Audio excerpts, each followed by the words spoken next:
Today's world is difficult to recognize. Pandemic, supply chain failure, extreme weather, all interconnected. How do you navigate? Make decisions? Our experience and advanced analytics help you find the value amidst the volatility. Aon is in the business of better decisions. Ζούμε σε έναν κόσμο που η μοναδική σταθερά είναι σε αυτόν τον κόσμο. Δύο ισχυρές δυνάμεις της ασφαλιστικής αγοράς, δύο εταιρείες με πολυετή εμπειρία και δυναμική ανάπτυξη ενώνονται, διατηρώντας τις αξίες και τα μοναδικά τους πλεονεκτήματα. Γίνονται μια δυνατή ομάδα, ένα ισχυρό μπραντ, αποδεικνύοντας την εμπιστοσύνη τους στις προοπτικές της ελληνικής αγοράς. Γινόμαστε ένα. Ξεκινάμε μαζί μια κοινή πορεία ανάπτυξης για ένα καλύτερο μέλλον για όλους. Με σεβασμό στον άνθρωπο, στην κοινωνία και στο περιβάλλον μέσα στο οποίο εξελισσόμαστε. Μαζί δημιουργούμε την νούμερο 1 ασφαλιστική εταιρεία στις γενικές ασφαλίσεις και την 5η μεγαλύτερη ασφαλιστική στην Ελλάδα, με φιλοδοξία να κατακτήσουμε την κορυφή. Μαζί διαμορφώνουμε νέες προοπτικές και ευκαιρίες ανάπτυξης, φροντίζοντας με το ίδιο πάθος για τη συνεχή εξέλιξη των συνεργατών μας. Μαζί βελτιώνουμε και διευρύνουμε την γκάμα των προϊόντων μας και αναβαθμίζουμε περαιτέρω την ποιότητα των υπηρεσιών μας. Ενώνοντας τις δυνάμεις μας, δίνουμε ένα ισχυρό προβάδισμα στους ανθρώπους μας. Συνεχίζουμε με σταθερότητα να δημιουργούμε και να καινοτομούμε σε ένα ανθρώπινο περιβάλλον, με ιδανικές συνθήκες εργασίας. Μαζί, τα βήματά μας γίνονται άλματα και ανοίγουν το δρόμο για ένα κοινό ταξίδι γεμάτο επιτυχίες και ευκαιρίες για όλους. Όσο και να αλλάζει αυτός ο κόσμος, το μαζί είναι το βασικό συστατικό που σίγουρα θα μας οδηγήσει στην κορυφή. Μαζί σε μια νέα κοινή πορεία ανάπτυξης.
It's a beautiful thing.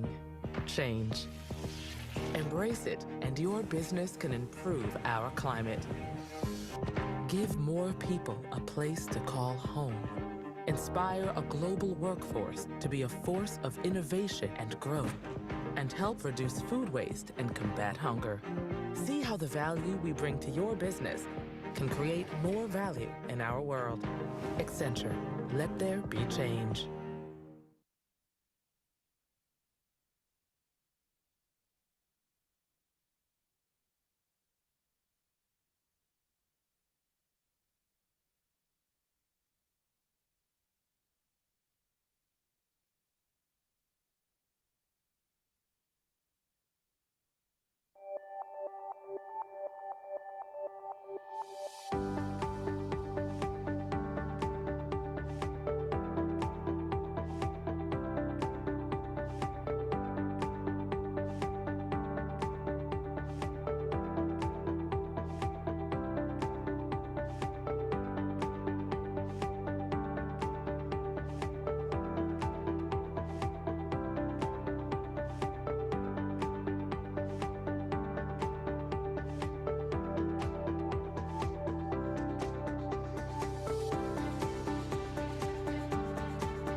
Your organization is only as resilient as its people.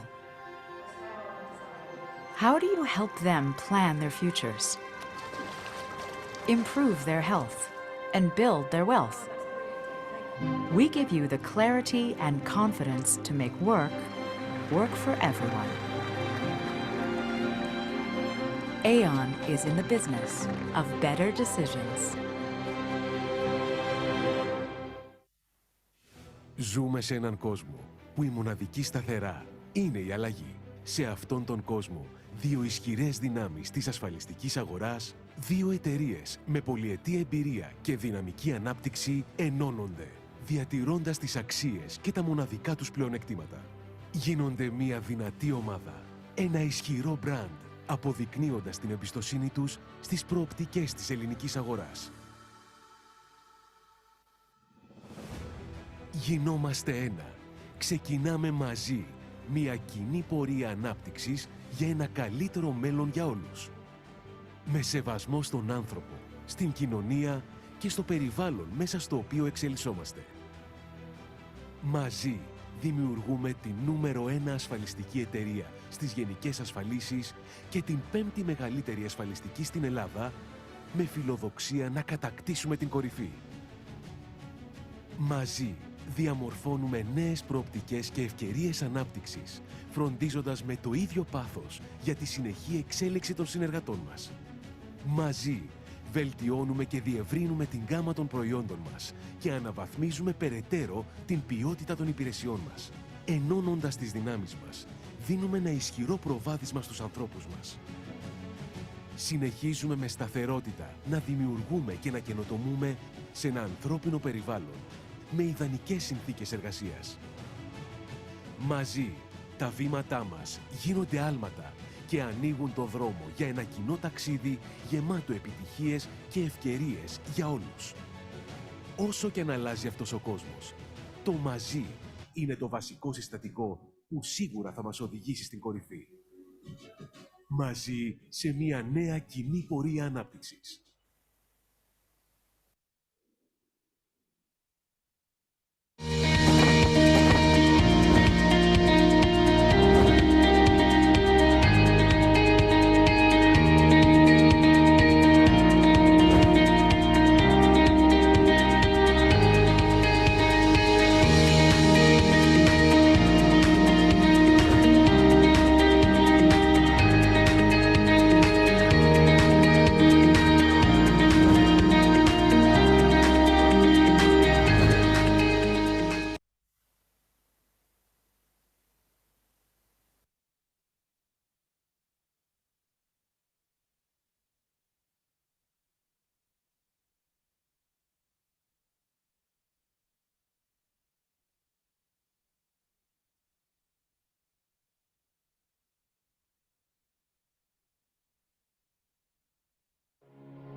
It's a beautiful thing. Change. Embrace it, and your business can improve our climate. Give more people a place to call home. Inspire a global workforce to be a force of innovation and growth, and help reduce food waste and combat hunger. See how the value we bring to your business can create more value in our world. Accenture.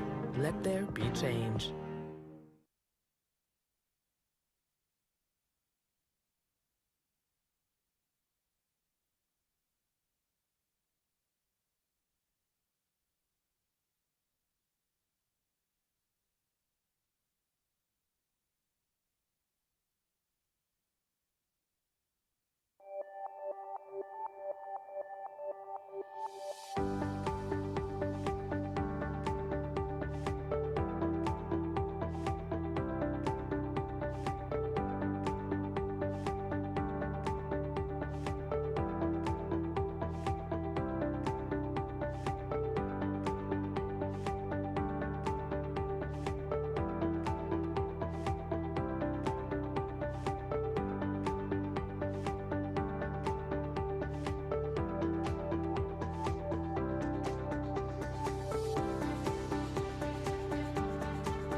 Today's world is difficult to recognize.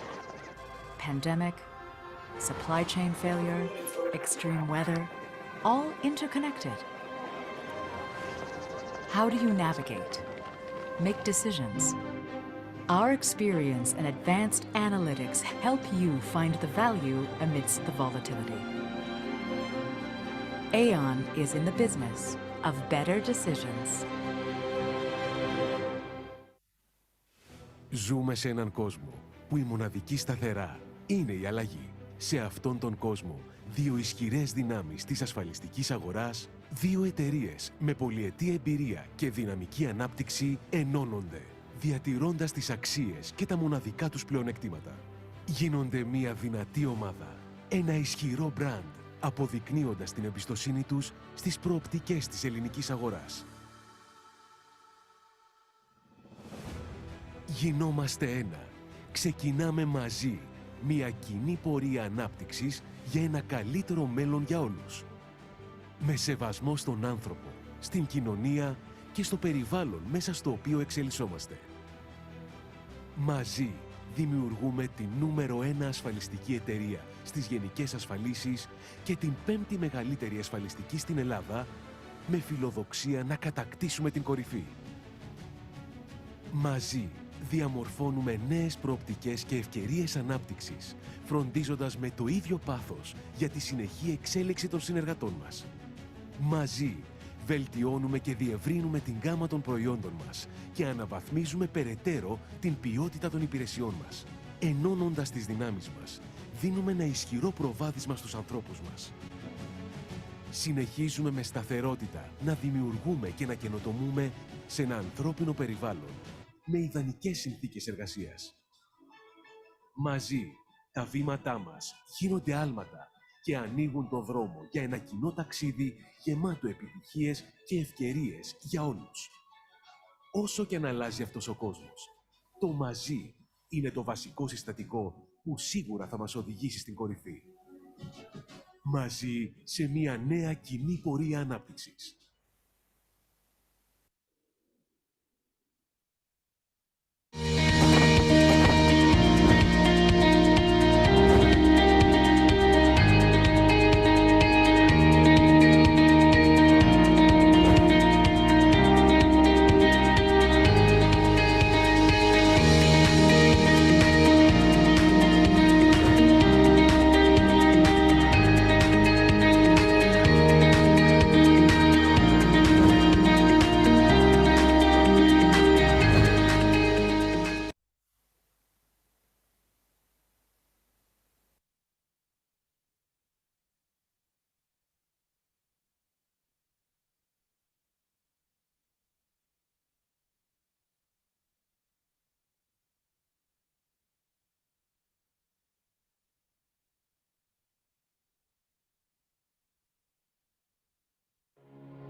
beautiful thing, change. Embrace it, and your business can improve our climate. Give more people a place to call home. Inspire a global workforce to be a force of innovation and growth, and help reduce food waste and combat hunger. See how the value we bring to your business can create more value in our world. Accenture, let there be change.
Ladies and gentlemen, good morning.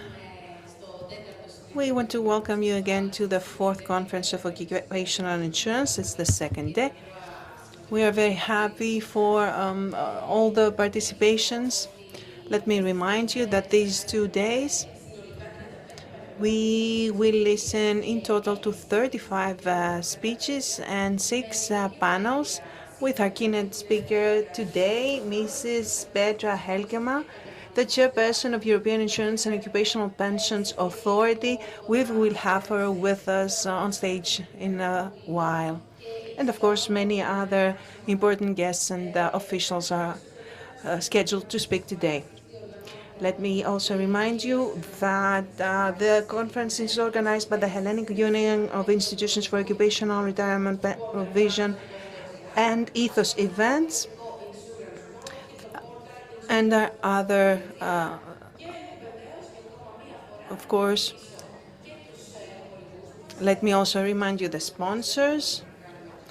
Without the support, it wouldn't be possible to have such a large event. Gold sponsors, Alpha Trust, Ion Solutions Greece, Ευρωπαϊκή Πίστη, Euroclinic Group, Eurobank Asset Management, IDAC, Piraeus Asset Management, and Iolcos Investments.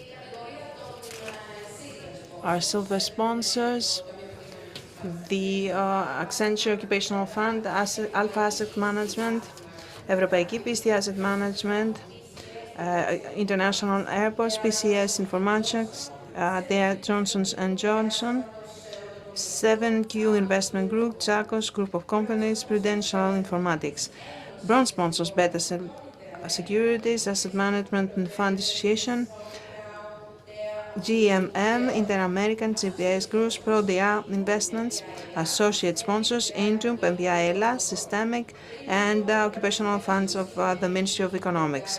Premium participations, O'Dyer Auditors, Ahas Galamatidis and Associates, Consultax, Dynamis Insurance, Ethniki Asset Management, E-News, Kapos and Associates Legal Office, Liberty Tax Pros, Mary Stock Office, Prudential, the Occupational Fund of Policemen, Firemen and Port Authorities, and Air Traffic Controllers. Again, thank you for your support. And of course, let me also note that the conference is organized under the auspices of the Ministry of Labor and Social Affairs, the Ministry of Economics, the Asset Fund and Asset Management Association, the Stock Market, the Institute of Financial Literacy, the University of West Athens, and the Risk Management Association. And of course, we have our media partners that are covering these 2 days, Naftemporiki, Naftemporiki.gr and Naftemporiki TV, and our communication sponsors, Insurance World and Insurance.gr, Capital.gr, Euro Today. There are many sponsors, as you already know. All of them are in front of you on the screen. Many media channels as well.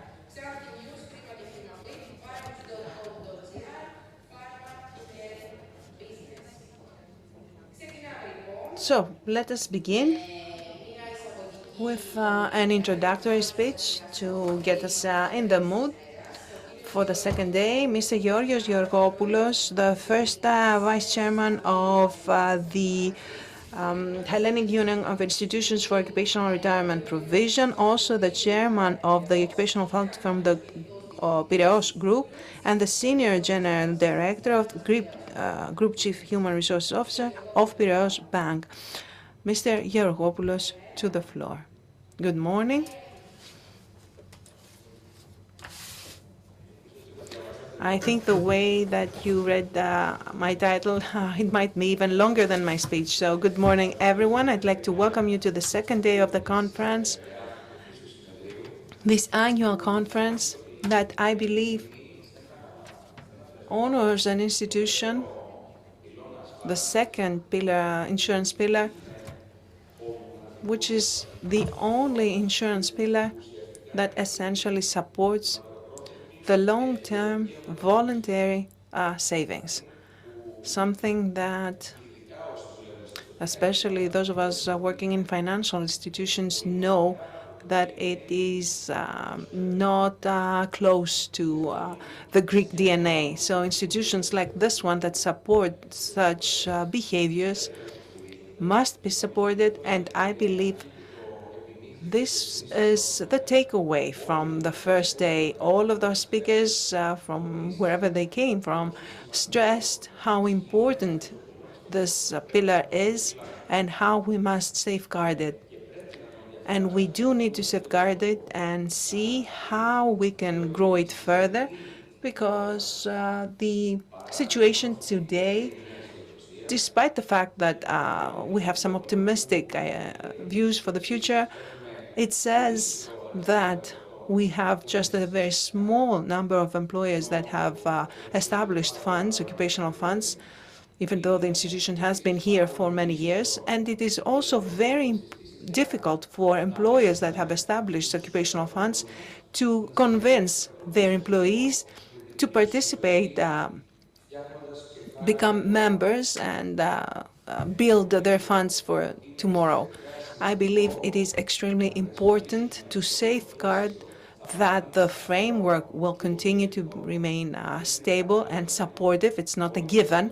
We all know that from time to time frameworks change, and that is very, very bad, especially for something that has a long-term character, such as the second insurance pillar. So I think that this second day, the second series of guest speakers are going to stress this fact, among others. So thank you from my part for being here, and thank you for listening to us, watching us online. And I would like to welcome our first speaker, keynote speaker, Mrs. Petra Helkema, with her speech with intriguing title, Demystifying Pensions.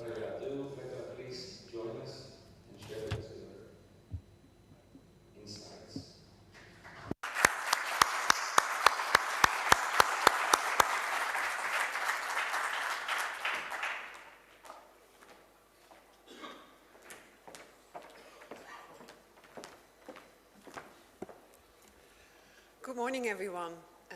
Ladies and gentlemen, everyone who is following this online, I understand there are many people online. It's really a pleasure to be here today, and thank you very much for having me.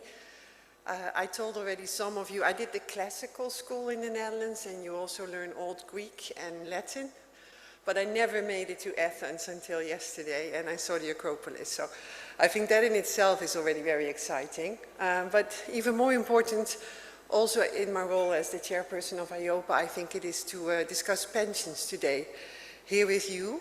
And I'm happy to hear that you already had a very good discussion yesterday. Being here in Greece really reminds me, not just of my education, but also just by looking outside, of the great history that started here. A history not just of Greece, but of Europe.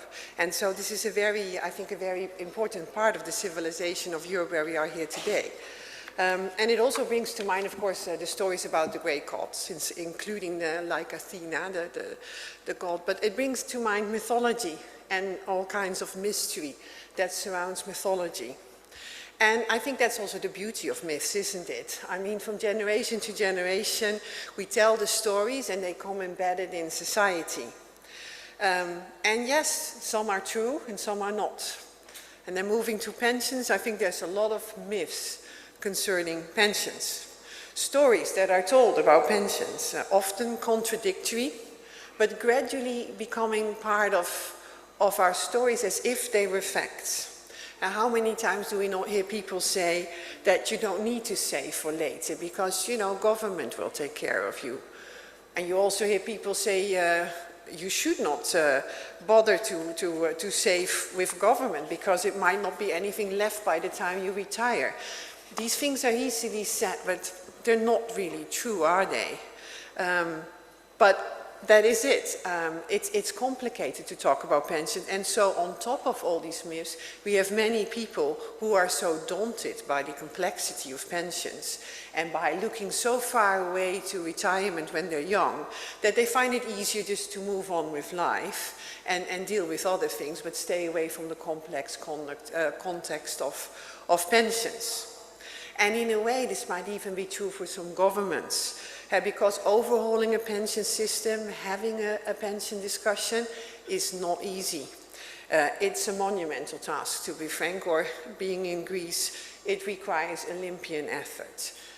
So today what I want to do is, in my remarks, I want to do a little bit of demystification of all these stories that are out there.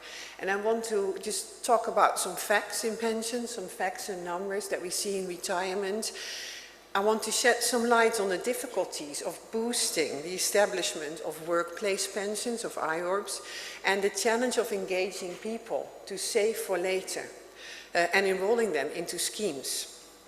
Because the truth is, and it's a serious truth, we need to pay attention to pensions, even though it is an Olympian task, it's difficult, it's complex. We need to pay attention to pensions. It's an important topic, rightly highlighted today in this conference. And it is good we are asking the difficult questions today. And we should not limit those questions to one pillar, not one, not two, not three. We need to talk about the entire pension landscape, and I will. So let me start with a short overview of where we are today. Now, first of all, it's very true that the pension landscape in Europe is fragmented for very good reasons. From history, from culture, we build different systems and different schemes across member states that work in those member states or have issues in those member states. And that's the interesting part. When it comes to the issues, when it comes to the challenges, more or less the member states face the same.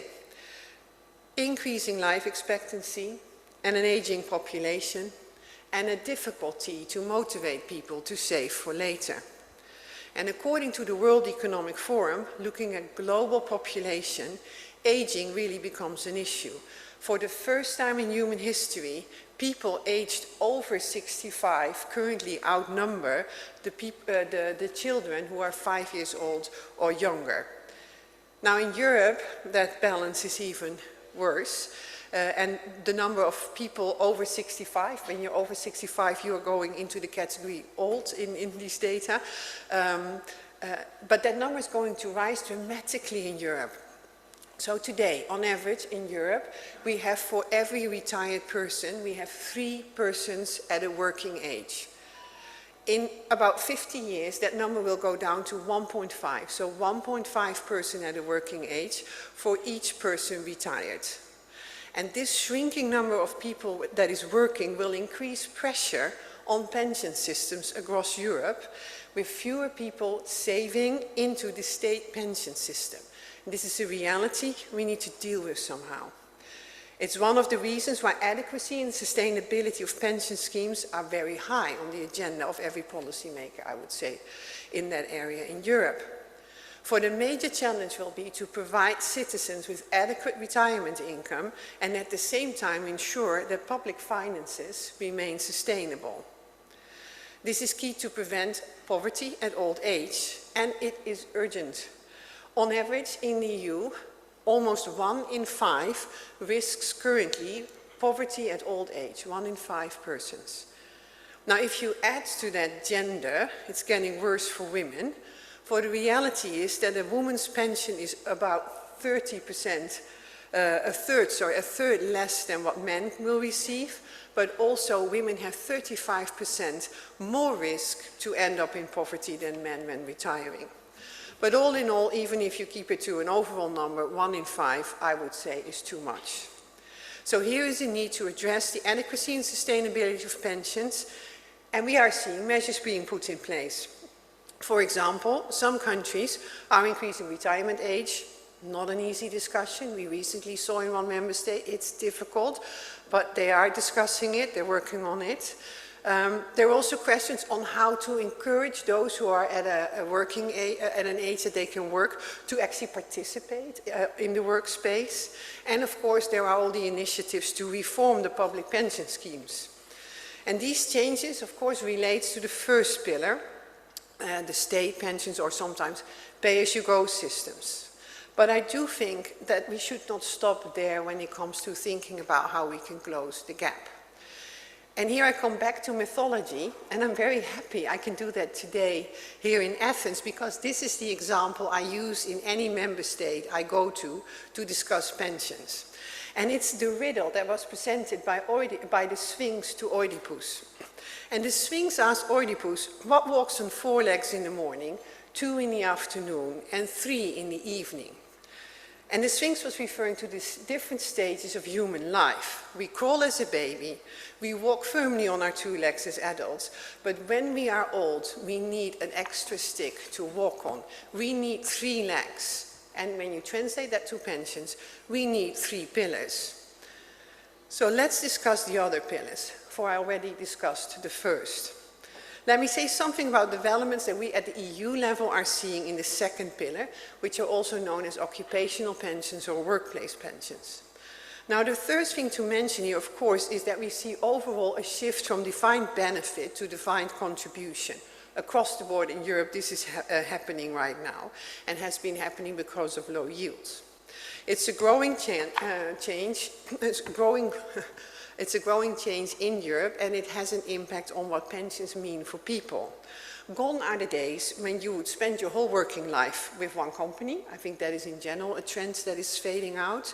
But then once you would retire safely with that company, knowing you would continue to receive a stable income, mostly a percentage of your final salary, and that you would have that for the rest of your life.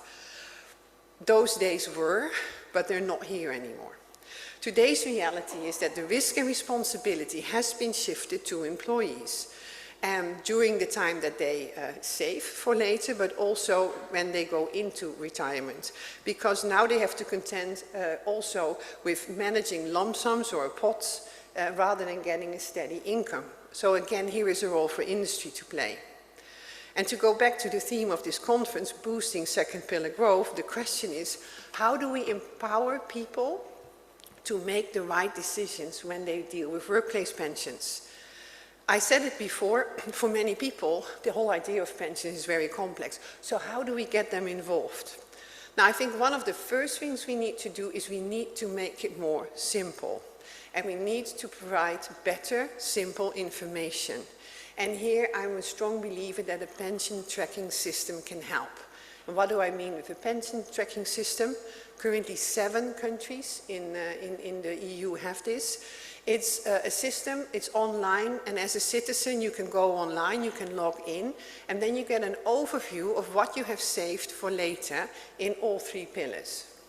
We have 4 countries currently considering to make it. That makes then together with the 7, 11, but we still miss some looking into this.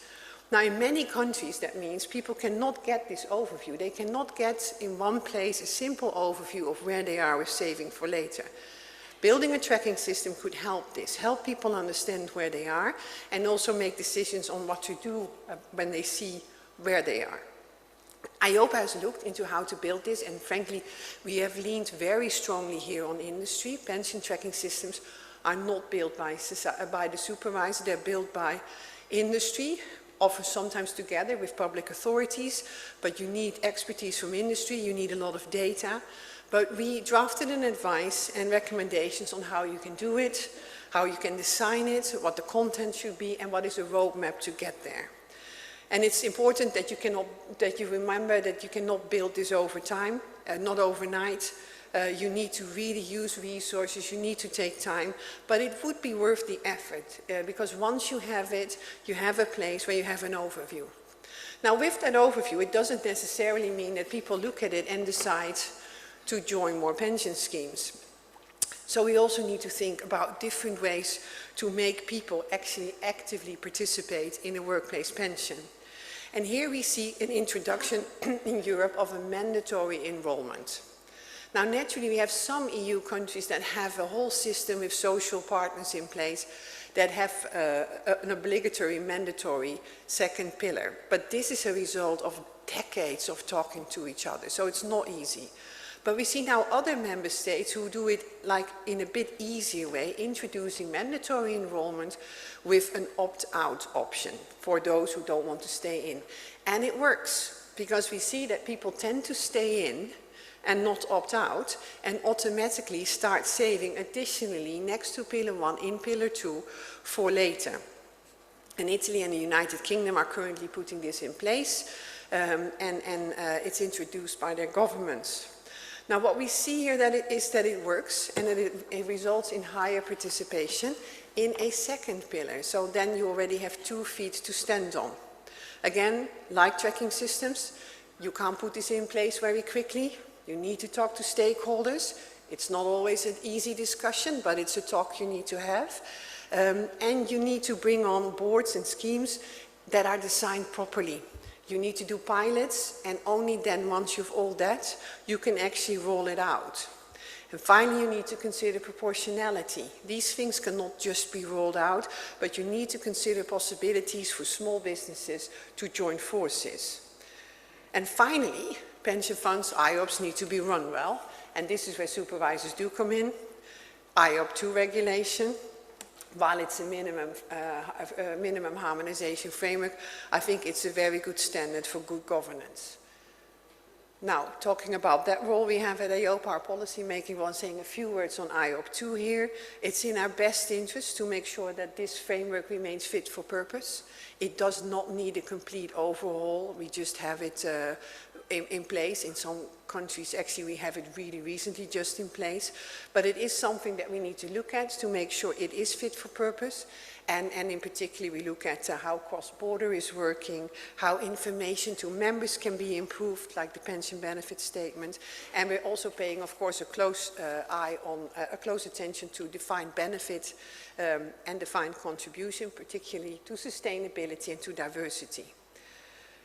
But doing that is because this part of the 3 legs, the third pillar, is an important part of making sure we have a good retirement. So workplace pensions are a valuable option and need to be regulated properly, and that is what we work for. Now that leaves me with the third pillar, private pensions coming in, and that's more or less all the other ways, also through insurance, by the way, which is also within the mandate of EIOPA, that individuals can save for later. Let me say a few words on private pensions. They are, again, a valuable way to save, and again, it should be easy to use, it should be understandable, it should be transparent, and it should offer value for money. And this is what we look at EIOPA. We currently pay more and more attention on value for money, meaning that we make sure that the products suit to the needs of the consumer that buys it, that products are sold to a target market that actually can benefit from that product, and that the costs that are charged for the product are in a good balance with the costs actually made by the intermediary or the insurer that sold the product. Because after all, affordable and accessible savings schemes are important for people who are not always saving in other pillars. And particularly, we see a growing group of people who is self-employed. We see a growing group of people who move across borders in the EU, which is great. I think this is why we wanted the internal market. We see gig workers, and we see young people having to change jobs a lot because of economic conditions.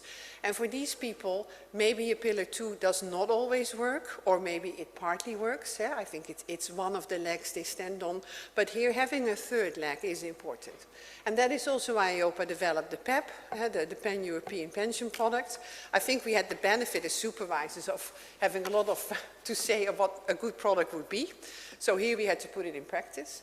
So we tried to make a very low-cost, transparent, digital-first product that when it is bought by a consumer, that consumer can continue to pay into that product regardless on job changes or even country changes. That's the idea of the product. You just pay into that product and you save in the third pillar for later. The product has been launched. It's not taking off very fast. That first of all has to do with that it has to come into being. Second, it has to do, of course, with the fact that we are currently in a cost of living crisis. And I'll say a little bit about that later, but I think in general, I fully appreciate that people are currently not in a position to start buying additional products when they are already struggling to deal with the prices of groceries as it is. But in the end, I think it's a good way of considering that this product in the future can have a role, again, as an addition to a range of products, in this case, in the third pillar, to make sure that in the end we have a very good fundament to go into pensions. Now let me turn to the situation in Greece. Because just as I was talking about EU and seeing steps, of course, also in Greece, there are active steps being taken to deal with the pension gaps. And for example, during the last year, the government introduced TECA in the first pillar, a public pre-funded scheme like in Denmark and Sweden that can help young people to start for their pension savings. It's a good step in pillar 1, but I would say let's not stop there. Let's also look at workplace pensions and make progress there. Participation there remains voluntary. And there are still a lot of people also over 30 in Greece, and maybe also people under 30 who want to save additionally. So could you also here consider learning from other member states the step towards mandatory enrollment? And I think the benefit is here that yes, there are challenges, but the challenges are not unsurmountable. And moreover, because we already see so many developments in other countries, the benefit could be here to just monitor what is happening elsewhere, learn from that, and then skip some of the first steps and move ahead in Greece. And here EIOPA can help. We are actively gathering practices. We're sharing those practices for member states who are looking into ways to boost all three pillars to learn from each other. There are also some key steps and milestones to consider in moving IOPS along. For example, a first step could be already now to look at the legal framework, and I think that is very much involving the political level. So do you have a legal framework in place to make steps towards mandatory enrollment? And if you have, can you consult? Can you discuss with stakeholders? And once you do that, again, can you do pilots? Can you do evaluations? Can you learn from that? And all this should happen before a national rollout.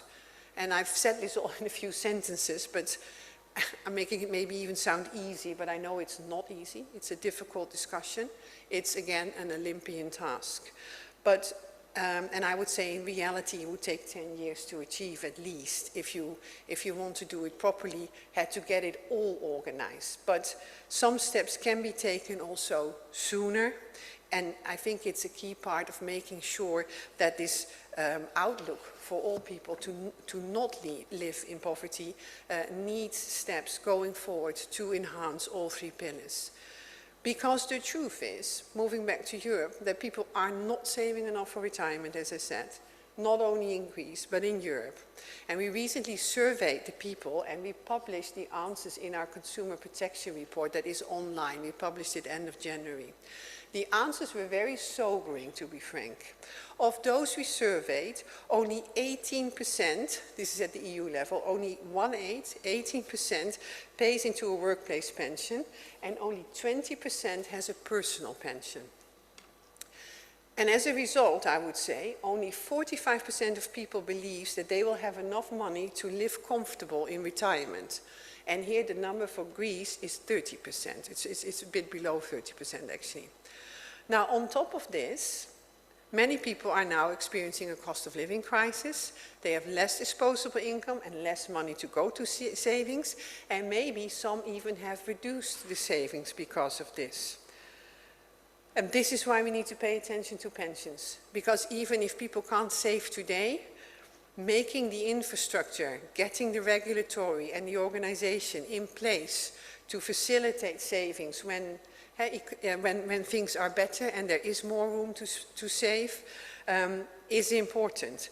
We need to boost not just the second pillar, we need to make sure that we boost all three pillars together to make sure everyone has a pension. Now, let me conclude by saying that I think all of us are in no doubt that reforming and strengthening pension regimes is needed, and that's why we see so much activity. I think we also all agree that it is not an easy discussion, and it really matters. And we see that too. But it's good we have the discussion. We need to talk about this. Because it's not only needed, it's urgently needed. And so we all need to embark on this journey.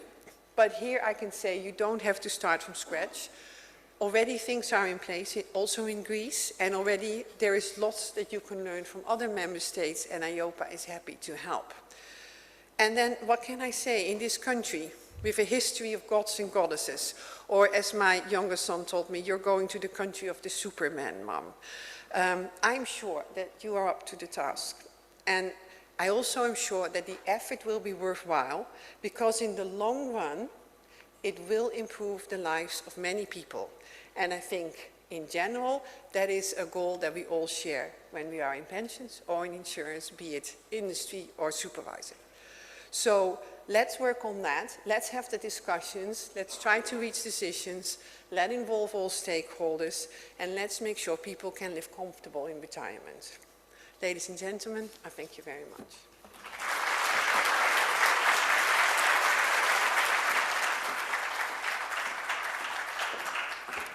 Thank you so much for the insight.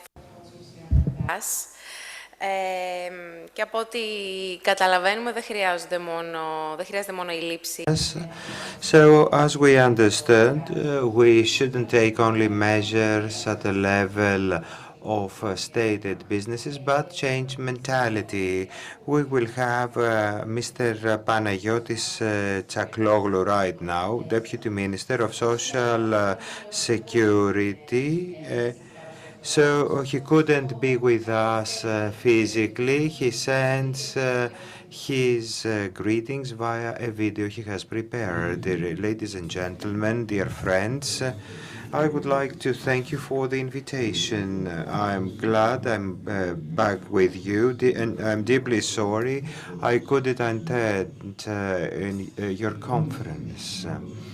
I would like to say that all of us serve an institution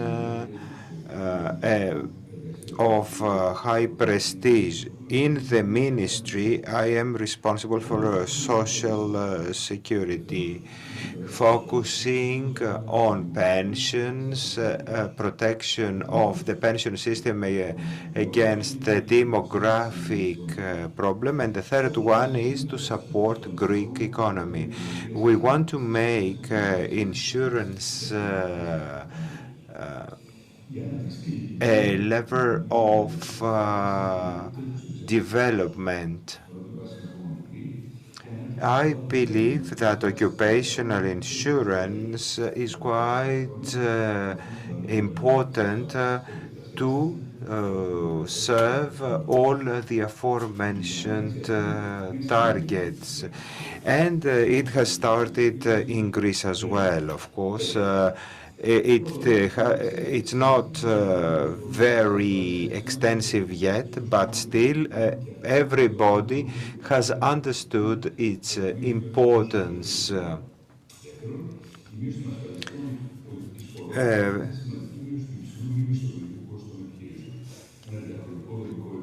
We have to support, all of us will need to support the occupational insurance funds, because it is to the benefit of all. It supports the final pension, and at the same time lifts burdens from the state. Well, despite the popularity of this insurance, we are at the beginning and we're lagging behind compared to the EU average. But the percentage of manpower that is invited to participate in second pillar program, the time is the right one right now because of the development. As a ministry, And we as a ministry and you as a professional need to take care that everything will be done properly. In the Ministry of Labor, we want to supervise and intervene through legislation for the proper operation of the occupational insurance funds.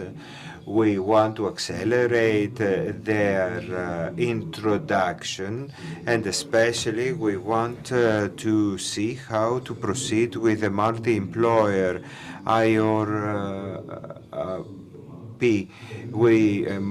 But above all, we want to secure the rights of all the people insured. We want to have intervention in order for everybody to understand the importance of the occupational insurance fund, and that will come with the state guaranteeing the integrity of the occupational insurance funds. We are planning in the Labor Ministry to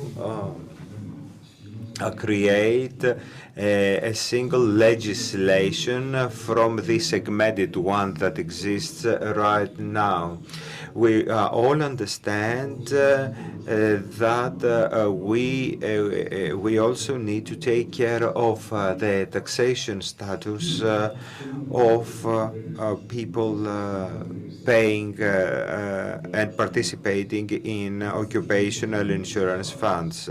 We do support occupational insurance as a government, and we believe that it is important for the state and for the future pensions. I wish you all the best with your conference. Thank you very much.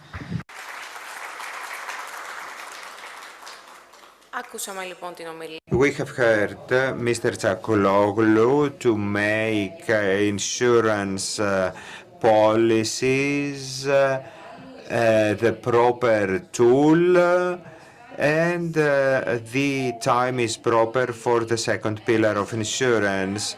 He also told us that the state is planning intervention so as to increase the trust of people insured in this institution. And now I would like to invite Mrs. Vasiliki Lazaratou from the law school, president of the committee Καλημέρα σε όλες και όλους. Ευχαριστώ for Capital Market and member of the BOD of ESMA and IOSCO. Good morning, everyone. Thank you very much for the invitation. I think that you have done a great job. You have exceptional speakers. And all of us here today, we are here to attend and learn from what the speakers have to say. You have an interesting agenda with timely topics. Congratulations to the whole team of Selete for this conference. The assessment and reform of pension system is undoubtedly one of the main challenges for social policy in Europe, given that financial conditions differentiate and demographics raise questions. Complementary insurance is important, so the participation of social partners in developments as you are is critical, and dialogue is important in order to improve the operation and development of the occupational insurance funds. Complementary insurance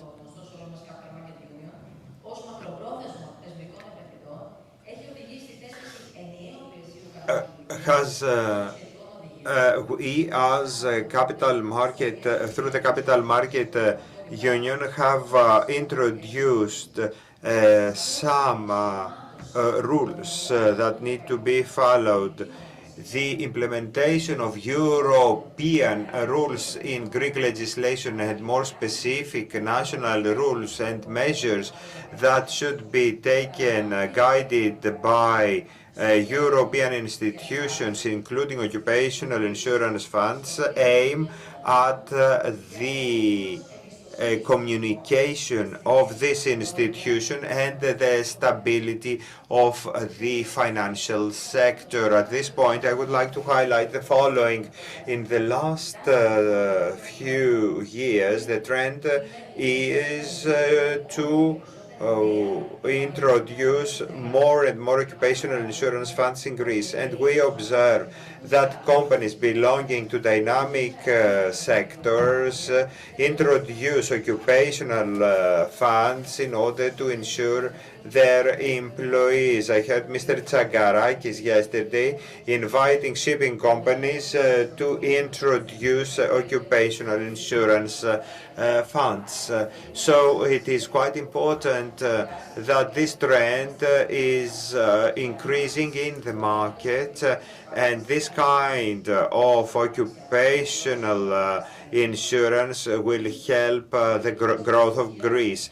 The capital market has the data, and according to our data, the assets of the IORPs present an increase compared to previous years of 30%. Occupational insurance funds in Greece collected at the end of this year 1.8 billion euros.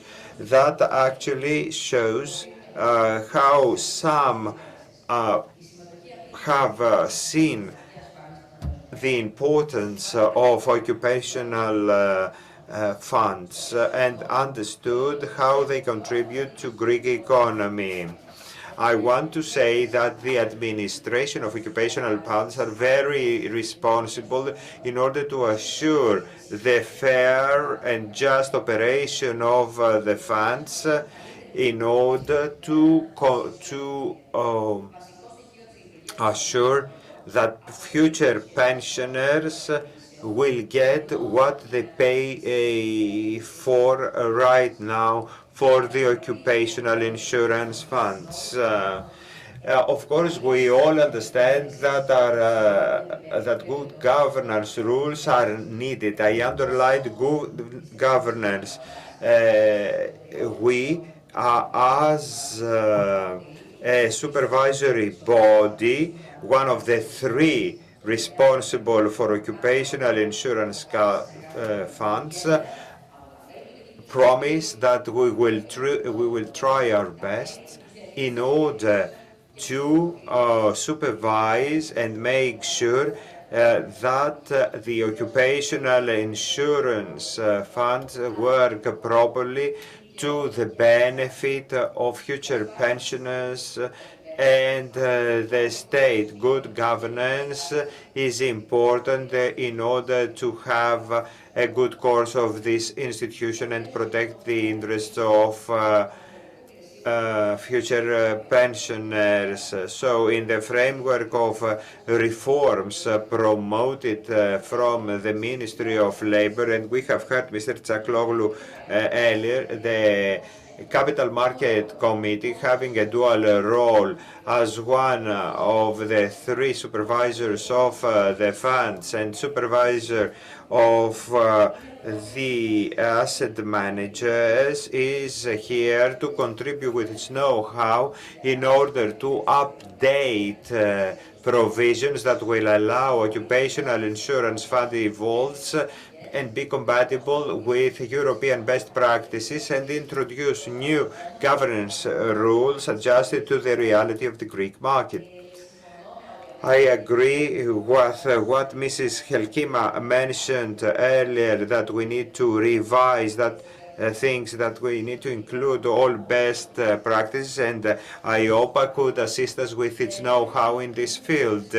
We need also to underline that in order to have a smooth operation and further development of this important part of our economy should be accompanied by the development of supervisory mechanism that will focus on a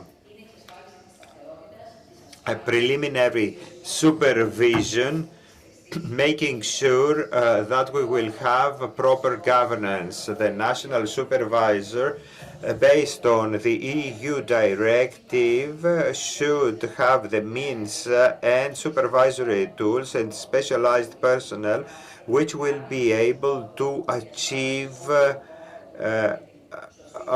all the necessary supervisory approaches needed in order to assure that occupational funds work properly.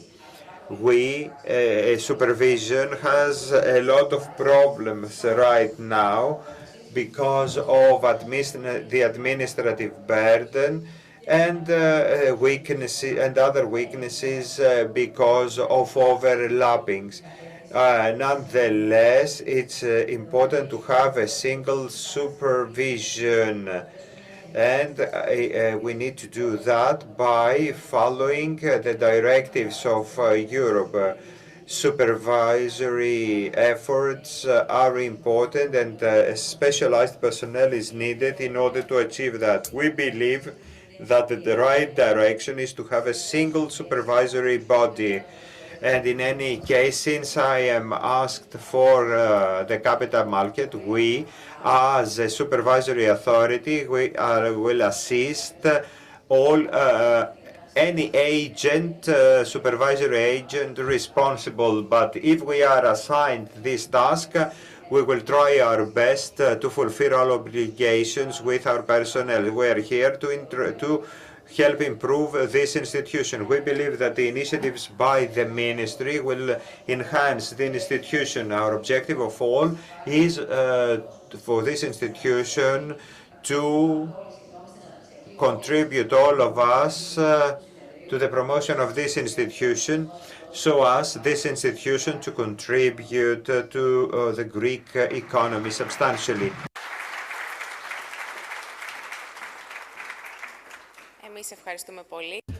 Thank you, Mrs. Lazarakou, because normally we just tend to focus on negative points. So it's a good thing to note that now companies have begun to take the second insurance pillar very seriously, and they understand the social role that they play. So at this point, we're going to hear from Mrs. Christina Papakonstantinou, the Deputy Governor of the Bank of Greece. Good morning and welcome.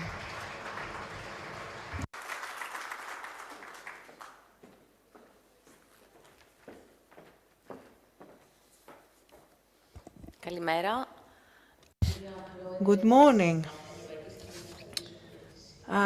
Chairperson of the European Insurance and Occupational Pensions, Chairperson of the agency, the Hellenic Commission, Capital Commission, dear ladies and gentlemen, allow me to start my speech with a brief reference to the current macroeconomic condition, the impact of the war in Ukraine in energy products and supply chain, the increased uncertainty, the increase of inflation to very high levels, and the severeness of the financial conditions have created an adverse financial environment.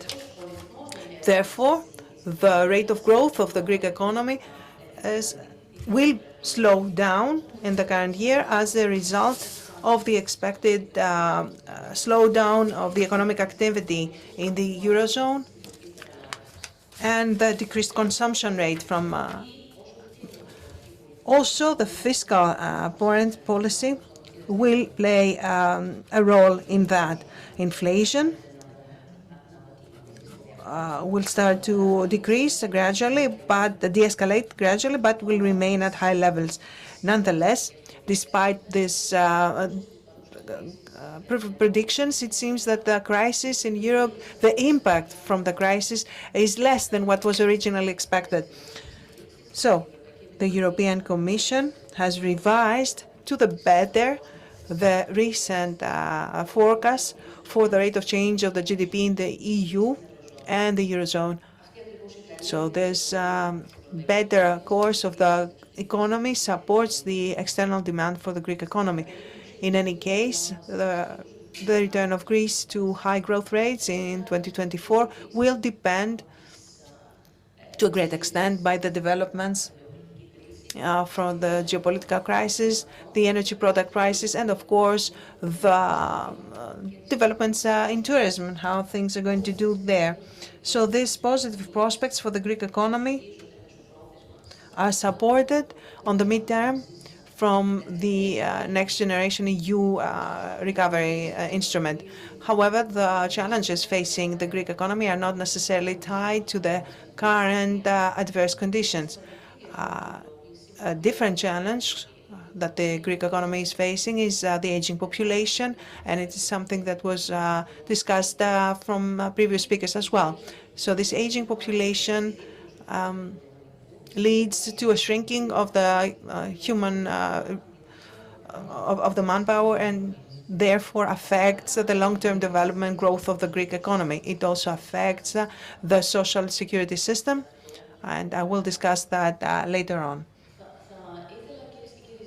Ladies and gentlemen, I wanted to share with you some ideas, some views about the way to organize and grow occupational insurance in Greece.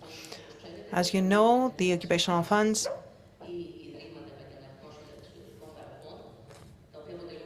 that are the second insurance pillar, were introduced in Greece in 2002 with the relevant law 3029. Until that law, there was no essential ability to any occupational sectors to establish supplementary or self-governed systems, only through private insurance. The activities and the supervision of the occupational funds are regulated on a European level by the relevant directive that is incorporated, that was transposed in the Greek law with Law 4680, which establishes a frame of rules for the way these occupational funds operate.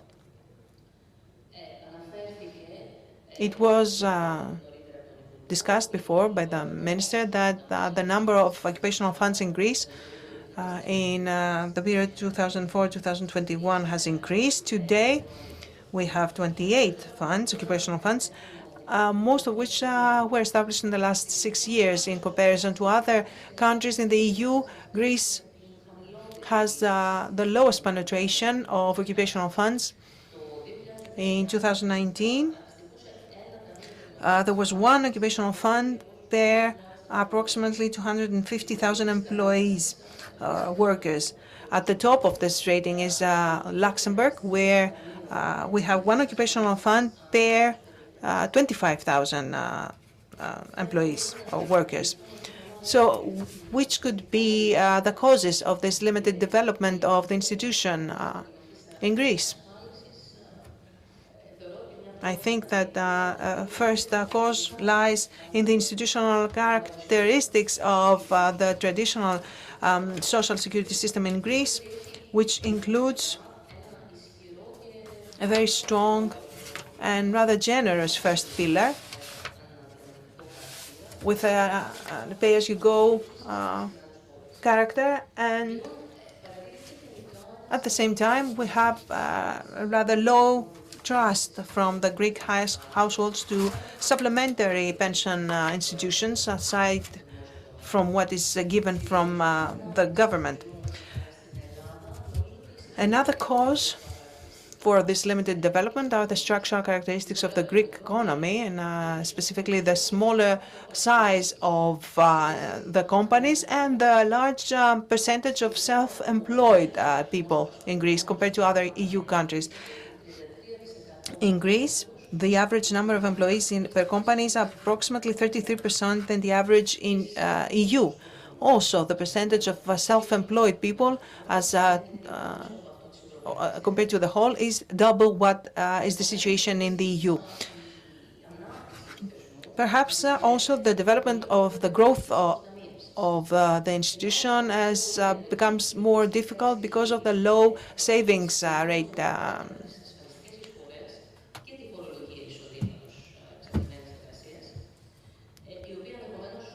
Taxation may also be one of the factors that prohibits people from choosing to pay for an additional pension scheme. However, it is recognized that the benefits from the existence and the support of the institution of the occupational funds are multiple. Through those benefits, we could achieve a diffusion of the insurance risk between the pillars of the system. We could improve the adequacy of the pension benefits, increase productivity and savings, increase investments, and in the end, as a result of all those, an improvement of the quality of life of the working force. As I said before, this adverse demographic predictions forecasts is a structural development that makes it necessary and urgent to develop this institution. The aging population, which is a fact, has a negative impact on the pay-as-you-go social security system and adds a burden to the employees, to the workers, and the pensioners. Greater uncertainty in terms of pension benefits. At the same time, international trends for extending the retirement age in order to diffuse insurance risk and are another concern. I think it's very clear that occupational insurance could not by itself deal with all those challenges. A mixed insurance system, however, with pay-as-you-go and capitalization characteristics as well in the form of separate pillars, could accelerate the diffusion and the diversification of insurance risk to the benefit of the insured people and thus improve their well-being. We heard the minister before talk about changes on an institutional level that will enhance the current institutional frame. I think that the current frame gives a stable basis for the organization of occupational funds, but there are some areas that could be improved so that the institution can become more functional within a system of three pillars in Greece. An important improvement of the current institutional framework, I think, relates to the fact that the establishment of occupational funds, of multi-employer funds, is not provisioned for.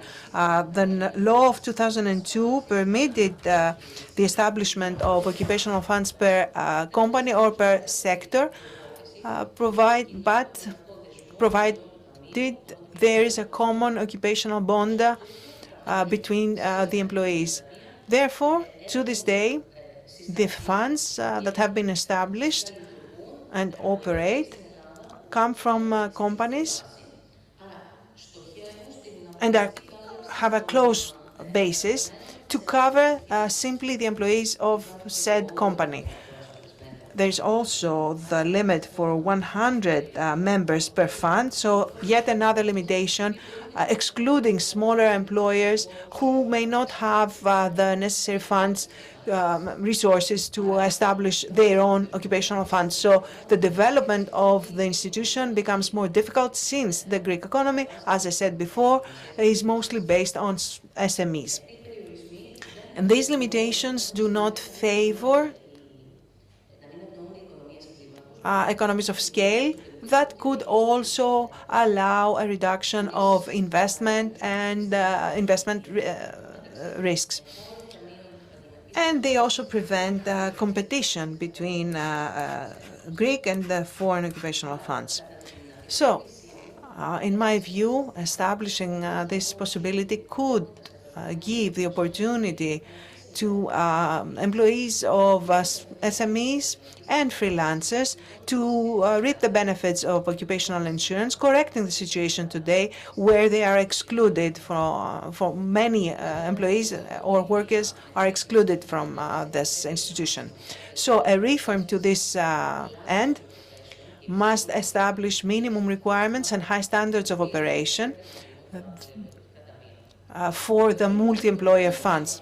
So dialogue in this area would highlight the necessity of having occupational funds and point to the necessary reforms to the benefit of the members of the funds.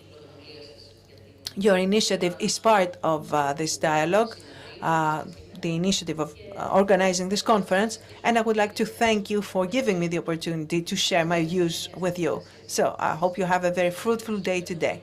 Thank you.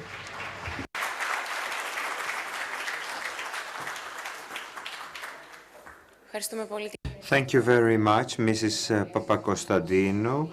She placed the wider framework about Greek economy. She is in favor of a mixed insurance system. And now we will have the first panel of the day, developments in the European institutional framework of occupational insurance fund and experiential analysis from the supervisory authorities. Panagiotis Elias is the coordinator, policy advisor on pensions and financial affairs of AIP. Mrs. Helekima, chairperson, European Insurance and Occupational Pensions Authority, AIOPA. Mrs. Vasiliki Lazarakou is also there, president of the Capital Market Committee, Mr. Henk Beckert, member of the Management Committee, Financial Services and Markets from Belgium. Good morning. Thank you very much for the invitation. The panel will be in English. Maria, for the introduction. For those that do not know the European Association of Paritarian Institutions, we are a Brussels-based advocacy firm, and ELETEA is one of our most active members, and we represent the pension funds from for the whole Europe. It is with great pleasure that we have this opportunity to exchange with Ms. Hilkma, Ms. Lazarakou, and Mr. Beckert. Also, we heard some very interesting remarks during the morning from Ms. Hilkma and Ms. Lazarakou. But in this panel, we'll touch upon some elements that they were raised also yesterday from the industry. And there were some concerns raised and a lot of discussion on ECG, digitalization, and also the topic of diversity in the management boards. This being said, in relation to the environmental, social, and governance, we see that at European level, several measures are taking place, and also they have been adopted to increase the ambition of more sustainable finance. And Ms. Hilkma, one of the key areas of EIOPA, like in their strategy, is to integrate ECG risks in the prudential framework of insurers and pension funds. In this regard, could you please share with us what is your overall picture and thoughts, and what actions does EIOPA take to further promote the ECG aspect? Yes, I can. And is the microphone working? Yes, it's working. Okay, good. So great to be on this panel, and a good question. ESG, sustainability, very high on our agenda. Now, actually, when you look at pension funds, the IOP2 directive was one of the first directives that actually already included sustainability. So when it comes to risk management, when it comes to the own self-assessment of risk, already a lot needs to be done and is already implemented in IOP2. But still, there are some questions that we're looking into now with the review, and it relates, of course, on the investment side.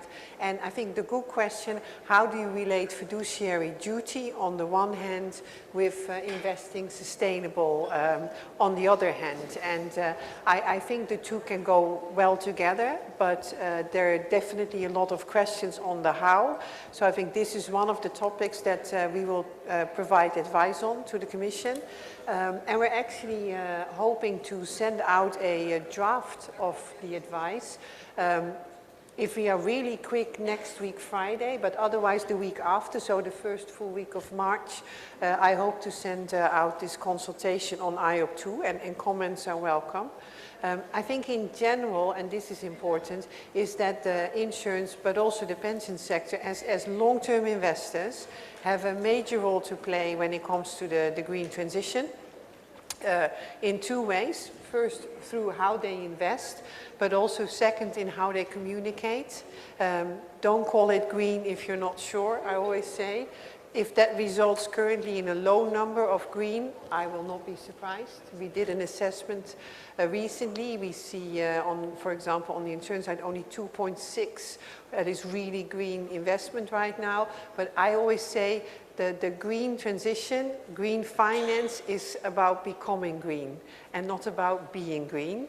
And starting with high numbers would not require a full transition. So let's be open about the numbers, let's keep working on it, and I think then there will be a good role for pension funds as well. Thank you. So we'll all be waiting, I think, the advice on IOP2, so it's good for us to already know to reserve our time ahead of the consultation. And Ms. Lazarescu, we heard, of course, the intervention by Ms. Hilkma, and we hear the emphasis on the how question. This being said, assessing the requirements for a financial product to qualify as sustainable, it remains complex, and comparing financial products with each other, it still remains complex. To simplify the choices for investors, various labels have been developed, and I am referring here to the Sustainable Finance Disclosure Regulation, which entered into force in March 2021. And the regulation introduced harmonized rules, and it makes a distinction between products that promote ESG characteristics and sustainable investment. Could you already share with us your thoughts on the developments in Greece towards the SFDR and also the implementation of ESG rules? What are your already established observations on this? Thank you. Let me just start by saying that Greece has decided for the moment that we are not going to have any national legislation relating to ESG, so we just follow the European legislation, which is the SFDR, as you mentioned, and the taxonomy and all the rest of the European regulations which are related in this subject. So what we are doing is that right now, because the SFDR is already in place, and there has been a lot of work regarding the interpretation issues that existed with SFDR. Recently, there were some Q&As actually that were published. So what we are doing is that we're trying to have a market awareness of all the issues that are being, let's say, discussed within this regulation. So we had a seminar, especially for SFDR last year, for the asset managers in order to understand what is SFDR about and what are the obligations about. So we also asked people from ESMA to come and participate in this seminar in order to educate, let's say, the asset managers in Greece. Plus, we try to have other, let's say, the conference that we have on sustainability. We have a website where we're trying to have it all the time updated in order to make the investors understand what ESG is about. So, first of all, one, let's say, effort is to make sure that we try to educate the market regarding all these issues. Then another thing that we are trying to do is also educate ourselves, because I have to say that as regulators, for us, these are new things. So what we have managed to do is we are also going to participate in the TSI, which is a technical support initiative undertaken by the DG Reform in order to educate regulators like us. So we're going also to participate in this one. Then the third one is that we do participate very actively in all the initiatives that are being taken place by the ESAs, by the European supervisory authorities and IOSCO, and I look I look at this side because Jean-Paul Servet is the chair of IOSCO, and there is a special committee in IOSCO regarding the sustainability issues. And all these international, I think, initiatives and European initiatives are very important because they have the lead already. They have a lead right now in all these issues, and it is very important to have international coordination in this respect. So for me, it is very important that we as well here in Greece follow all these international and European initiatives in order to make sure that there is no, let's say, different implementation in Greece than could be in other countries. So we follow all the, let's say, all these initiatives to make sure that there is common interpretation and as a next step, common supervisory approach. Because for us, all of us that are within ESMA, it is very important to have supervisory convergence. And this is something that we very much look into as in Greece as well as regulators. Another thing is that we try to better, let's say, build the data management systems that we have. So the reporting is crucial for ESG, and this is something that I think everybody, all the regulators are trying hard in order to make sure that we have better management and leverage, let's say, better the information received. And the last thing is that what we try to do as Greek regulators now is that we have decided that we are going to send questionnaires to the market in order to understand what is the level of understanding of the market regarding all these ESG issues, because it is very important, after we receive the responses, to see whether any further guidance from us is required. And I think this would be a step that we are going to take at the next, let's say, period of time as Greek regulators, to issue guidelines, if necessary, to the market regarding the implementation of specific provisions having to do with SFDR or taxonomy. So this is something that we are going to deal with the next period. Thank you, Ms. Lazarakou. And Mr. Beckert, it's really a pleasure to have you in Greece. And Ms. Lazarakou also mentioned to the element of education. And I think one of the topics that the EU in general puts specific emphasis on is the mutual learning between the countries. So I think it will be really interesting to hear what is your perspective in Belgium and how do you deal to prevent the sustainability of a financial product being used merely as a marketing tool without the product genuinely aiming for a sustainable investment. And I am referring here to greenwashing, which greenwashing is also a topic that is really high on the agenda now, and there are a lot of discussions. Yes, I think everyone should understand this is work in progress. So if you look at the whole European measures that they are taking and putting into place, only in 2027 everything is in place with real reporting. So it's very difficult now for companies, but also for consumers, to understand, is this product really green? Is it light green? Or is it something else? And is it brown? For supervisors, but also for asset managers, pension funds. So we should really understand that we are working now in a more opaque world where nothing is very clear. So what we ask to our sectors, asset managers, pension funds, insurance companies, banks, be careful. Don't say things you aren't sure about. And that's a message that is passed, because we had in some countries real greenwashing with big articles. I can mention Deutsche Bank, but there are more. And so I think most of the players in the market know, okay, we have to be careful. So now we receive other questions. So we are careful But at the end, maybe we are Article 9 in SFDR, or Article 8, but we don't say it for the moment because we are not sure. What is the consequences? What will you do as a supervisor?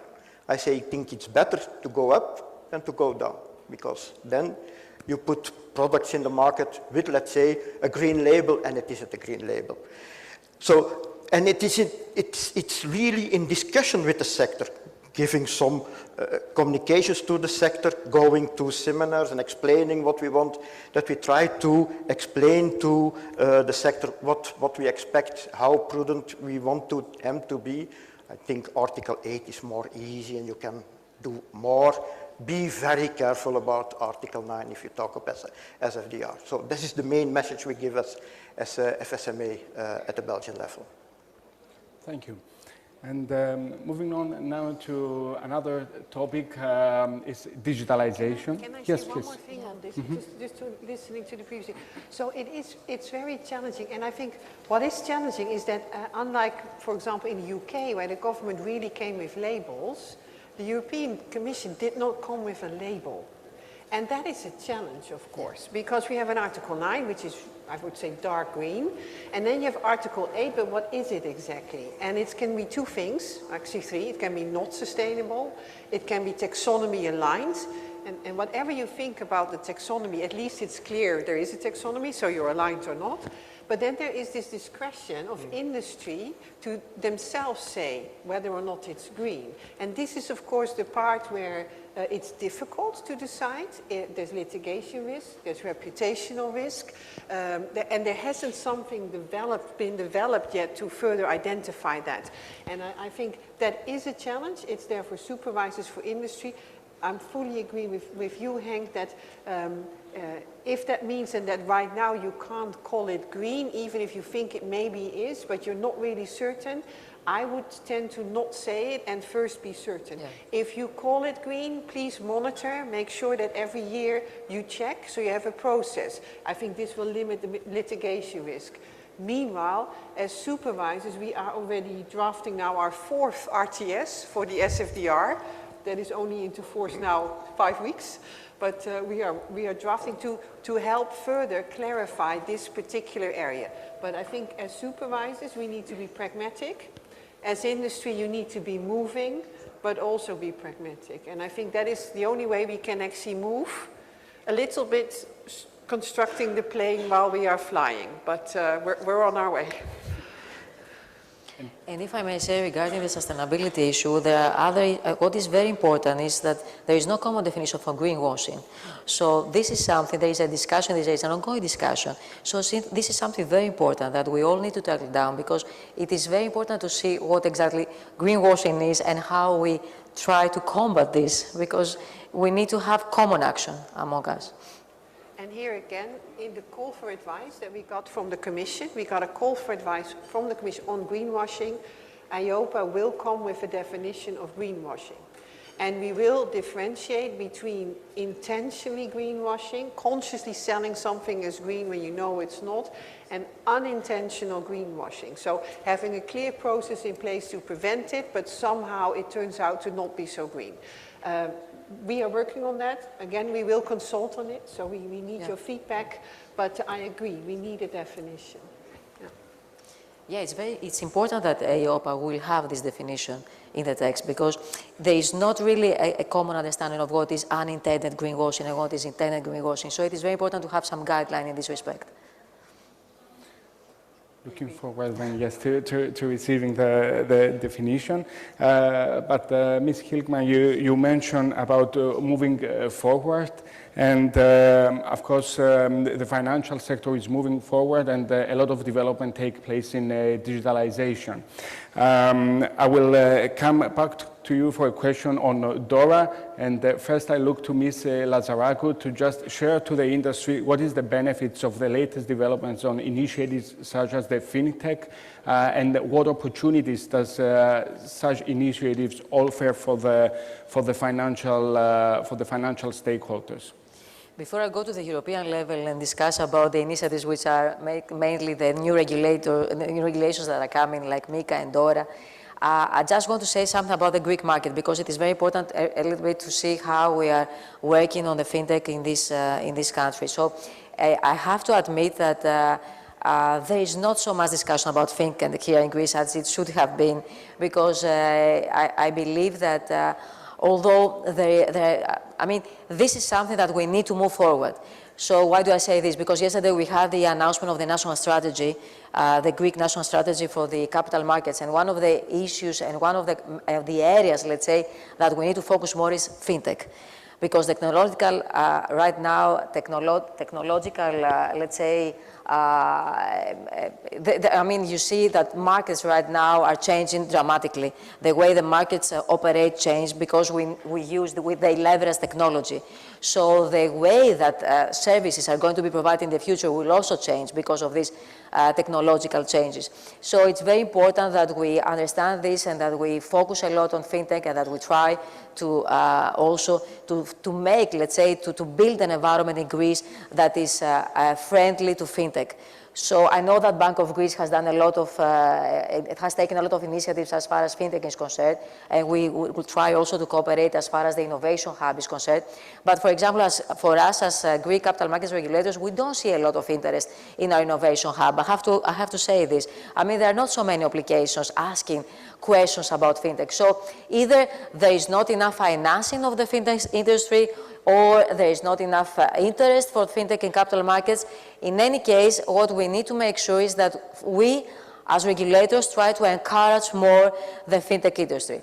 So this is about the fintech industry, and this is something that I have to say will be a central role in the next period again, because we have realized that this is an area that we need to focus more. Now, we as regulators have done a lot of steps for our digitalization and our digital transformation. And we have submitted an application and we have been accepted by the RRF to be funded in order for us as regulators to change and to have a digital transformation, which was a very, very positive sign, because that means that in the next 5 years, the way we operate is going to change. And we are going to work on another environment which is going to leverage all the new technologies like artificial intelligence, which means that our operation and our supervision is also going to be is also going to change dramatically, because we are going to work in another environment which is going to be digitalized in the future. So we have done, let's say, a lot of steps as far as we are concerned. Now, going to the international environment, and I'm sure that the chair of IOPA will have to say more, we see that there are a lot of changes right now. We are waiting for MiCA to be adopted soon. We are waiting for MiCA to be implemented in the near future. We have to be prepared, all of us as regulators as well, in the way that we are going to implement the supervision of MiCA. DORA is also a major change, and we need to cooperate with our authorities here in Greece, for example, that are let's say, involved in the digital work, because it's not only the Capital Market Commission, we're going to cooperate with other authorities. So we see that the whole way we operate as regulators and as markets is going to change very, very soon. Thank you. And Ms. Becker, in Belgium, how does the supervision authorities evolve throughout this whole process, and how do you take on board different regulations such as the upcoming DORA?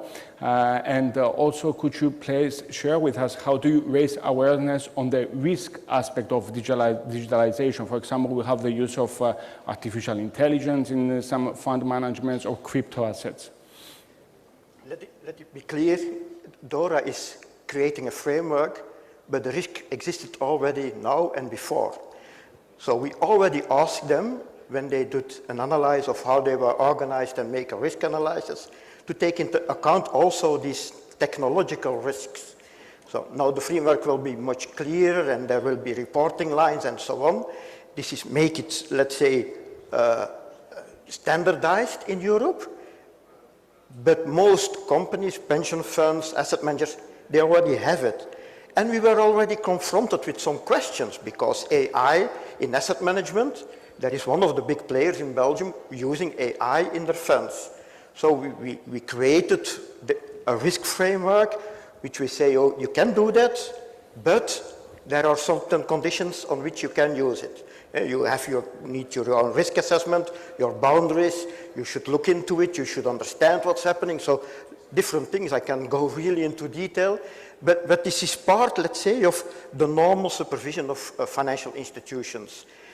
And of course, with these new regulations coming from Europe, we will adapt a little bit and make it clear that we are working in the framework with the reporting provided in the framework and the conditions from the framework. Thank you. And Ms. Hilkma, around 2 weeks ago, there was a really interesting event organized by the European supervisory authorities, which you met with stakeholders and had a really long exchange with the industry on DORA. Of course, I'm sure that there were a lot of exchange and a lot of learning from both sides. Could you please share with us some of the key points and how EIOPA will further support the supervisory authorities in this implementation? Yes, happy to. So DORA is really a big project with really tight deadlines. And it's like what we see happening more. Yeah? We see a trend that we have sectoral legislation for pensions, for insurance, for banks, and then we have new technology. And what you see happening is that the Commission, Brussels, is taking a horizontal approach to the new development. So you see a GDPR that applies horizontally. You see an AI Act that applies horizontally. You see a DORA Act that applies for a whole industry. And so what we need to do as supervisors is we need to first be aware that these documents are drafted, because they're not always drafted in the directorate that we know. Sometimes it's DG Connect, not DG FISMA. We need to be aware.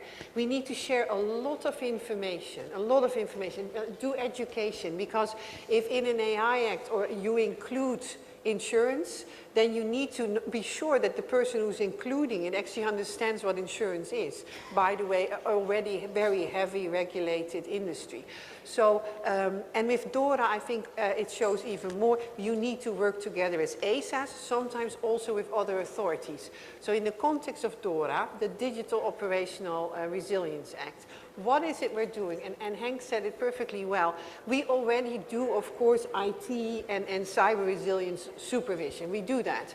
But we do it through the license. So we go to the pension fund, we go to the insurer, and then through the route of outsourcing, we follow the chain. And at some point, you end up with a cloud provider. Now, we do realize that in many, many cases, regardless of where we start, we end up with the same cloud provider. So there is a concentration of risk with certain third parties, critical third parties. Now, what DORA does is, DORA goes to the critical third parties through the front door. We're not getting there through the value chain. We go through the front door. We're going to, we're going to actually oversee these critical third parties. That is a new task, and that's going to be done at the level of the three ASAs. And that needs to be developed. The directorate, the DORA itself, came into force in January, and we have 12 months for about 6 ITSs, RTSs, and 18 months or 6 months more for a few others, but we need to get organized. And this is what we shared. We had over 2,000 people watching. There's a lot of interest, also from outside of Europe. We're a first mover as Europe.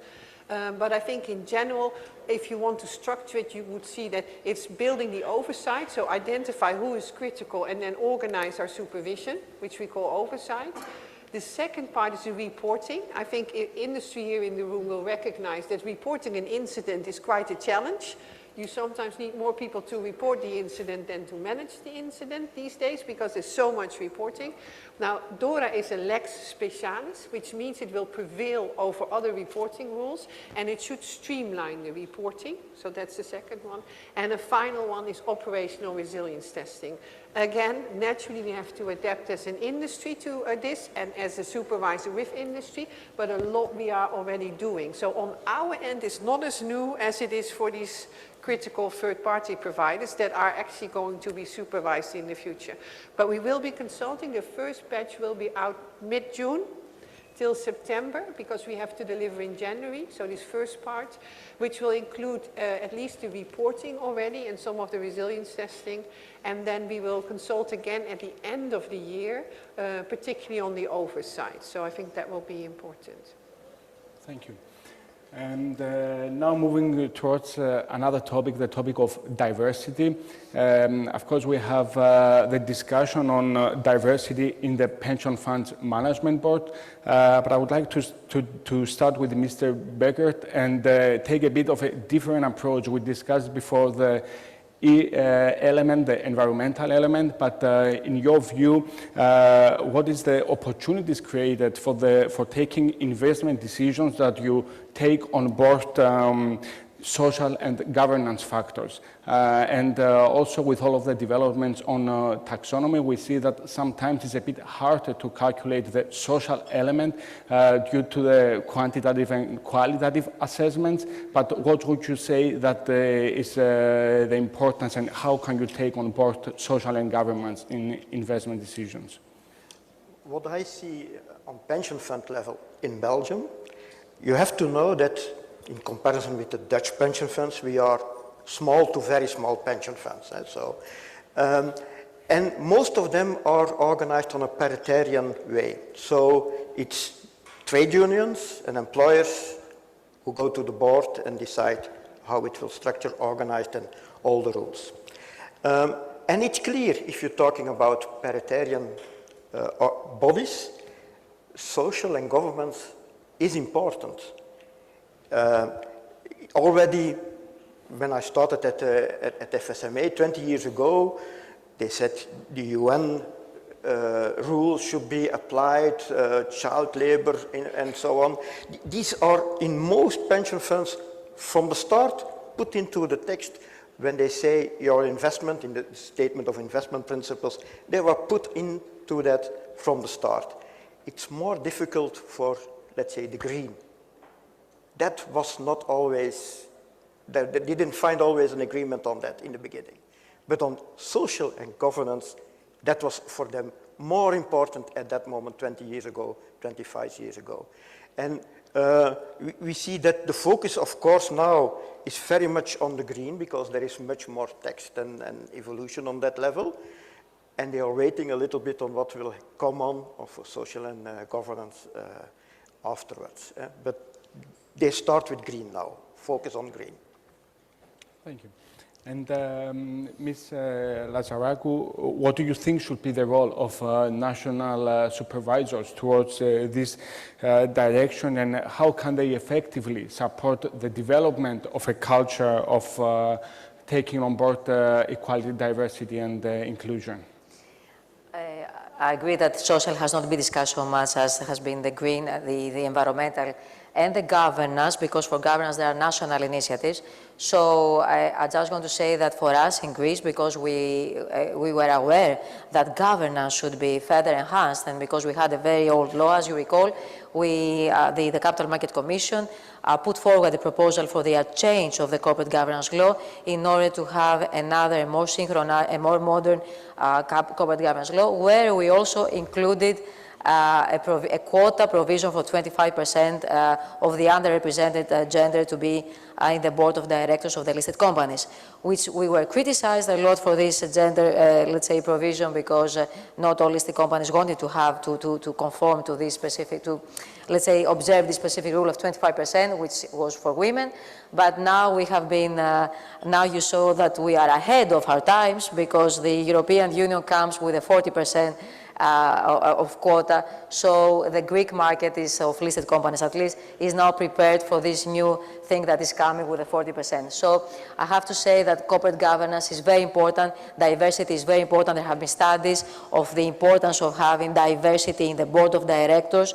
Not only as far as gender is concerned, but as far as other, let's say, as far as capacities is also concerned. We see now, I'm also in the Bureau of the Corporate Governance Committee of the OECD, and we see the importance that is being given on other, let's say, capacities that the members of boards should have. For example, we are now proceeding to a new era of technological advancements, as I said before, and we need to have people in the board of directors that are aware of this, let's say, digitalization that is coming, of this, of the technologies that, of the change in the technologies that were coming forward. So it is very important to have diversity, to have inclusion, and to have moral values which is connected to social, and to have also all these moral values as far as the board of direction and as far as the management in general is concerned. So we're in favor of this, and this is what we try to do in the Greek market with a new corporate governance law, which is in alignment with the best practices in Europe and in alignment with the OECD principles.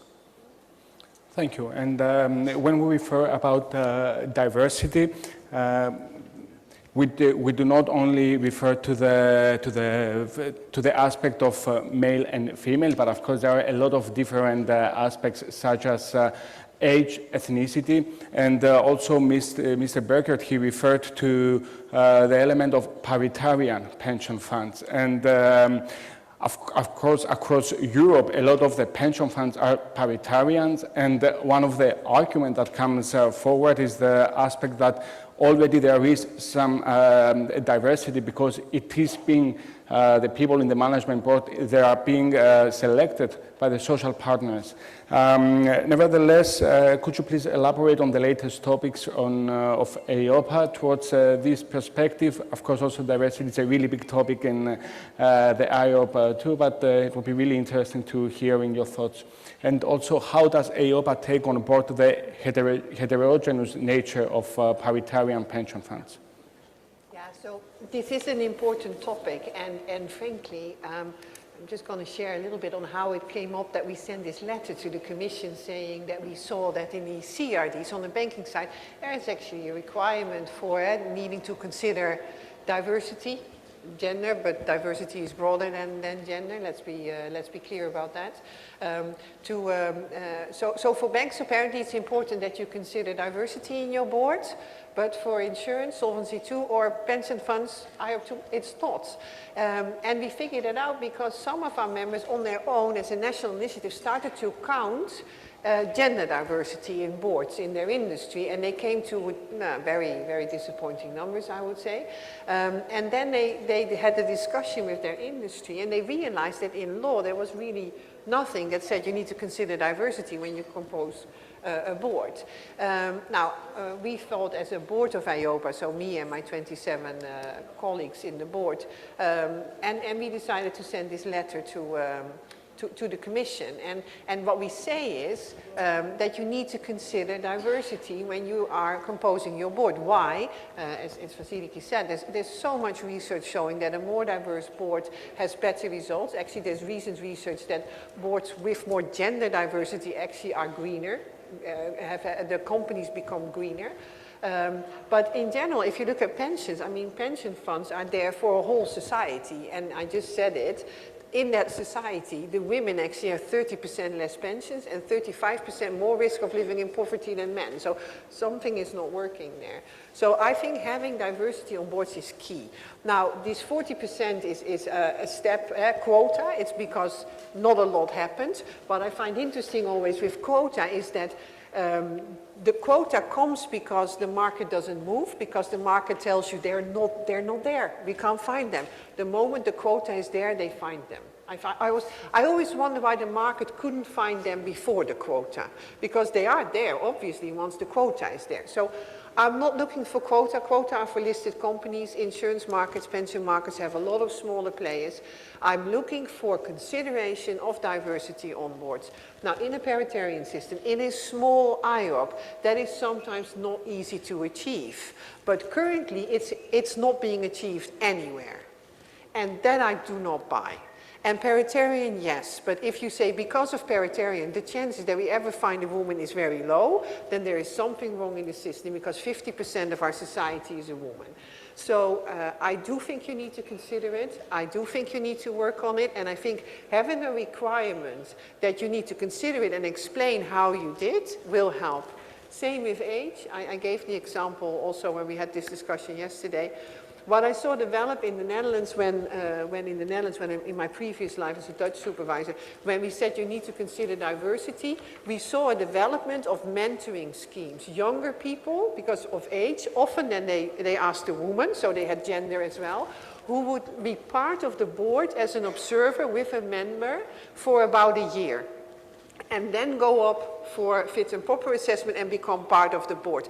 So the moment they had to consider it, creativity started and possibilities were found. And I think that is why I think it's so important that there is a requirement, because I'm concerned that without a requirement, not a lot will happen. Thank you. And moving towards the end of the discussion, I think it will be really interesting just to hear your thoughts of all the panelists on the future of pensions and insurance. And Ms. Hilkma, you already mentioned in your key intervention about the element of empowering people, and you mentioned about the tracking systems, the active participation, and that IOPS, they have to work well. In terms of the tracking system, also just to share with the audience here that at European level, there is an initiative, the European Tracking Services System, that AIP is also a member, and we are really thankful to the Belgian members because we cooperate a lot, and also there is this idea of bringing together different tracking pension systems, and currently is the Belgian and the Swedish. Yet moving on to the element that I think is also important, the financial literacy. And also one more element that comes into the discussion about the transparency that is given towards the members and the beneficiaries about their pensions.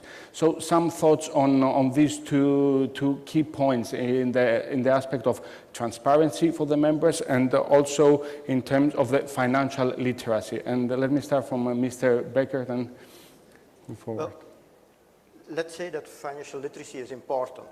I don't think it's the solution, the only solution, but it's important. And I think we should start, and we did it in Belgium, already at the level of the schools. So you need already to start literacy, financial literacy at the level of schools. We have several programs, I won't go into detail, because we think the older the people get, and they are already married, getting children and so on, the way to find information and so on is different. At the level of school, you can influence their thoughts. And that's, I think, something everyone here should do. Then, if you look at pensions and how you should promote pensions, at the end, the difficult question everywhere is, who will pay it? Can I pay it? If I'm low salary, I have difficulties to eat Friday because the money is already gone, or should the boss pay it? He says, oh, it's so difficult because I have to give higher salaries because of inflation, or should the state pay it, which has big debts? And that's the whole thing, at the end, the most difficult part, getting a consensus, who will pay for it? Because all the other things, creating good supervision, organizing a good taxation and so on, that's the easy part, I find. So if you are finding a consensus with trade unions, employers' organizations, you can go forward. But at the end, who will pay the bill? And that I see in most countries, also in Belgium, it's a very difficult point if the economic growth isn't there. Thank you. And any comment on the transparency aspect? Oh, the transparency, yeah. I already heard several times Belgium, so we have a tracing system which is organized in the Social Security with cooperation of all pensions institutions, which in Belgium we decided they are part of Social Security, so they can get the information from Social Security. If someone dies, they get the information. The banking account, they get the information from the national system. So all these elements go down, it's easy, an administrative way, but they put also a lot of information up, and it's transparent for the people to see what kind of pension they will have, first pillar, second pillar. But also universities can use this data to do analysis and how to evolve. And of course, we as supervisors have also access to this data, so to supervise. And that's, let's say, something top. Thank you. Ms. Lazaragu. I want to say about financial literacy that it's critical, and I'm happy that we end with this issue because I think that it is very important to have well-informed pensioners and for pension funds, but also for the whole investment world. It's critical to have financial education. So in the Capital Market Commission, we have right now an action plan for financial literacy. We are in contact with the universities in Greece in order to start working with them on workshops and maybe teaching specific courses regarding all these issues. We have not yet gone to school. I think this is something that we need to make sure that we coordinate also with the Ministry of Education in order to start also going to schools around these issues, although I fully agree with going to schools.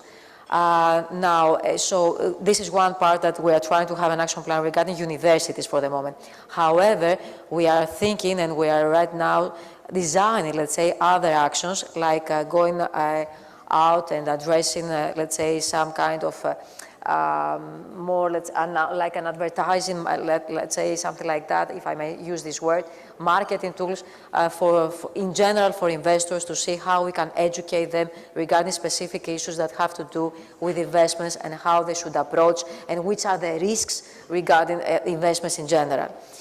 Now, having said that, I believe that the transparency, as well as you mentioned, is very important. We are one of the 3 regulators for the Greek market. So we have the relevant statistics, we have the relevant data, but it's very important that we all work, the 3 of us work, in order to make sure that we also enhance transparency in the Greek market regarding the pension system. Thank you. And Ms. Hickman, just a 30-second intervention because I was also informed that you also have to move into another meeting, but just as a final words from you. Very short. Transparency. I really hope that digitalization can help here. Transparency 5 years ago was sending as much info to the consumer as we can. It turns out that's too much. So how are we going to be clear? And I think digitalization can help. We can use infographics and tools without losing out of sight, of course, those are not digital. On financial literacy, I would take it to a higher level and call it financial health. And I take this from the United Nations representative for financial inclusion, Queen Maxima, but her office developed the concept of financial health. And then it really makes sense what we do as an industry, insurance and pension funds. It's about literacy, and I agree with everything you said about education. It's about not only understanding it, but then also being resilient to shocks, so having cover insurance to deal with shocks so you can continue. And having a comfortable outlook going forward, so you dare to take steps because you know you have a pension. And if you have all that organized, then you have financial health. And that is why we need to support that through national initiatives, through the European Pension Week, through Global Money Week coming, end of March, to have also take these moments to market and advertise, but let's do it in a structured way because in the end, particularly insurance and pensions have a fundamental part in ensuring financial health, and with that, I think citizens in Europe who are better off. Thank you. I would like to thank all of you for the very interesting discussion, and I wish you a good rest of the day. I know you have a lot of meetings, so thank you again. Thank you. Παναγιώτης, ευχαριστούμε για τον εξαιρετικό συντονισμό. Thank you, Panagiotis. Now we will have our first break, 20 minutes for coffee, and we'll be back soon. Thank you very much. Difficult to recognize. Pandemic, supply chain failure, extreme weather, all interconnected. How do you navigate? Make decisions. Our experience and advanced analytics help you find the value amidst the volatility. Aon is in the business of better decisions. Ζούμε σε έναν κόσμο που η μοναδική σταθερά είναι η αλλαγή. Σε αυτόν τον κόσμο, 2 ισχυρές δυνάμεις της ασφαλιστικής αγοράς, 2 εταιρείες με πολυετή εμπειρία και δυναμική ανάπτυξη ενώνονται, διατηρώντας τις αξίες και τα μοναδικά τους πλεονεκτήματα. Γίνονται μια δυνατή ομάδα, ένα ισχυρό μπραντ, αποδεικνύοντας την εμπιστοσύνη τους στις προοπτικές της ελληνικής αγοράς. Γινόμαστε ένα. Ξεκινάμε μαζί μια κοινή πορεία ανάπτυξης για ένα καλύτερο μέλλον για όλους.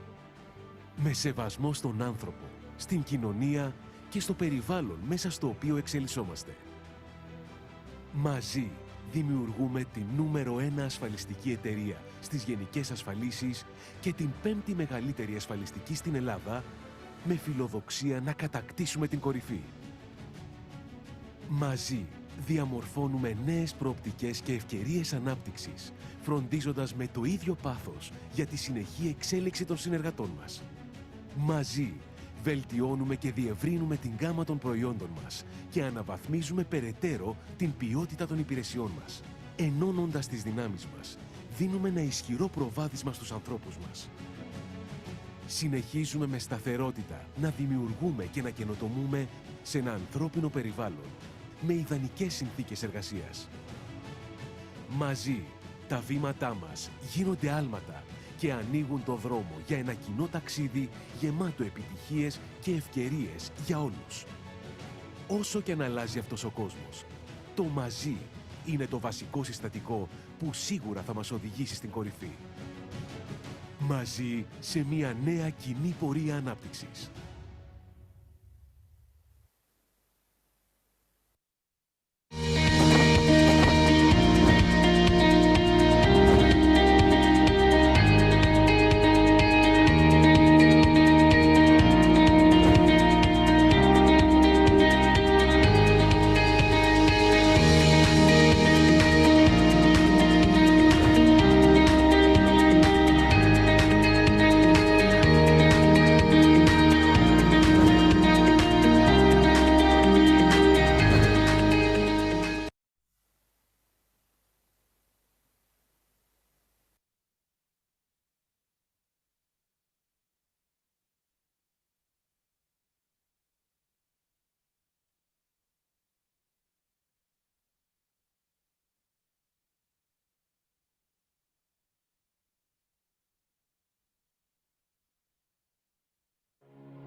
It's a beautiful thing, change. Embrace it, and your business can improve our climate. Give more people a place to call home. Inspire a global workforce to be a force of innovation and growth, and help reduce food waste and combat hunger.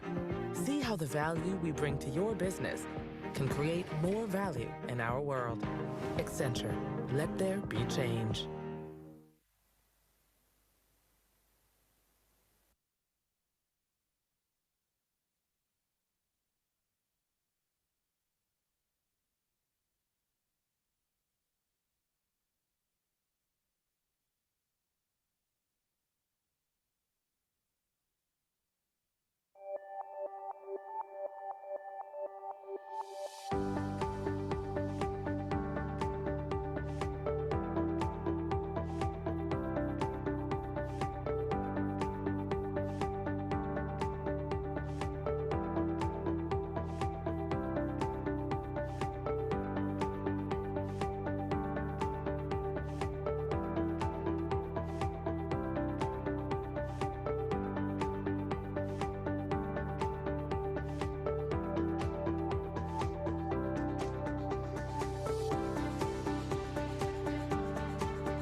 Your organization is only as resilient as its people. How do you help them plan their futures, improve their health, and build their wealth? We give you the clarity and confidence to make work for everyone. Aon is in the business of better decisions. Ζούμε σε έναν κόσμο που η μοναδική σταθερά είναι η αλλαγή. Σε αυτόν τον κόσμο, δύο ισχυρές δυνάμεις της ασφαλιστικής αγοράς, δύο εταιρείες με πολυετή εμπειρία και δυναμική ανάπτυξη ενώνονται, διατηρώντας τις αξίες και τα μοναδικά τους πλεονεκτήματα. Γίνονται μια δυνατή ομάδα, ένα ισχυρό μπραντ, αποδεικνύοντας την εμπιστοσύνη τους στις προοπτικές της ελληνικής αγοράς. Γινόμαστε ένα. Ξεκινάμε μαζί μια κοινή πορεία ανάπτυξης για ένα καλύτερο μέλλον για όλους. Με σεβασμό στον άνθρωπο, στην κοινωνία και στο περιβάλλον μέσα στο οποίο εξελισσόμαστε. Μαζί δημιουργούμε την νούμερο 1 ασφαλιστική εταιρεία στις γενικές ασφαλίσεις και την 5η μεγαλύτερη ασφαλιστική στην Ελλάδα, με φιλοδοξία να κατακτήσουμε την κορυφή. Μαζί διαμορφώνουμε νέες προοπτικές και ευκαιρίες ανάπτυξης, φροντίζοντας με το ίδιο πάθος για τη συνεχή εξέλιξη των συνεργατών μας. Μαζί βελτιώνουμε και διευρύνουμε την γκάμα των προϊόντων μας και αναβαθμίζουμε περαιτέρω την ποιότητα των υπηρεσιών μας. Ενώνοντας τις δυνάμεις μας, δίνουμε ένα ισχυρό προβάδισμα στους ανθρώπους μας. Συνεχίζουμε με σταθερότητα να δημιουργούμε και να καινοτομούμε σε ένα ανθρώπινο περιβάλλον με ιδανικές συνθήκες εργασίας. Μαζί, τα βήματά μας γίνονται άλματα και ανοίγουν το δρόμο για ένα κοινό ταξίδι γεμάτο επιτυχίες και ευκαιρίες για όλους. Όσο και αν αλλάζει αυτός ο κόσμος, το μαζί είναι το βασικό συστατικό που σίγουρα θα μας οδηγήσει στην κορυφή. Μαζί σε μια νέα κοινή πορεία ανάπτυξης.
It's a beautiful thing. Change. Embrace it, and your business can improve our climate. Give more people a place to call home. Inspire a global workforce to be a force of innovation and growth, and help reduce food waste and combat hunger. See how the value we bring to your business can create more value in our world. Accenture. Let there be change.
Today's world is difficult to recognize.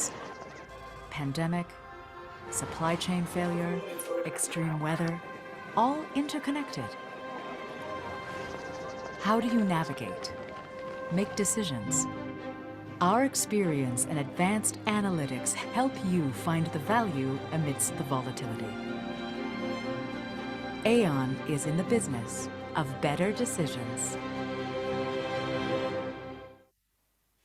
Ζούμε σε έναν κόσμο που η μοναδική σταθερά είναι η αλλαγή. Σε αυτόν τον κόσμο, δύο ισχυρές δυνάμεις της ασφαλιστικής αγοράς, δύο εταιρείες με πολυετή εμπειρία και δυναμική ανάπτυξη ενώνονται, διατηρώντας τις αξίες και τα μοναδικά τους πλεονεκτήματα.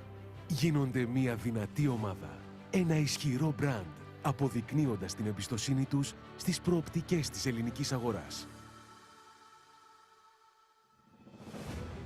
Γινόμαστε ένα. Ξεκινάμε μαζί μια κοινή πορεία ανάπτυξης για ένα καλύτερο μέλλον για όλους.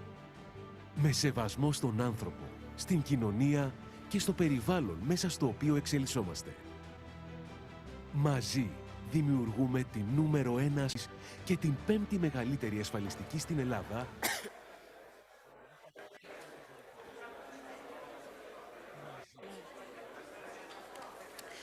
Επανήλθαμε, κυρίες και κύριοι, μετά τον καφέ. Όπως βλέπετε, έχω δίπλα μου μία...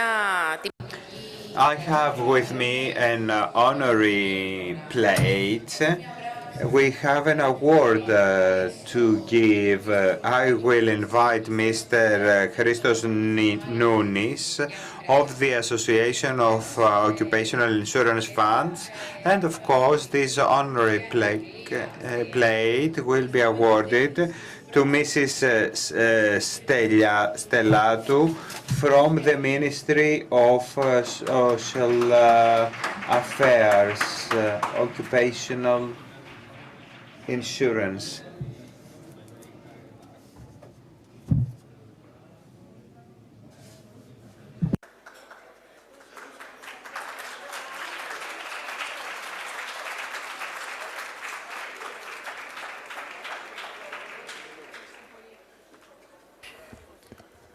Αγαπητοί συνέδροι, Dear colleagues, I would like today to award a very precious colleague, the head of the Directorate of Supplementary and Occupational Insurance of the Ministry of Labour and Social Affairs. She is about to be retired. It has been an honor working with her. She has always been there to listen to our problems and try to solve them. Now that she's not pressed by us any longer, we wish her to enjoy her pension. I would like to thank the President and the members of Seletea for this award and for mentioning me with very positive words in this conference. Of course, we do try a lot to promote occupational insurance, and I wish all the best for the promotion, to the promotion of this institution with more occupational insurance funds introduced. I wish you all the best. Thank you very much for this award. And with this, we will continue. I would like to invite Mrs. Yanos Kodopoulos, CEO of the Athens Exchange Group. 10 minutes. Thank you very much. I think that in the next 5 minutes I will talk to you about the experience of the Athens Stock Exchange and its own occupational insurance fund. The decision of the administration of the Athens Stock Exchange to operate an occupational insurance fund is the option of the institution of insurance funds, occupational insurance funds, as an efficient and effective tool for pensions in the framework of the second pillar, replacing the previous insurance program of the third pillar. Now, the insurance fund of ours is a strong fund aiming at maintaining the high-ranked executives of the group and attract new ones. We have an institutional framework that we follow. We invest the funds via a committee of investments. We have a transparent governance with the participation of employers and employees and update of the insured on the course of their insurance. Of course, the participation is voluntary in the occupational insurance fund, and the administration takes care of to protect the interests of the insureds. We give incentives for the insured. There is a contribution of 2% of the employer, and of course an additional from the employee. Our average contribution is 3.4%, and there is a provision for extraordinary contributions on the part of the insured. They insured have a contribution of 8.3% and some extraordinary ones. The average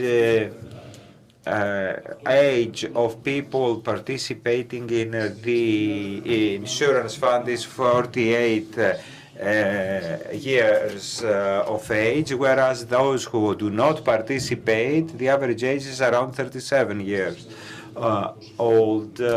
So we try to promote the interests of our insured and say a few words about the fund.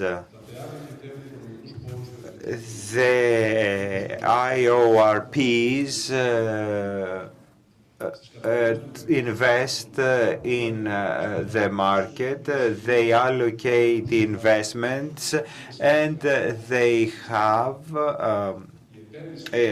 diversified investments either in bonds or in the Athens Stock Exchange. In that way, they increase their capital via expanding the investments, managing portfolios, and in our ORP, the investments of our stock, which started some years ago, had a negative performance for years, but now this has changed, proving the positive option of occupational insurance funds.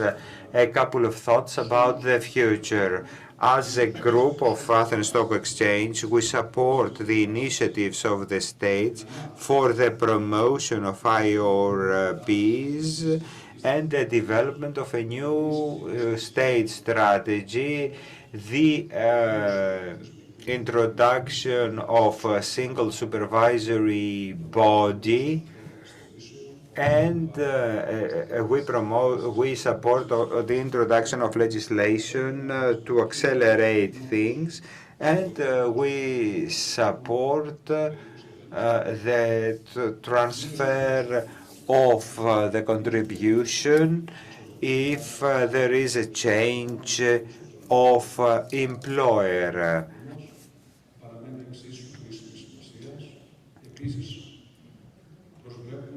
We look forward to the new framework for multi-employer IORBs, and we look forward to include more insured in our fund. Thank you very much. Η αλήθεια είναι ότι δεν περίμενα να ήσασταν τόσο σύντομος. Και μετά τα όσα ακούσαμε από τον κύριο Κοντόπουλο, σειρά έχει ο κύριος Θεοφάνης Μιλωνάς, είναι πρόεδρος του Διοικητικού So, after what we heard from Mr. Kondopoulos, I call to the floor Mr. Theophanis Milonas, the chairman, the board of directors, and the chief executive officer of Eurobank Asset Management, and the secretary from the Asset Management Association. But unfortunately, Mr. Milonas is not with us. Well, these things happen. So let's move on to our next speaker, Mr. Drosatakis, Manos Drosatakis, the general manager and CIO of Iolkous Investments.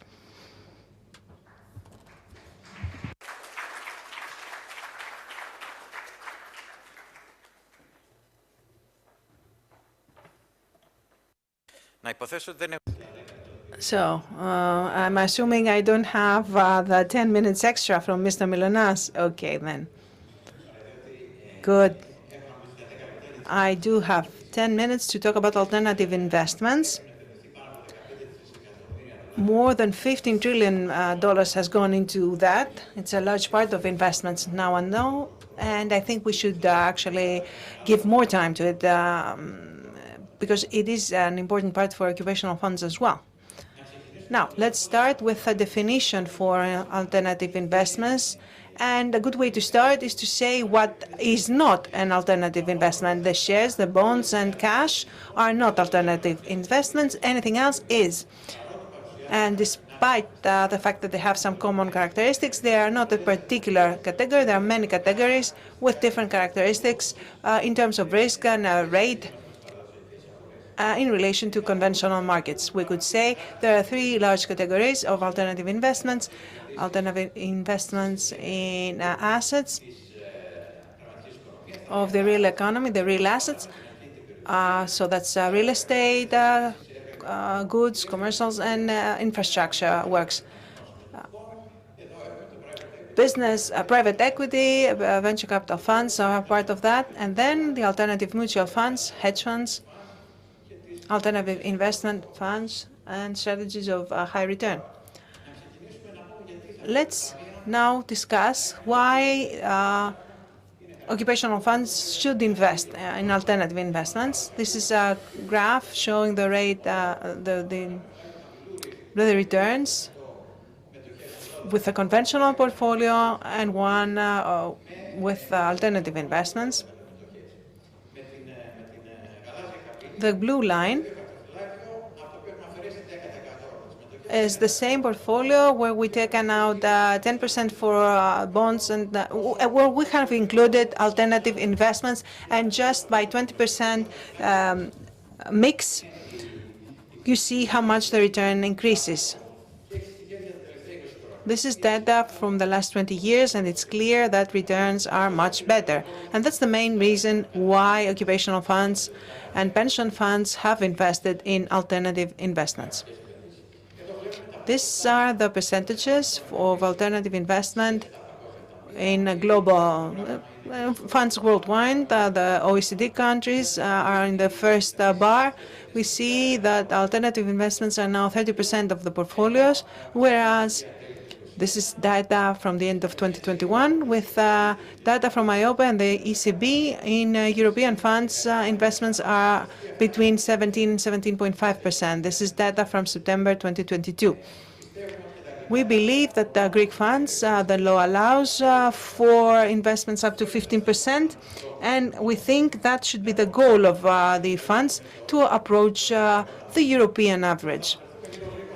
Now, in brief, we will talk about the different categories, starting from investments in real estate. 3 ways for funds to do that: through IAP, through alternative capitals, and with direct investments. But taking into account the size of the funds, the third option is not viable. The 2 first offer professional management and some incentives, some taxation incentives. Real estate investments have common elements with bonds and with shares. We have an income, such as with bonds, but the value of the asset is the present value of the future cash, such as the same of the shares. This is why we say they have common elements with bonds and shares as well. That those assets can increase the value of a portfolio and offer diversification. The expected and the rates are the returns are closer to the returns of shares, but the risk is similar to the risk of shares. These are listed, and therefore an investment in real estate is not always preferable. You need to look of whether or not where they trade and what the expected return is, and just compare it with returns of shares and bonds, because these are numbers that change. Now, private equity, 3 categories: private equity, private debt, and venture capital. Private equity is a buyover of non-listed companies, restructuring, and then a sellout. Private debt is financing of companies that are not listed with bonds that have special characteristics, and venture capital are investments in startups. This has the higher returns in latest years. The influx in those investments is impressive. More than $1 trillion each year, new influx for that market. And the main reason for that are the very good returns they have given in last years.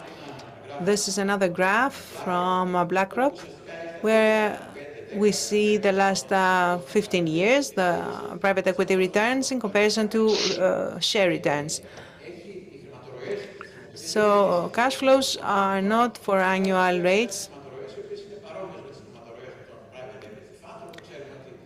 They have adjusted the figures to make a comparison.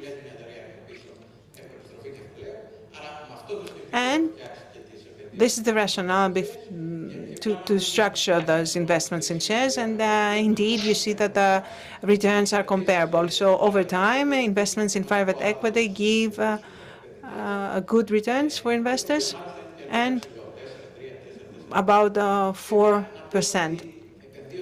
But investing in private equity, essentially you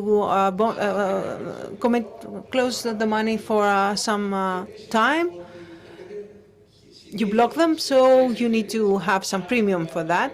And we also see that investments in small companies, so then again, there's a premium for that because of investing in small funds. Now, alternative funds and hedge funds, these are not the same type of influx that we saw in previous categories, but we are standing at about $4 trillion. And again, the reason for that are the good returns. But we don't have the same influx because returns are lower than compared to the stock markets, as we see in the graph. However, it is important. What is also remarkable is that the risk is lower. You see that the volatility is about 1/3 of the volatility of the markets. So it's true that returns are lower, but volatility is also significantly lower. Another graph that is interesting, we see the correlation between the returns of the hedge funds with a portfolio that's 60-40. And what is important is that in cases when, in periods with market crisis, where the returns are even negative,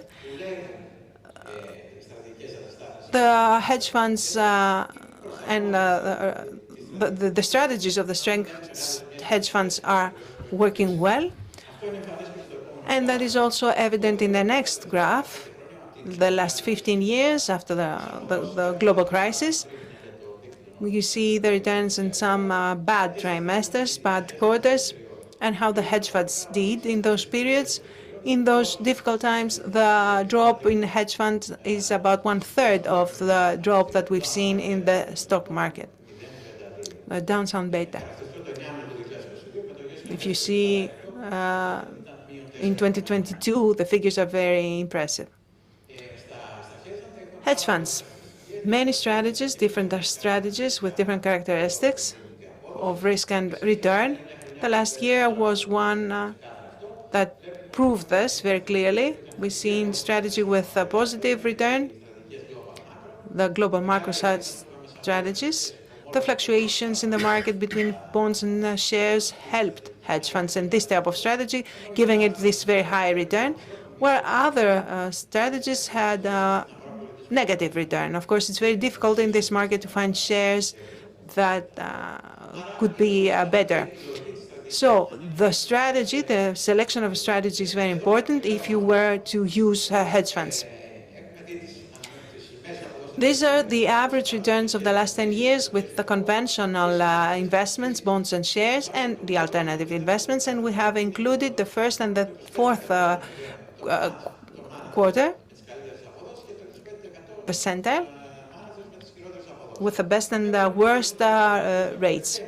So in conventional markets, these figures are not so different, 7.8 compared to 9.6. In alternative investments, the differences are very, very high. For the venture capital, you could have made for 34% or even go down to a negative return. What's the conclusion that alternative investments increase the value of the portfolio, increase the returns, but you have to go either through a consultant that's specialized in this type of investment or through a fund in order to achieve the returns that I've shown you. Thank you.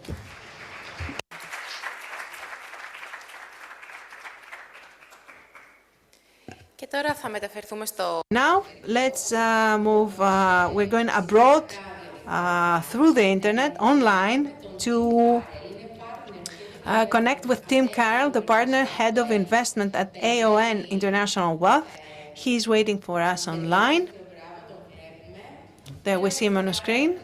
From Greece. It's our pleasure to have you here with us. And you will refer to the EU-IORP investment governance, lessons learned and future developments. So the floor is yours. You have 10 minutes in your disposal. Thanks very much. And it's a pleasure to join you for this conference. In my 10 minutes, I'm just going to run through some slides. As you mentioned, my focus is on the governance of investment arrangements for IORPs and lessons learned over the past 4 or so years since this was established, IORP 2 was established, and maybe some reflections on the future. So in the first slide, if I can persuade my computer to move on. Oh, sorry. Just give me a second.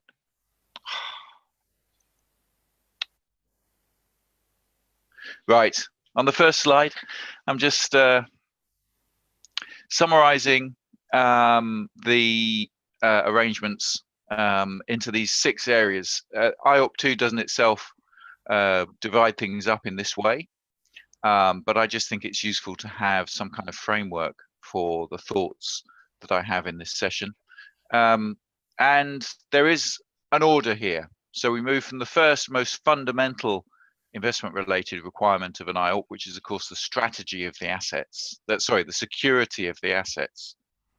And then you go around the circle and finally you end up with disclosure, which of course comes after you've done all the other steps. And on the right hand side, I've picked out some of the key investment governance requirements of IOP2 directive. And really the key to the whole thing is the one in the middle of this list, risk management. Really every aspect of these governance arrangements is to do with avoiding and controlling and managing risk. So if you only remember one thing from my presentation, that's the key thing. IOPs are risk management structures. So I'm not going to go through every item on this list, but just to pick out a couple of key ones.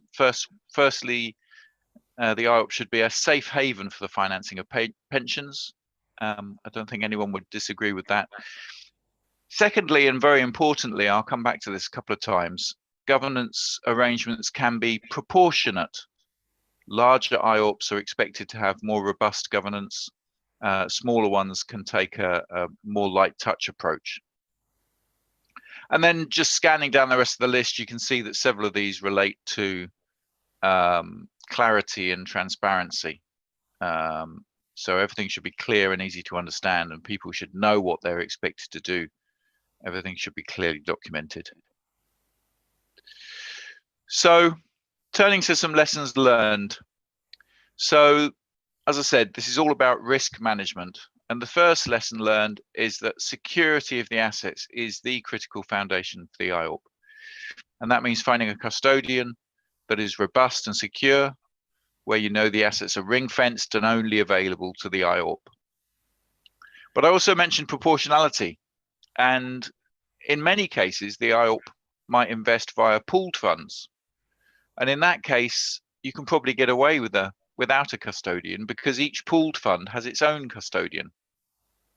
So you can just rely on them. But importantly, the responsibility of the governance structure, the board of the IOP, is to check the quality and security of the custodian, not just to rely on the asset manager having made a good choice. The next lesson learned is strategy. And obviously each IOP has its own strategy, depending on the type of benefits it provides and so on. But the lesson learned here is that every member is different, but they must be treated equitably. So what does that mean? Well, the important thing here is that the risks facing an individual beneficiary actually change through their working life.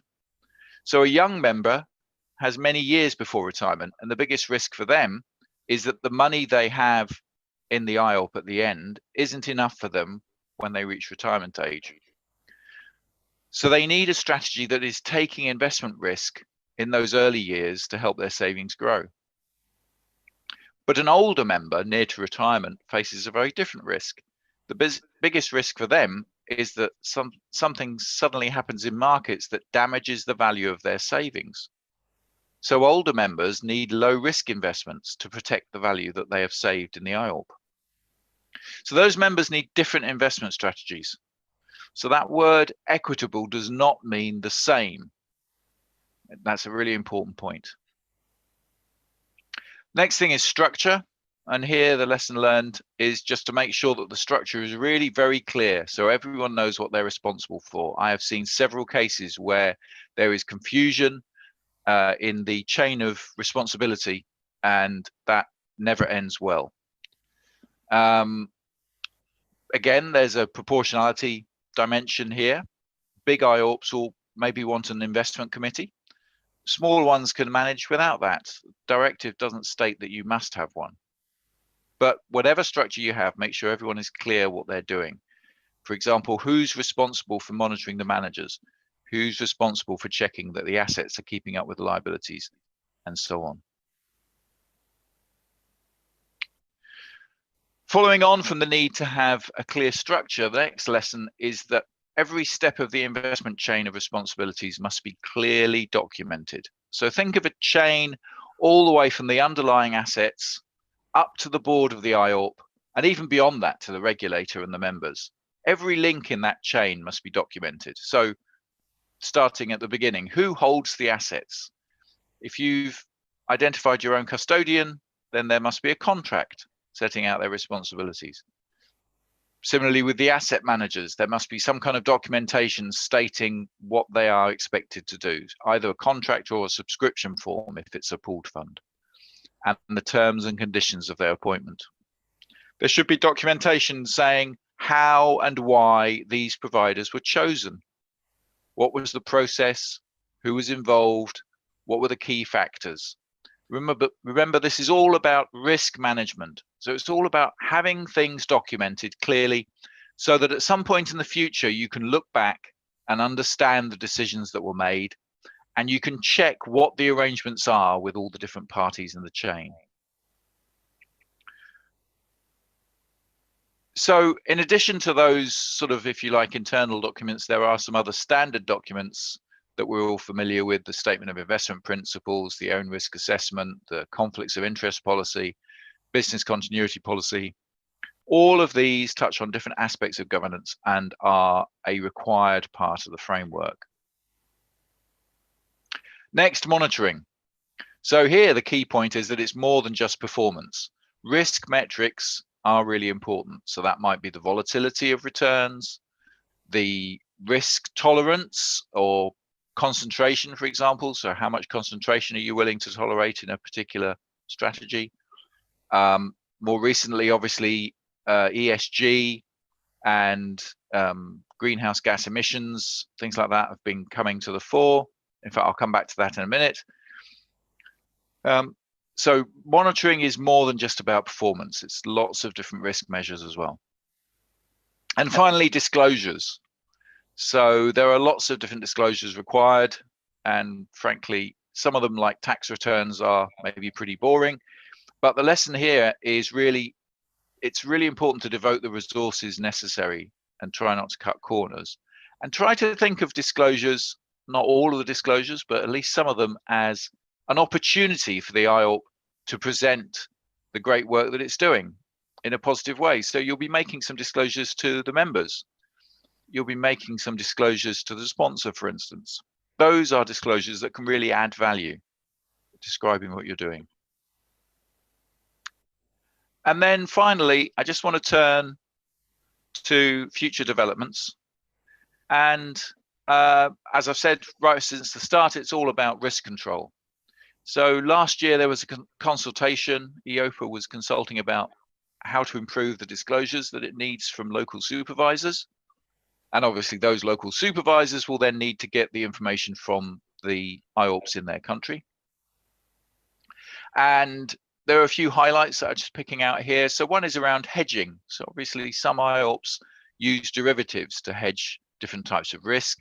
And EIOPA is looking for more disclosure about the types of derivatives being used and how that manages the risks of the IORP.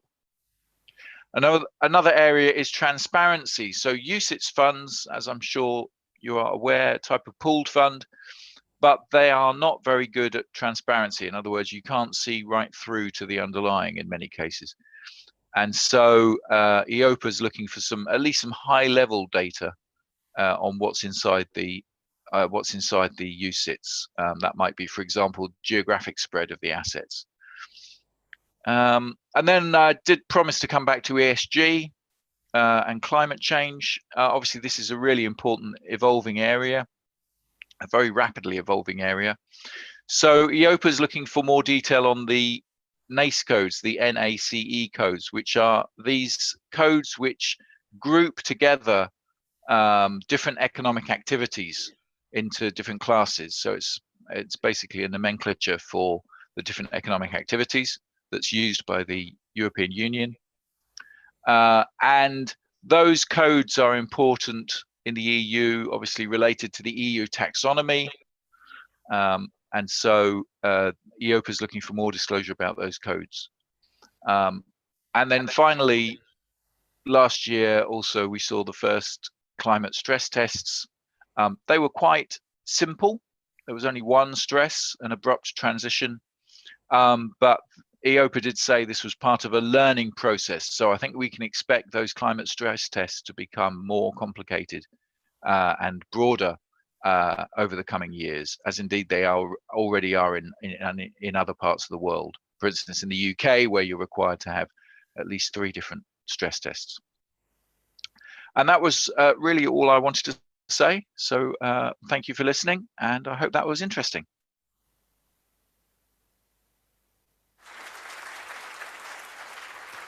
Thank you so much, Mr. Karel. I was wondering if your presentation will be available because we had some requests here. Yes, absolutely. I will share perfect. Thank you so much. And now we move to Mrs. Flavia Michilota, Sustainable Finance Advisor, member of the Occupational Pension Stakeholder Group of the European Insurance and Occupational Pensions Authority. She's waiting for us. Good morning from Greece. Good morning. Can you hear me fine? Didn't hear you. Can you hear me fine? Yes, we can. Great. The floor is yours. Thank you. Thank you very much. Pleasure to be here with you today. So in my short speech, I would like to really talk to you about a strategic asset for IORPS, and that's, of course, ESG, the main topic of my talk this morning to you. And indeed, I would like to delve with you in the meaning of the acronym ESG as such. It's a very interesting acronym because, and that has taken over the years quite a significant role in our financial system and is increasingly getting a lot of recognition by policymakers, as they recognize, in fact, on the one hand, the importance of the risks it refers to, and on the other, the relevance of creating a level playing field around the understanding of those risks and their implications and meaning. In the pension context, of course, the impact of ESG is most noticeable when it comes to investing. ESG focuses on investing money in companies and funds that meet certain ESG criteria. So the colleague that was speaking before me already talked about the importance of the E of ESG, which of course has to do with environment and, as you know, climate change, but also pollution, depletion of resources, biodiversity. For the S, of course, we talk about everything to do with the social issues. So human rights, safety standards, employee relations, whilst the G, of course, involves everything around governance, anything that relates to the board and committees, but also issues like bribery and corruptions. By considering these additional factors when investing, the aim is for investors and directors to increasingly invest in companies that bring positive change in the world. ESG factors were considered some time ago as non-financial factors, some kind of intangible values, we can say. Things have really evolved in the last few years, and the indirect impact of ESG factors has been recognized in the way those risks have a deep financial repercussions. In the case of pensions, they can impact substantially the savings and well-being of pension fund members, particularly in the longer term. ESG factors can materially impact long-term risks and a company's valuation as well, as both at its operation and its reputation. As a result, prudent investors should integrate these factors into their investment and risk management process. With the transposition of the IORP2, governing bodies of pension funds have already started to integrate ESG factors in their investment and risk management process. But the main question is, what are the legal obligations for directors? But directors are already bringing ESG factors into their everyday investment decisions in a variety of ways. And that means applying investment strategies that already embed ESG considerations. That can be done through exclusionary criteria, which excludes from investment options activities that are not ESG friendly. Positive screening, which is seeking out best-in-class investment opportunities amongst companies across industries. And executive ownership, which involves engaging with companies. But what are the legal obligations in considering ESG factors when making investment decisions in relation to schemes? So there are three main pieces of legislation that bring ESG factors in the pension realm. We already seen some of them in the conference today. So it's the Shareholder Rights Directive, so the SRD2, the SFDR, which of course is very much the focus of financial market participants today, and the IRP directives as transposed into law. The first two are mostly aimed at increasing corporate transparency and shareholder rights engagement by financial market participants. And they involve taking into account sustainability risks and adverse impacts. It is not yet entirely clear to what extent directors of occupational pension schemes are expected to comply with the full requirements of this regulation in a granular way. But practitioners are already getting prepared and setting their risk and reporting frameworks to ensure they're ready. But even more important to pension schemes, of course, currently are the requirements of the IRP2 directive, which were transposed in Greece already in 2020. The IRP2 requires directors to provide information to members in relation to the relevance and materiality of ESG factors to the investments and explain how such factors are taken into account, usually in the Statement of Investment Policy, so the SIP. In practice, the ESG element of IRP2 requirements could simply be met by directors, setting out that the ESG factors are not being considered in the scheme's investment policy. That said, most directors do appear to be engaging with ESG considerations in making investment decisions. And it might be that this engagement is being driven not only by legal requirements, but by members' demand. For instance, a recent study carried out by Aviva in the UK a couple of years ago indicated that 72% of pension savers consider ESG factor important when investing. It seems, therefore, that directors are taking ESG increasingly into account when investing in pension scheme assets. The question is, how does this interact with the overall obligations and ability of directors to invest assets?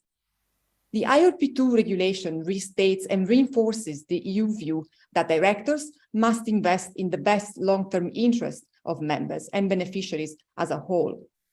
With regard to the prudent person principle, the fact of taking into account ESG cuts across the responsibilities and duties of investing in the financial best interest of members.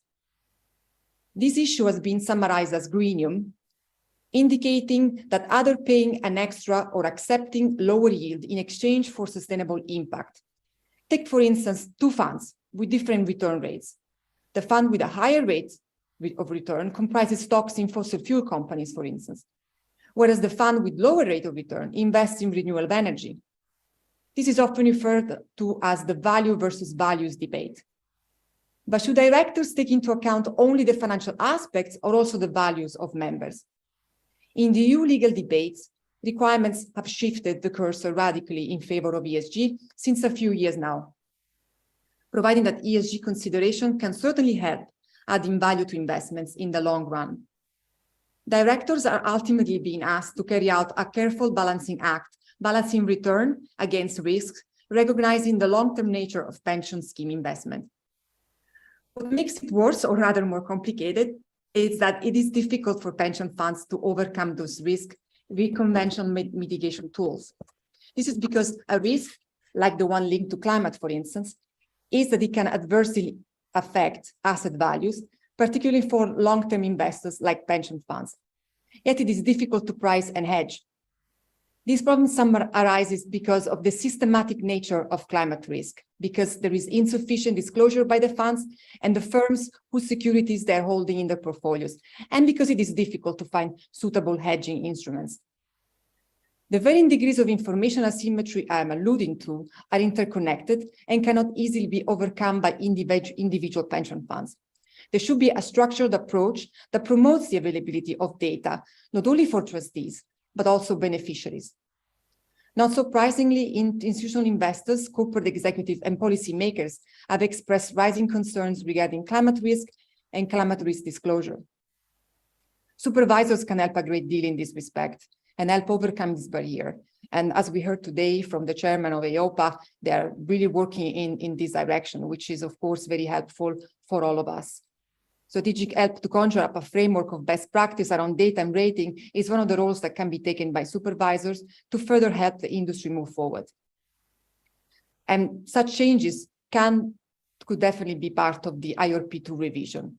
Other elements that have been advocated within EIOPA in this context are also the importance of engaging with fund managers to capture better data on investments, but also potential further data on engagement and stewardship, which could be useful to support directors' decision-making. With a significant public interest in COPs since Paris in 2015, and the last one in Egypt, the COP 2027, which focused on climate adaptation, the challenges posed by climate change that we witness in different parts of the world increasingly and with a higher frequency, and today with the energy crisis and the consequent focus on climate issues that stems from that, can make us forget that ESG is more than just environmental claims or climate change, but that matters. Increasingly, social and governance data is also becoming easier to track and measure as a growing requirement in the EU that's been taken very seriously, especially by some member states already since a few years. Already since 2018, the Non-Financial Reporting Directive has provided the framework for corporate reporting on ESG factors on a voluntary basis across member states that were, to a large degree, free to abide by it to the extent they wanted. Some countries have made the Non-Financial Reporting Directive stricter than necessary. As a reminder, the directive was targeting corporate players acting on territories with 500 employees. Sweden, for instance, has required all companies with over 250 employees to adhere to the reporting requirement of the NFRD, while Greece has established that any company with more than 10 employees and generating revenues of 700,000 euros is obligated to report under the same directive. This is part of a preparation for corporate players in their countries to be able to meet the upcoming reporting requirements of the new reporting legislation in Europe, the Corporate Sustainability Reporting Directive, CSRD, which is currently the focus for corporate players with activity or presence in Europe. But what should directors do at practical level when it comes to ESG? Firstly, they should take advice on legal and regulatory responsibilities in respect to ESG investing. The second thing is to update documentation to reflect how ESG is being considered in the scheme. For example, the scheme statement of investment principles. And finally, ask questions. Discuss with investment management advisors to determine how they approach ESG investments as part of their policy. This is of key importance.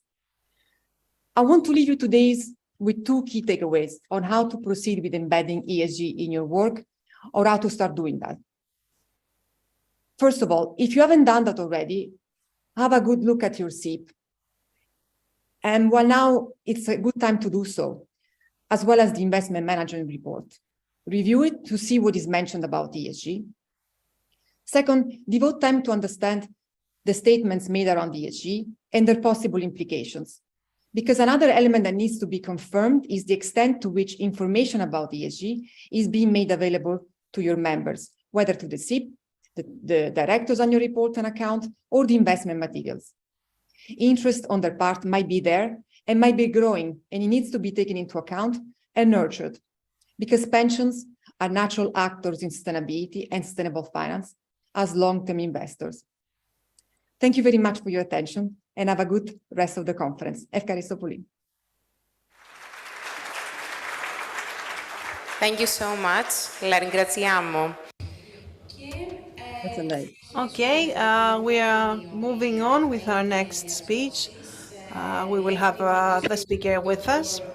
Then Gouthke, if I pronounce properly your surname, thank God. He's head of European office, talk about HIORP, and he will he will give us the answer in the question, running a multi-employer fund in the EU today, challenges as we head from the past to the future. The floor is yours.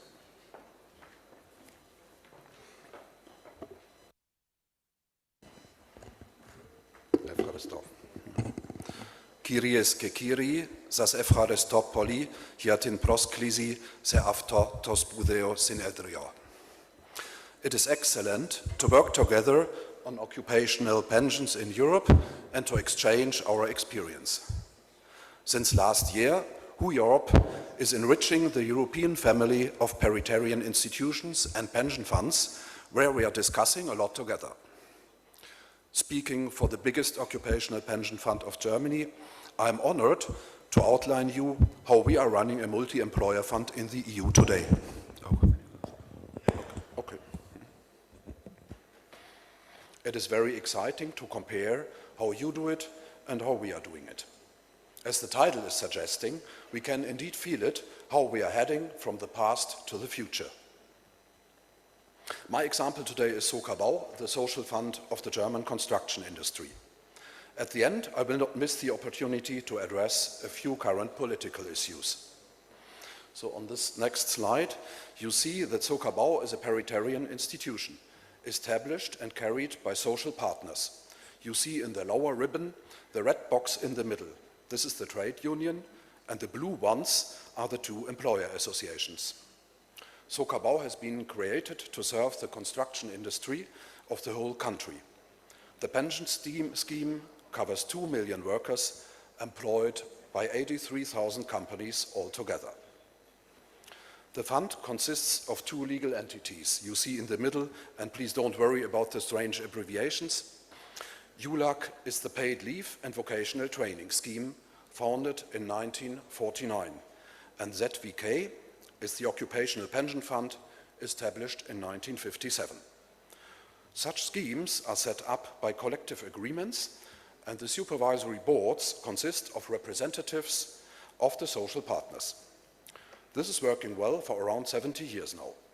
With a hint to our dear regulators, paritarian institutions are long-living, financially stable, and predictable organizations. The highlight in this system is that the Federal Ministry of Labor and Social Affairs does declare the collective agreements for universally applicable. So they are binding everyone active in construction in the entire country. This warrants fair competition, as nobody may escape from it. We are running in all three social fund schemes that I characterize as follows. For vocational training, all affiliated companies pay contributions to Sokabau. We calculate and finance the various training centers from such contributions. In addition, companies who train apprentices will receive paybacks from the fund. If, however, you do not train anybody, you will just pay but not receive any premium refunds. I believe this is quite fair. Let me say something on the paid holiday leave. This is the second scheme. This makes the story very cross-border and very European, as all posted workers and their posting companies must partake in it. If you send a team of workers from one member state to another, you must comply with the EU Posting Workers Directive. This means the labor law and the minimum wages of the receiving country apply to you. To this end, construction companies posting to Germany, in our case, must pay the holiday allowance to Sokabau.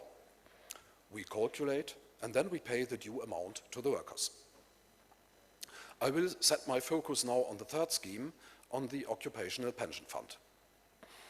In 1957, we started with a partially pay-as-you-go funded system. It was based on a generally binding collective agreement. It was mandatory for all employers and employees in the scope. It was funded by the employers, and it was a defined benefit scheme. The amount of pension benefit depends on the pension age and the duration of the employment. There are some solidarity-based elements in it. The employer contributions depend on the gross wages, but the benefits do not. It is not relevant for the level of a benefit if a worker received a higher or a lower wage. As this appeared to become less sustainable over time, we changed it in 2016 into a fully funded system. See on the next slide. The reasons were, well, demographic change, problems of financing the pay-as-you-go, the level of statutory pensions is decreasing, A rising need thus for higher levels of supplementary pensions, and also the European and national legislation required changes. So we built up a social partner solution, a new collective agreement with the scheme Tarifrentebau, applicable from 2016 on. It is fully funded. Each member has its own individual pension account. Entitlements vest immediately. This is more generous than what is required by law. Also, the scope was enlarged, is now including apprentices. So when you take up a job in construction, quite young, 16, 17 years young, from the first month on, you develop a claim on an occupational pension. Next slide, you see a few figures.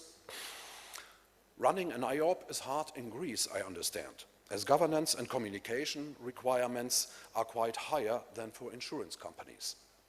Furthermore, IORPs, in contrast to insurance companies, need to operate as watchdogs of the agreement between employers and employees.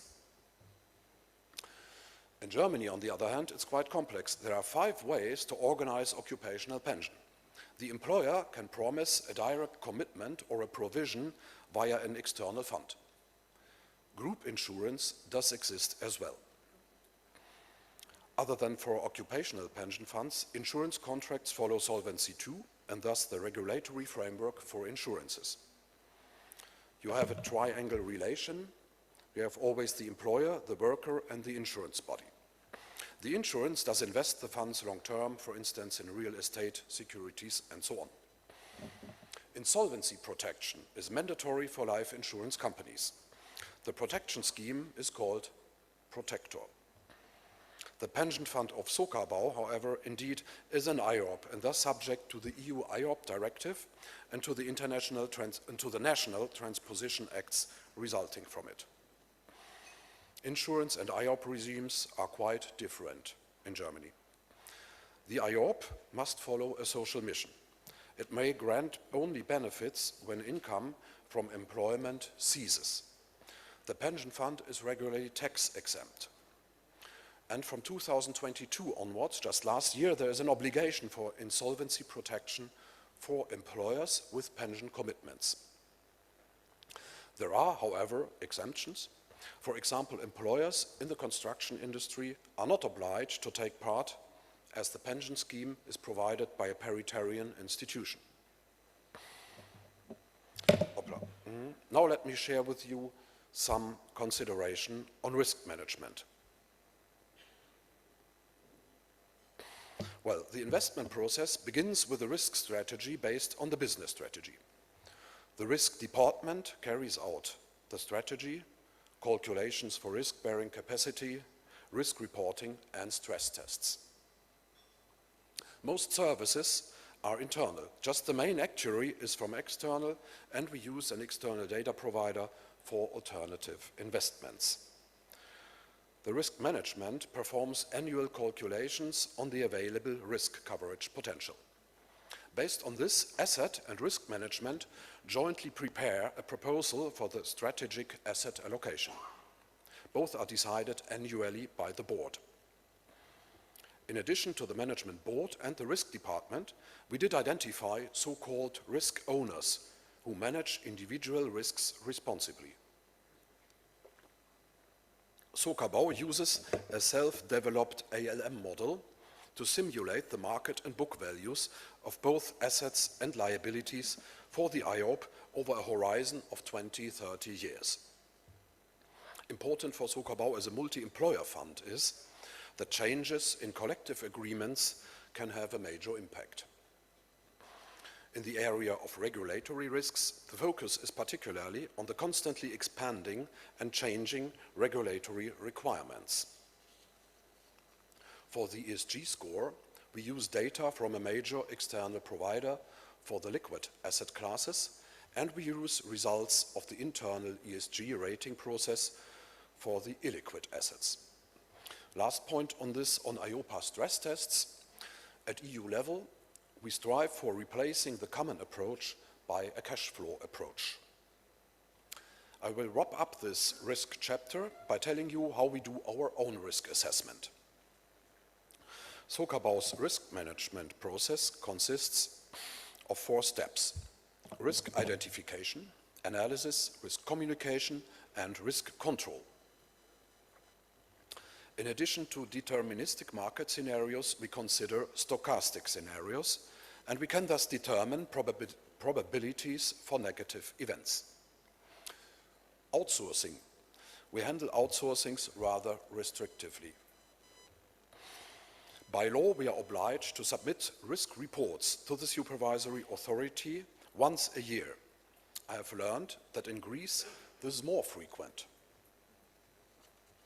We monitor the overall house-wide risks on a quarterly basis as a part of the risk reporting to the board and to BaFin.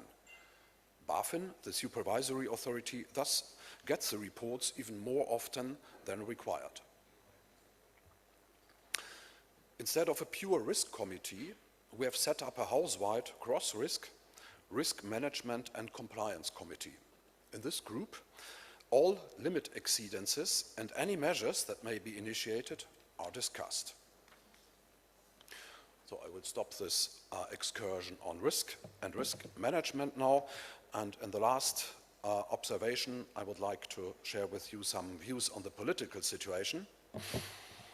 As Petra and others have already outlined earlier, EIOPA is currently preparing a technical advice for the EU Commission on the IORP 2 directive and the assessment thereof. I can tell you that this directive has so far been quite a success. It fits well the characteristics of IORPs as domestically operating institutions. My contribution to the current technical advice thus is, at this moment, let me recall that IORPs are quite different from other financial market participants in the sense that IORPs are mainly not-for-profit, and employees often benefit from a mandatory affiliation to the pension scheme based on their employment contract. In line with the proportionality principle, we should take into consideration the diverse landscape of IORPs throughout member states. Second pillar pension schemes often have a paritarian structure. They are set up and managed jointly by the national social partners. As paritarian pension funds are based on collective agreements, they therefore represent the interests of both members and beneficiaries on the one hand and employers on the other hand. National competent authorities should stay independent in deciding on the supervisory policy for IORPs, which remain under the national social and labor law. It is not only financial services, it is mainly social and labor law. The current prudential rules guarantee a higher level degree of security, thus no capital requirements for IORPs or change of the funding requirements would make sense. As for diversity and inclusion in the management boards, already much discussed this morning, in paritarian pension funds, the boards are appointed by different social partners and not by the IORP itself. We learned this from other speakers already. Occupational pension can play the strong role of a growth driver and contribute to financial stability. It is necessary to fill the pension gap between the level of statutory pension and an adequate old age income. Schemes set up and managed by the social partners can significantly contribute to this adequacy, as social partners know the features and vulnerabilities of their industry best. With this mindset, they are equipped to find tailor-made solutions. Therefore, there is a strong societal advantage in it. Mutual exchange is very enriching. I'm happy to be here today, and I invite you to Sokabau in Germany to take a look on site.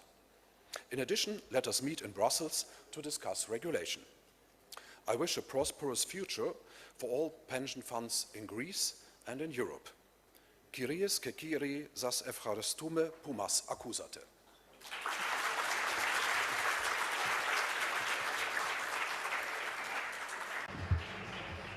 Thank you so much for the enlightening presentation. Your Greek is not bad at all. Στο σημείο αυτό. At this point, we have our next networking break, 10 minutes. You can log in the Live on Explore platform and benefit from the break to discuss with your members. You can also visit the digital booths of our sponsors and communicate with them and get all the material, the presentations from the conference. And of course, don't forget to evaluate us. Today's world is difficult to recognize. Pandemic, supply chain failure, extreme weather, all interconnected. How do you navigate? Make decisions. Our experience and advanced analytics help you find the value amidst the volatility.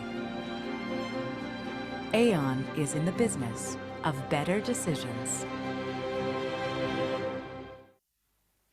Ζούμε σε έναν κόσμο που η μοναδική σταθερά είναι η αλλαγή. Σε αυτόν τον κόσμο, δύο ισχυρές δυνάμεις της ασφαλιστικής αγοράς, δύο εταιρείες με πολυετή εμπειρία και δυναμική ανάπτυξη ενώνονται, διατηρώντας τις αξίες και τα μοναδικά τους πλεονεκτήματα. Γίνονται μια δυνατή ομάδα, ένα ισχυρό μπραντ, αποδεικνύοντας την εμπιστοσύνη τους στις προοπτικές της ελληνικής αγοράς. Γινόμαστε ένα. Ξεκινάμε μαζί μια κοινή πορεία ανάπτυξης για ένα καλύτερο μέλλον για όλους. Με σεβασμό στον άνθρωπο, στην κοινωνία και στο περιβάλλον μέσα στο οποίο εξελισσόμαστε. Μαζί δημιουργούμε την νούμερο 1 ασφαλιστική εταιρεία στις γενικές ασφαλίσεις και την 5η μεγαλύτερη ασφαλιστική στην Ελλάδα, με φιλοδοξία να κατακτήσουμε την κορυφή. Μαζί διαμορφώνουμε νέες προοπτικές και ευκαιρίες ανάπτυξης, φροντίζοντας με το ίδιο πάθος για τη συνεχή εξέλιξη των συνεργατών μας. Μαζί βελτιώνουμε και διευρύνουμε την γκάμα των προϊόντων μας και αναβαθμίζουμε περαιτέρω την ποιότητα των υπηρεσιών μας. Ενώνοντας τις δυνάμεις μας, δίνουμε ένα ισχυρό προβάδισμα στους ανθρώπους μας. Συνεχίζουμε με σταθερότητα να δημιουργούμε και να καινοτομούμε σε ένα ανθρώπινο περιβάλλον με ιδανικές συνθήκες εργασίας. Μαζί, τα βήματά μας γίνονται άλματα και ανοίγουν το δρόμο για ένα κοινό ταξίδι γεμάτο επιτυχίες και ευκαιρίες για όλους. Όσο και να αλλάζει αυτός ο κόσμος, το μαζί είναι το βασικό συστατικό που σίγουρα θα μας οδηγήσει στην κορυφή. Μαζί σε μια νέα κοινή πορεία ανάπτυξης.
It's a beautiful thing.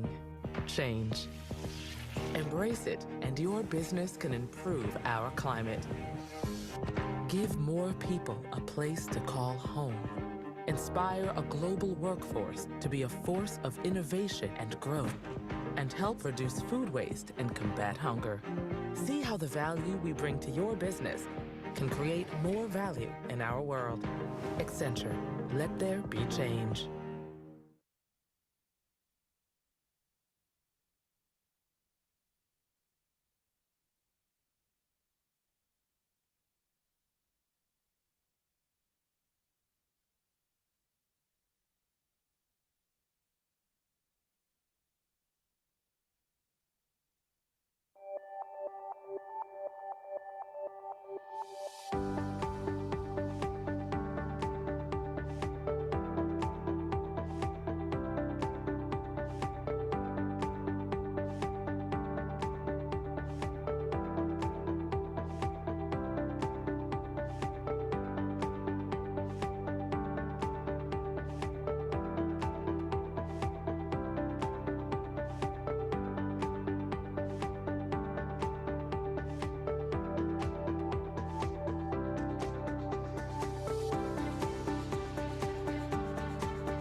Your organization is only as resilient as its people. How do you help them plan their futures, improve their health, and build their wealth? We give you the clarity and confidence to make work for everyone. Aon is in the business of better decisions. Ζούμε σε έναν κόσμο που η μοναδική σταθερά είναι η αλλαγή. Σε αυτόν τον κόσμο, δύο ισχυρές δυνάμεις της ασφαλιστικής αγοράς, δύο εταιρείες με πολυετή εμπειρία και δυναμική ανάπτυξη ενώνονται, διατηρώντας τις αξίες και τα μοναδικά τους πλεονεκτήματα. Γίνονται μια δυνατή ομάδα, ένα ισχυρό μπραντ, αποδεικνύοντας την εμπιστοσύνη τους στις προοπτικές της ελληνικής αγοράς. Γινόμαστε ένα. Ξεκινάμε μαζί μια κοινή πορεία ανάπτυξης για ένα καλύτερο μέλλον για όλους. Με σεβασμό στον άνθρωπο, στην κοινωνία και στο περιβάλλον μέσα στο οποίο εξελισσόμαστε. Μαζί δημιουργούμε την νούμερο 1 ασφαλιστική εταιρεία στις γενικές ασφαλίσεις και την 5η μεγαλύτερη ασφαλιστική στην Ελλάδα, με φιλοδοξία να κατακτήσουμε την κορυφή. Μαζί διαμορφώνουμε νέες προοπτικές και ευκαιρίες ανάπτυξης, φροντίζοντας με το ίδιο πάθος για τη συνεχή εξέλιξη των συνεργατών μας. Μαζί βελτιώνουμε και διευρύνουμε την γκάμα των προϊόντων μας και αναβαθμίζουμε περαιτέρω την ποιότητα των υπηρεσιών μας. Ενώνοντας τις δυνάμεις μας, δίνουμε ένα ισχυρό προβάδισμα στους ανθρώπους μας. Συνεχίζουμε με σταθερότητα να δημιουργούμε και να καινοτομούμε σε ένα ανθρώπινο περιβάλλον με ιδανικές συνθήκες εργασίας. Μαζί, τα βήματά μας γίνονται άλματα και ανοίγουν τον δρόμο για ένα κοινό ταξίδι γεμάτο επιτυχίες και ευκαιρίες για όλους. Όσο και να αλλάζει αυτός ο κόσμος, το μαζί είναι το βασικό συστατικό που σίγουρα θα μας οδηγήσει στην κορυφή. Μαζί σε μια νέα κοινή πορεία ανάπτυξης.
It's a beautiful thing. Change. Embrace it, and your business can improve our climate. Give more people a place to call home. Inspire a global workforce to be a force of innovation and growth, and help reduce food waste and combat hunger. See how the value we bring to your business can create more value in our world. Accenture. Let there be change.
Επανήλθαμε.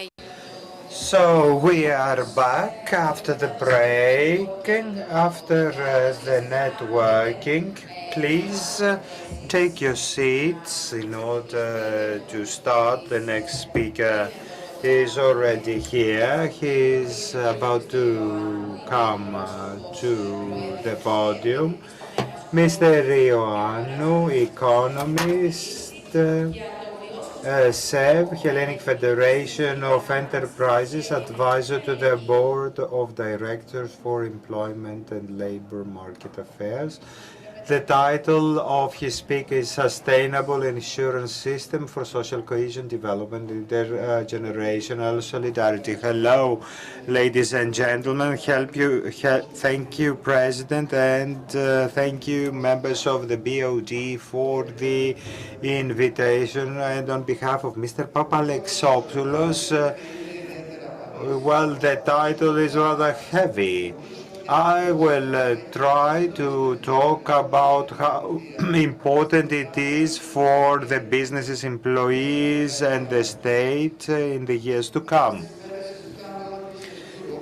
We talk as Business Europe, where SEV participates, about the sustainability of pensions in the EU. And discussing that, we see that in all member states, in 22-23, there are some reforms in pension systems, sustainability of insurance systems and pensions is a huge chapter in the report published 2 weeks ago by the committee responsible for social state sustainability, presided by Mrs. Diamantopoulou.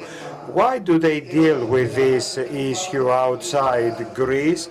Because there are huge challenges linked to aging.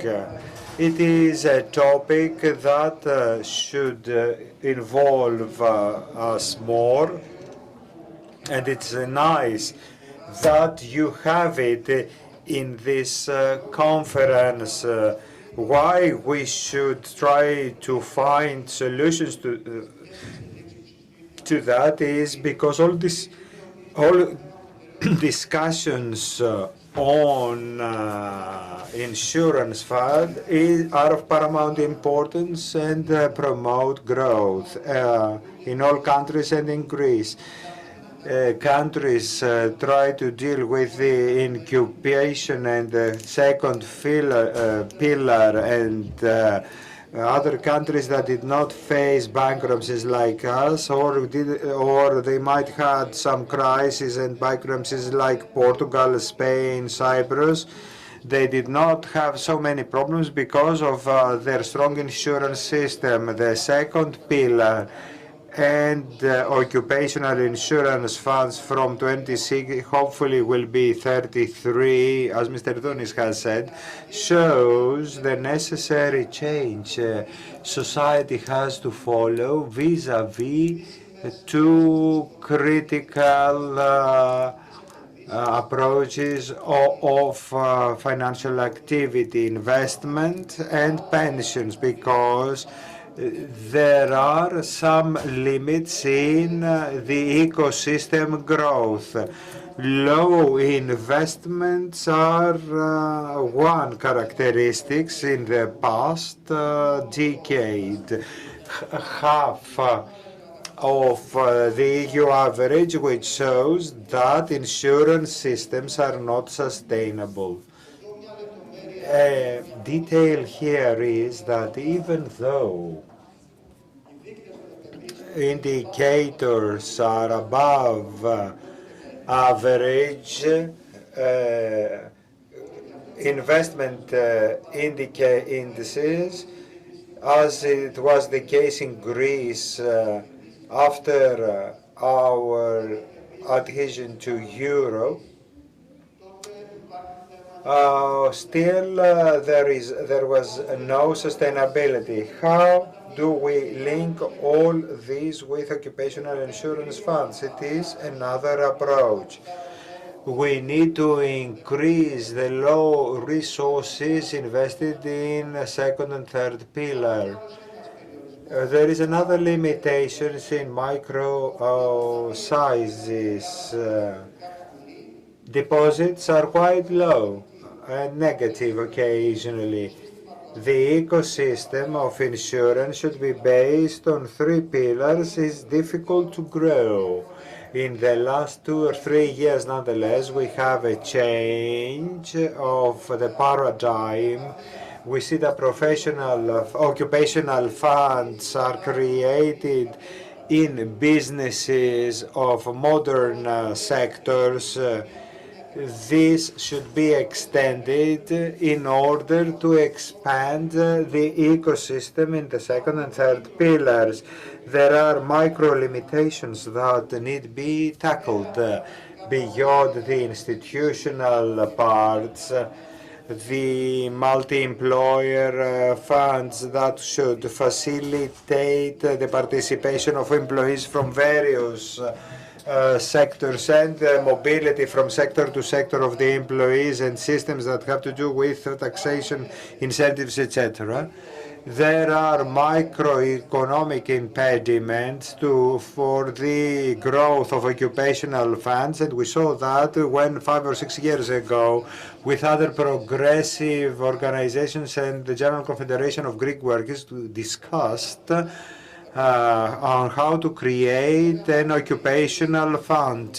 We had the pandemic, the energy crisis, but in that discussion which is underway, an issue set by various agencies representing small enterprises, not only small, not the size is not the problem, but from branches of low productivities and low wages. They said that in a period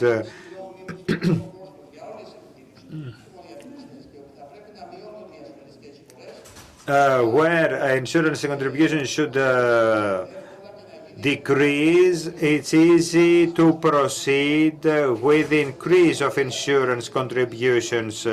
We are in a course of decreasing the cost of insurances in order to create space for other insurances to come.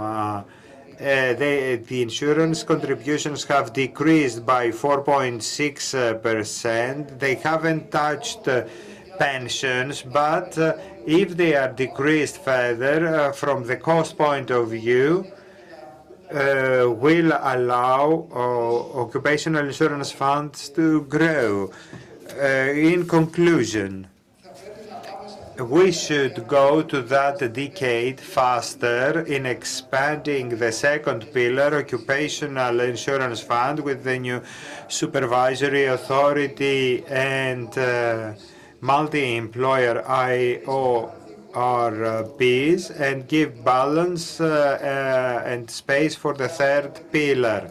In order to achieve that, we need to put into the discussion or take it away from the ecosystem of managers and insurance funds and make it a topic more accessible to businesses, SMEs mostly, of the modern sector of the economy, so as to develop the businesses involved and the funds invested. That will be positive to overcome the limitations we have right now. And last but not least, in order to further enhance this discussion beyond the ecosystem, we need to see from the point of view of the citizens, which did not exist in the past 50 years when we talked about insurance. Citizens have obligations and rights. They are interested in themselves, their family, and their cities. So by changing the point of view of the investments in insurance and raising aware among the society of how Social Security can become more sustainable, it is something that we need to look into. That will bring more insured in the occupational insurance funds. Then these amounts of the funds will be better invested to the benefit of all. Thank you very much. Congratulations on this fourth conference of yours.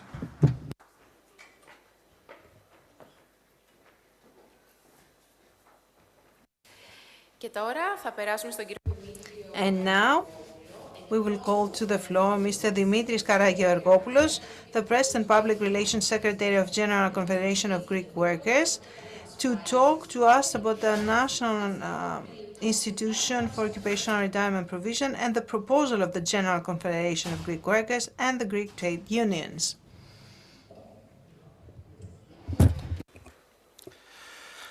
Κυρίες και κύριοι, Ladies and gentlemen, dear colleagues, I'm very happy to participate in the fourth conference of the Union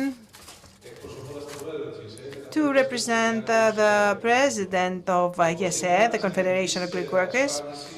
The question of social security is always one of the priorities for the trade unions and for GESE, and especially in latest years.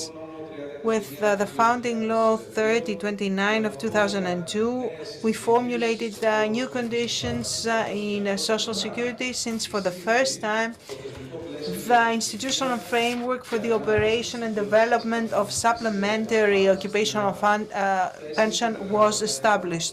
The position of the workers is for the benefits of occupational funds to act as a supplement and in no case to substitute the benefits from the main core of the social security system. However, their role is always decisive, because it is now proven that gradually we are moving into lower levels of benefits from the main system. We believe that the institutional framework ensures to a great extent the rights of the members, since with the supervision by the Ministry of Labour and Social Affairs, the control of the National Actuarial Authority and the Hellenic Capital Market Commission, we have more information provided to the members, the insured people, through the provision of basic economic data and reports. However, this institutional framework needs to be enhanced, and as GESE, we are ready to contribute with our positions in such a dialogue, so long as the dialogue process does not follow the submission of bills, as it happens many times in our country. So we believe that the members of the funds are secure to a great extent in terms of the viability and sustainability of the occupational funds, because they are under the supervision of a number of authorities, and also the structural form of the occupational funds, one could say that it secures its members because they are legal entities governed under private law, they are non-for-profit, and they are governed by the provisions of the law. Ladies and gentlemen, occupational funds are called today to act, to function in a public security, social security sector that is losing trust in the eyes of its members because of its past. And on the other hand, there is the private securities insurance sector that operates only on the basis of profit. This is why a number of employees are skeptical about this.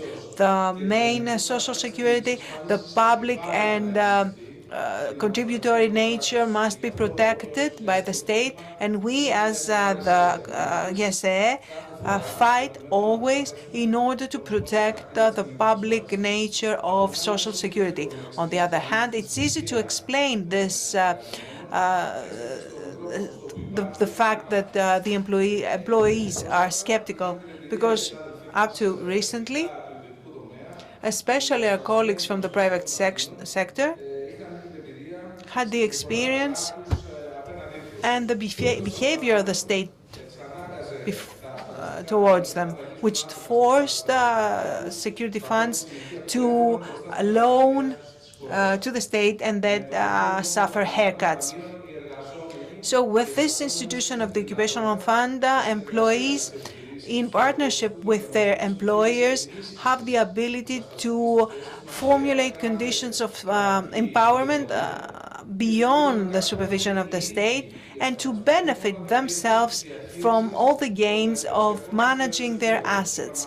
And I want to be clear, the occupational fund must be a supplement to the main social security. And in latest years, we see competitiveness and a tendency for intervention from insurance companies towards the state in order for them to enter in a more direct way into occupational insurance. However, the experience from the countries in Europe where the institution has been functioning for many decades shows that these two institutions, occupational fund and private occupational insurance and private insurance, should work side in side. On the one hand, because insurance companies do meet this large market that they have, but also for counterinsurance, and also because occupational funds also work with them and with the banks and other specialized financial institutions in order to manage some of their assets. Ladies and gentlemen, dear friends, YESE, since 2018 and until today, despite its initial skepticism, is working towards the idea of establishing a national occupational fund. The previous speaker mentioned about that, an umbrella fund for all the people working in the private sector, without, of course, substituting or bypassing the role of the existing sectoral occupational funds that are, in any case, the main core of occupational fund. The goal for us as YESE is for the millions of underpaid workers in the private sector. So, through the national collective agreements, these are our main tool, collective bargaining. We attempted, the parties attempted, the social partners, that is, to assume some initiatives to reinvigorate the social dialogue, three-party dialogue, and touch upon the important problems of the working world. So in an addendum of the National Collective Agreement, for the first time in 2018, the parties talk about the possibility of establishing a national occupational fund in order to have in our country an additional and reliable safety net for those, for the pensioners. This is why the social partners have committed to formulate a national committee that would record the best past practices and make their recommendations on the following issues. Number one, what are the points of improvement for occupational funds? Two, what could be the point of a specific national occupational fund with the aim of supporting those categories that are expected to need more support for an additional income during pension? Three, what could be the requirements for financing such a fund, taking into account the very restrictive financial conditions right now, both in terms of the employees and employers. As far as I know, the study group, the committee, has made some progress, and the first preliminary conclusions have already been drawn, and social partners are discussing, despite the difficulties that we have experienced during the pandemic. Even if this is not progressing as fast as we would like, we are discussing about the next steps. It's an open discussion. In September 2019, there was a meeting with the Prime Minister, and the main questions were posed, the key questions for us as employees, in relation to collective agreements and the work conditions that was completely deregulated during the austerity measures period. So we requested from the minister to restore collective agreements the lowest, the minimum wage, and of course the insurance issue. This is why we said that with the general national collective agreement signed by the social partners throughout the austerity period, we agreed with the employers about establishing a national occupational fund, and therefore each government should not attempt to rediscover America. So we asked from the government to assist us so that those that get the minimum wages and are uninsured could find an alternative solution when many systems and subsystems have already collapsed. Therefore, from that time, as YSE, we always discuss about the establishment of a national occupational fund, and there's always specific mention on the topic. So our proposal for a national occupational fund refers to all employees that are paid with a minimum wage, and its main core could also hold other insurance sectors with perhaps an additional contribution. Also, aside from those sectors, each company, if it wishes, could pay an additional contribution for its employees as according to its articles of association. So the plan that we have designed specifies an initial cost of 0.5% for the employee and 1% for the employer, because there's still no room to add on the salary cost. So we expect that more than 700,000 people, workers in the private sector will be covered by that. These are the minimum wage employees. And each member would be able to follow their own personal account and pension plans through that mechanism.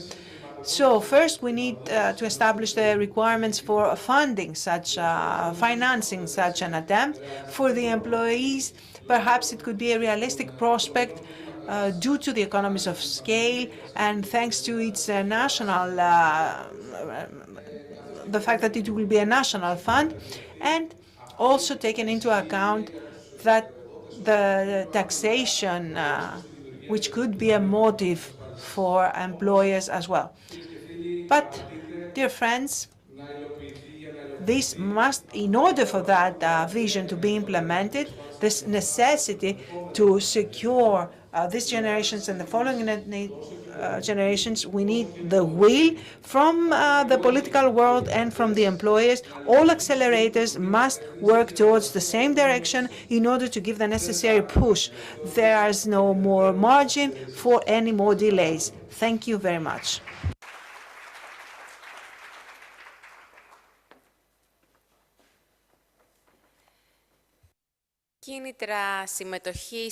So, incentives for employee participation in an occupational pension fund, whether individually or collectively, with or without the employer's assistance. That is the title of our next panel. I call to the floor my colleague, Mr. Anestis Dokas from Naftemboriki Journal, as the moderator. Our panelists will be Mr. Michalis Georgouris, the president of HIBA and president of the Hellenic Union of Insurance Intermediaries, Mr. Tassos Giatis, the staff association president from Alpha Bank, Mr. Thodoris Gousias, the chairman of the Institution for Occupational Retirement Provision of the Police, Firefighters and Coast Guards, Mr. Haris Alamanos, the president of the Certified Public Accountants of Greece, and lastly, Mr. Konstantinos Karanasios, the Deputy Chief Officer of Post-Trading Services from the Athens Exchange Group, and also the Chairman of the Institution for Occupational Retirement Provision of the Athens Exchange Group. Thank you very much. Thank you to my colleague, Maria Grivou.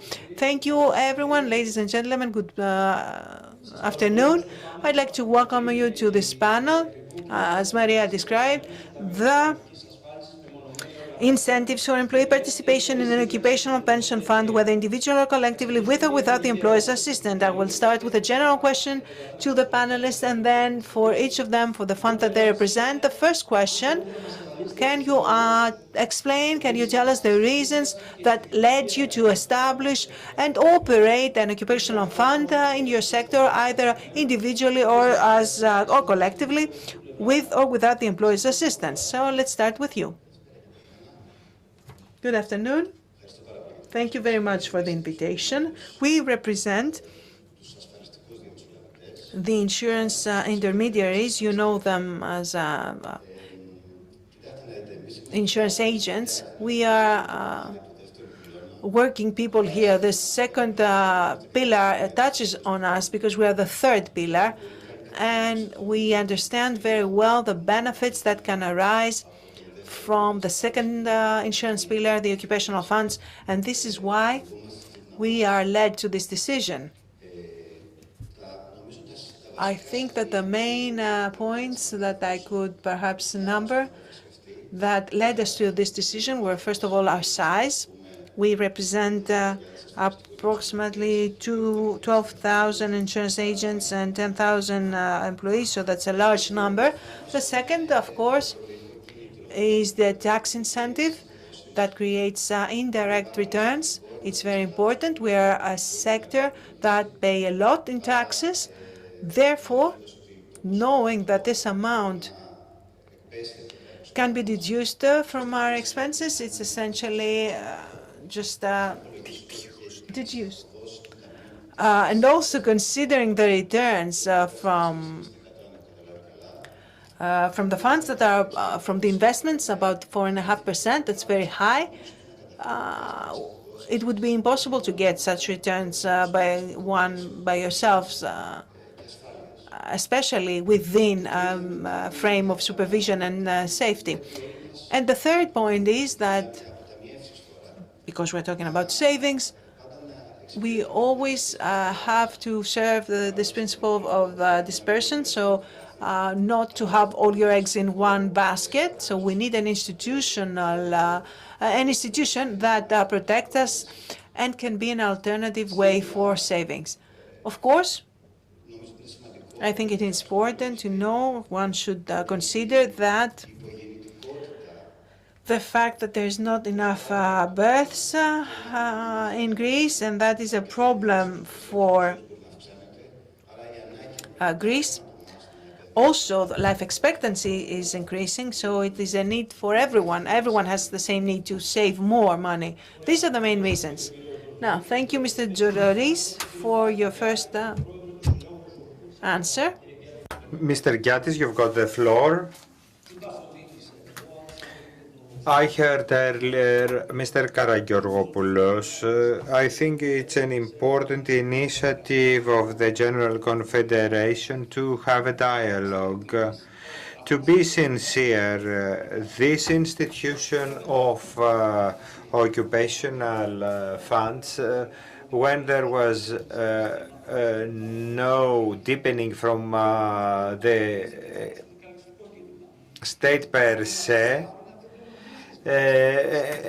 some years ago, we didn't have the guts to talk about occupational funds, and we had the attacks of trade unionists that they don't serve the interests of the employees, but only the employers. If the question is if if insurance worked in Greece, social security worked in Greece, why people now want to have occupational insurance funds or health insurance policies for the works?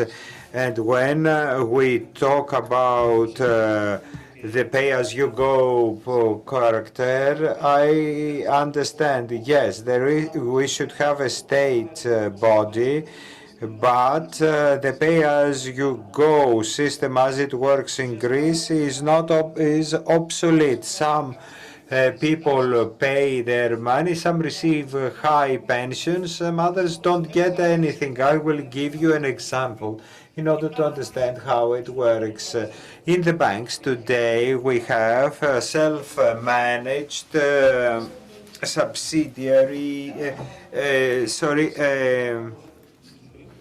supplementary fund.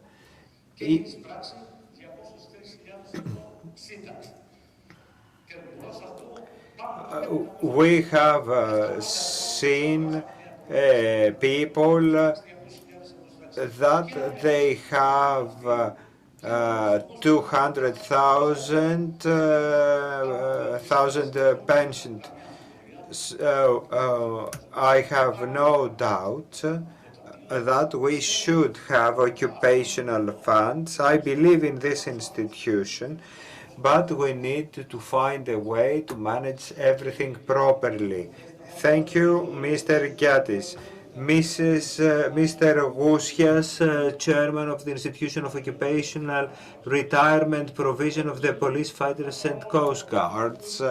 I will take into consideration what the previous speaker said. I was a trade unionist and then I was involved in occupational funds. We are a particular field of work full of risks. Too few are the fields with so high risks in life. In 1984, some colleagues of ours that participated in an agency, they created in the police a help fund. They contributed to this account. This worked and covered a lot of gaps of social security. It helped a lot of people, taking into consideration the particularities of our field. This deposit helped a lot of people, and now they created in 2009 our occupational insurance fund. We have some occupational particularities. We have distributed 1 million euros of aid to our members because we are a rather stressful occupation. So some of our colleagues had health problems and we were there to assist them because Social Security could not. And as years go by, we see that Social Security gets more and more problems. And if we think that what the minister said yesterday, low fertility rates, it is necessary to operate the existing occupational funds and create more. Mr. Alamanos, President, Certified Public Accountants of Greece. Thank you for the invitation. Good afternoon, everyone. I will mention the creation of the first occupational insurance fund, the only one we created as SOEL. With the crisis and the collapse of the first pillar, Social Security, and the ongoing decrease of pension, our body started thinking on how to cover the gap. Because of our involvement, economics, we were aware of the second pillar, working in the United States and now in Europe. So we decided this is was a decision of the employer. So we created the first occupational pension fund. We contribute all in that, the pensioners, the active ones, and the administration. I believe that we have a very good operation, but nothing has done. We started back in 2017, and the first questions raised about the sustainability of the pension system was back in 2013. We had to start giving the first pensions, and we had the first problem. All occupational insurance funds that are in lump sum, they take the money from the system and not taxed. We are a pension funds, we gradually gave the money to people. We get the money gradually, and we are taxed for leaving the rest of the amount in deposit. But why is that correct? No. So we want to give it the pensions gradually, but we will have them in lump sum, because if it is in lump sum, pension is not, the remaining amount is not taxed. The second pillar, occupational insurance, is important to fill in the gap created by the collapse of the first pillar. And now Mr. Karanasios, Deputy Chief Officer of Post-Trading Services, Athens Exchange Group, Chairman of the Institution for Occupational Retirement Provision of the Athens Exchange Group. Thank you, the organizers for the invitation. I am part of the Athens Exchange Group. The reasons that led us to create our fund were the result of a positive assessment of the institution, and it was a natural continuation to replace the retirement program offered by the group to the employees from 2006 to 2019. In 2019, after a long assessment of the institution, we have the minutes approved, and then we followed a procedure to operate the fund, and eventually we organized it as provided by the institutional framework, and it started collecting its assets at the beginning of 2020. The advantage of ours as the operators of the stock exchange, we are familiar with investments and professional management. So we were familiar with organizing, dedicating resources, of course, in order to be able to operate the fund with a transparency and reliability that would inspire employees as well, because they were the main reason for the introduction of this fund. It is a strong incentive. It is in the toolkit of our HR in order to keep talented and attract new talented executives. The institution is very strong.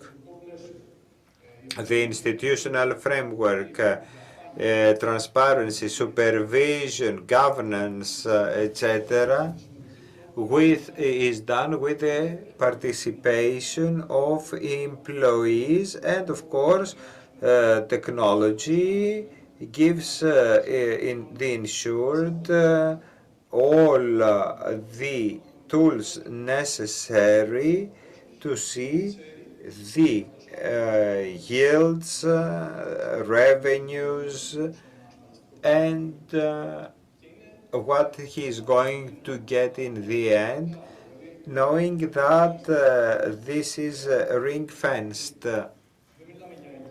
we don't talk about guaranteed yields, but everybody knows what exactly is happening.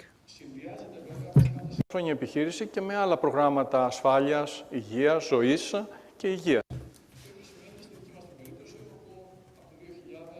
Since 2000, we offer, besides a pension and health insurance program as a policy, combining the second pillar via IORPs and the third pillar, we can enhance the pension of the employees when they are to be retired.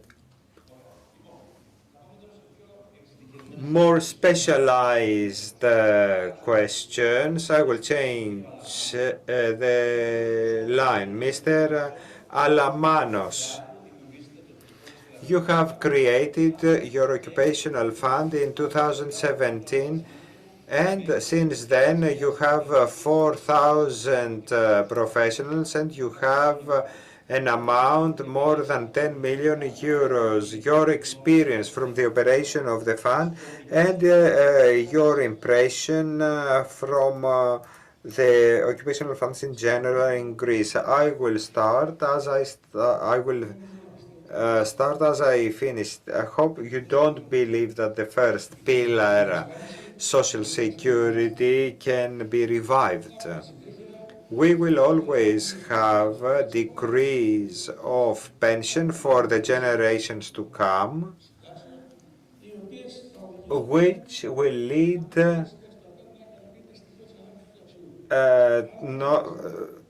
the pensioners not to be able to meet their needs. So we need a supplementary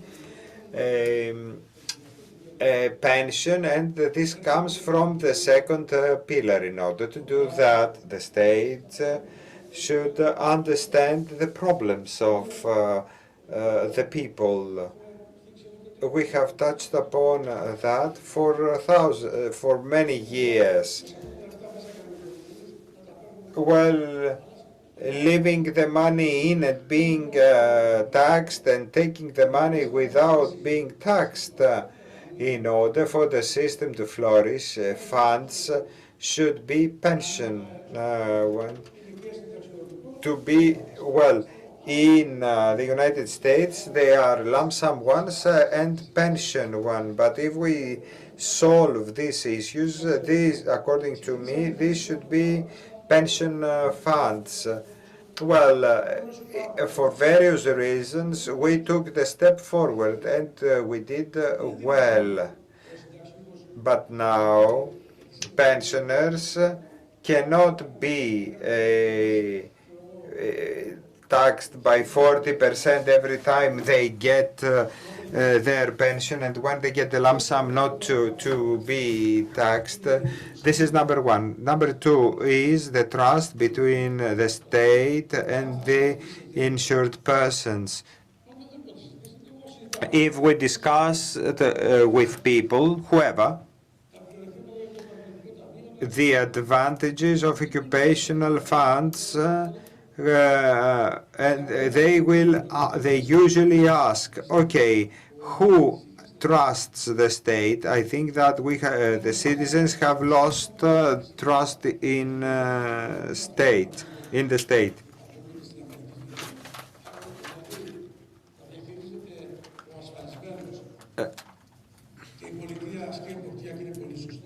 Well, there is the system of the United States where the insured manage the funds, and then the state is the supervisor. That is what should be protected by the community, the constitution. I don't know that for people to take the step forward and be insured, they should know that what was in the past remains in the past, and it won't happen again in the future, that the state won't come to confiscate the amounts collected by occupational funds. That is what we need to pay attention to. Our association, the first thing that they should do is to have the pension funds and create incentives. In the third pillar, there are some incentives given, but we should have for the second pillar as well. The third pillar, when you get your pension, says 20 years.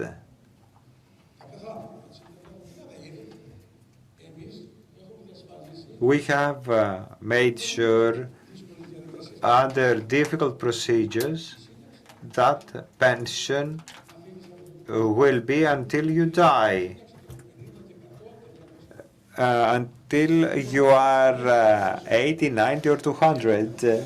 This is something that needs to be protected.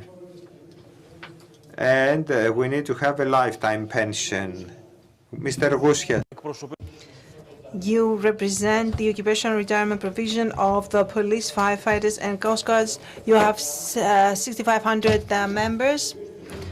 And your historical journey started in 2009 and include 3 large professional groups of the public sector. We would like to hear from you about the operation and the fund, and mainly to focus on the particularities of its autonomous operation and funding solely from the employees.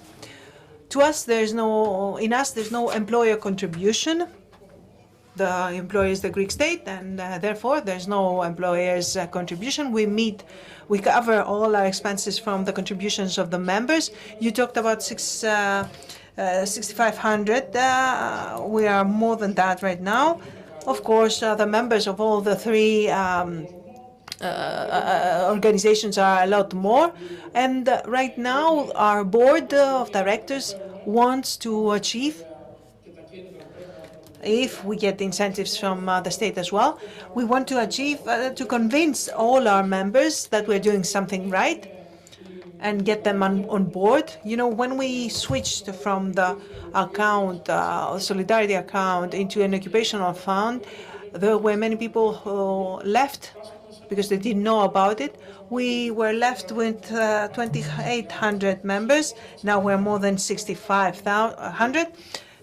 So each month we do a board of directors meetings and register our new members, and we have about 80 to 100 members more each month, and that is helped by the fact that our articles of association provision for representatives in each prefecture in Greece, so 1 elected member of us,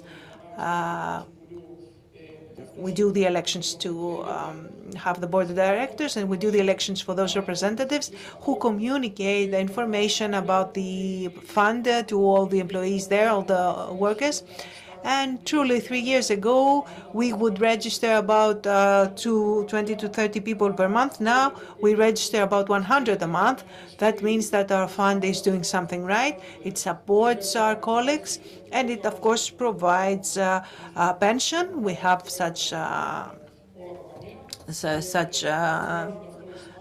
department. And this is why we are getting more and more people on board. And this is how we are able to cover our operating costs, since we don't have an employer contribution, since our employer is the Greek state. We believe that we will continue to grow in numbers, and as the previous speaker said, if we resolve all the problems that we discussed for the institutional framework as well, we too believe that we will reach our goal. Now, Mr. Giattis, you are the next occupational fund that is expected to receive a license from the authorities, and the 3rd systemic bank, Alpha Bank, entering the sector of occupational insurance. Can you tell us a few words about your decision? What led you to establish this fund? And the second question is, can you tell us a few words about the Articles of Association? What is the contents in terms of the employer-employee contribution, the benefits, and whether or not you have experienced as employees the solidarity climate, that atmosphere that is so common in large occupational funds? First of all, I want to thank you for the invitation. I've not met him personally before. Κάνω μία μικρή παρένθεση. Εγώ είμαι συνδικαλιστής. Δεν υπάρχει πιο...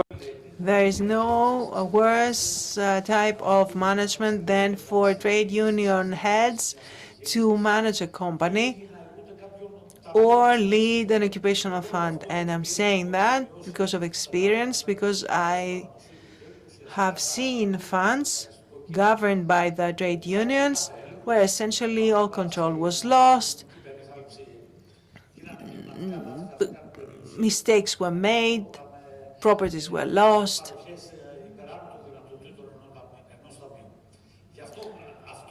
For this reason, this institution of the occupational funds, there is a number of questions to secure capitals for the employees and employers.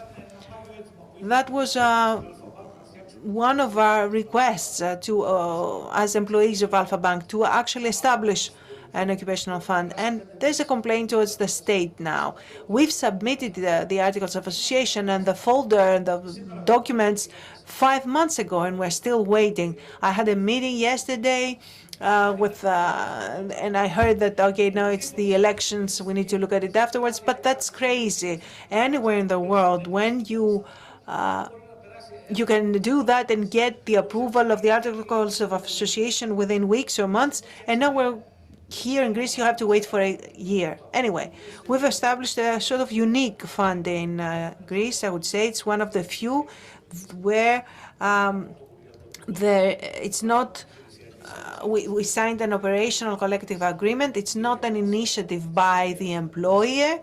It's an initiative of the employees. We will, of course, have a representation in terms of the management. And it is perhaps the first fund where we have a veto right against the dissolution of the fund. And we have specified to include the healthcare sector, disabilities, accident, with immediate access to the account, with healthcare and with hospital care and out of hospital care. And the main aspects are that we start with no contribution from the employer and from the employee, and the employer adds 2%. Then there are other numbers provisioned for the contributions of the employer and the employee. And if the employee adds more than 5%, then then the employer has to match that as well and make a higher contribution. So I believe that from the negotiations we had, the bargaining, we have secured a number of benefits that are good for the employers and the employees alike. As we have done in the past, we have established a savings program with the participation of the employees, and the returns were more or less the returns of the decade for an occupational fund that were more than 35%, reached 46%. So I'm very optimistic. It was a request that we had for many years because I have a certain concept for the insurance system that it cannot, it's not sustainable. It's not sustainable as now, it needs to change. And perhaps the trade union has been against all the changes. Now, Mr. Georgiouris, you have announced that your union is moving towards establishing a fund for insurance intermediaries. Do you want to tell us where you stand right now in this regard, and what is your general view about the benefits of the second insurance pillar and the occupational funds? Well, first of all, I'm happy to hear my panelists. I've heard what you said very carefully. Mr. Gusias, I admire you for what you were able to achieve. You have established a very large fund only with the contributions of the employees. If I may, how much money does each member give in order to register to the fund? The initial fee is €20, and then the monthly contribution is 5% of the salary goes for the operating cost. So it's not something that's very difficult to invest this type of money. I think that no, it isn't, and this is why we have this kind of response from the people. Well, of course, let's say we have the three pillars. We believe that there is room for everyone. There's a risk here for all of us to be in favor of one pillar against the other. We represent the third pillar. And we have to say good things about it, of course. Please allow me to say a few words on that. So the third pillar that has some specific characteristics, and the main benefit there is that you have a customized, you can manage your funds in a customized manner. You can select what type of risk you want to assume and how to manage it. So it's a personalized tool. What Mr. Alamanos said, that the savings contracts that end up to become pension contracts have a limited duration. It's not completely true. There are contracts, savings contracts that have a lifetime duration. They become pension plans, and these programs, these plans, have the advantage that because pension is considered capital return, it's not taxed. It's not taxed. Therefore, the third pillar has a benefit in terms of that, but there is no tax benefit as at the start. Now, for the counterparties, for the risk, I had signed a very large contract with an institution with the bond haircuts, which was a crash test for everyone. The insurance company had to pay to the customer the entire amount, irrespective of whether or not the bonds were, there was a haircut for the bonds. So that's the other benefit. Now, moving back to this topic and to the second pillar, we believe that the institution should be supported because it contributes to increasing savings. And the culture of savings. Everyone is talking about it because the first pillar has structural problems that are very important and are enhanced by things that we would not consider, we did not consider when the first pillar was established. We did not consider the fact that life expectancy would increase, that we would not have so many births. The second and the third pillar are voluntary and to ensure a better future for people. So we see that as a necessity. I admire you. You've made great progress, even though we are in the market. You have done more for us. And this is why we have already budgeted the money, so we are able to establish this fund, because this is the first difficulty. In order to be able to establish the fund, we need, of course, to have the money. And what we're doing right now is we're supporting in our members. We have approximately 20,000 people. We try to make them more willing to participate, because I think that will determine whether or not the fund will be successful.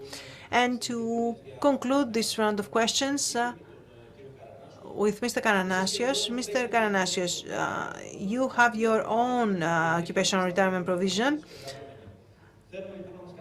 and we would like to hear from you about your experience from the institution and the practical advice that you would give to the administrations and the human resources of listed companies in terms of entering into the professional insurance market, occupational insurance market. First of all, it's a positive experience. Of course, 3 years is not too much time, and We had the difficulties of establishing and operating the fund. We learned a lot. We saw the problems firsthand. We saw what we needed to modify in our articles of association. We shortened the delays that had to do with the communication with investment authorities in order to agree on the framework that each modification would be accepted. But that is to be expected. Experience is gained from the side of the funds and the side of the supervisories, and it is important. It's a good thing. In the end, it comes back to you in a positive way. And come back to the pillar in a positive way. Recognition on the part of our members is also important. The fact that the participation is more than 90%. But of course, we're talking about the number of employees. At the end of January, will be 199 members. Can that number increase in terms of the members of our group, the employees of our group? Well, maybe 100, we can add another 100 people in terms of developing within our own group. Right now, our employees enjoy this as a voluntary contribution on the side of the employer, 2%, and as an incentive for increasing their savings, the employer's contribution increases depending on how much the employee puts in. So it's an important benefit. And in combination with the professional investment of the assets of the disposable funds, even though we went through the difficult year 2022 and saw negative returns, as professional management, this year is turning those into positive returns, and we believe that long term, as was discussed in this conference, this long-term investment is going to have a very positive return in the long run. So these are the main points, the key points, positive things of the institution. So with any questions that arise over time, because each occupational fund must be adjusted to the needs of its members, I believe that we are in the positive, without, however, forgetting that there are problems and issues which are handled and dealt with.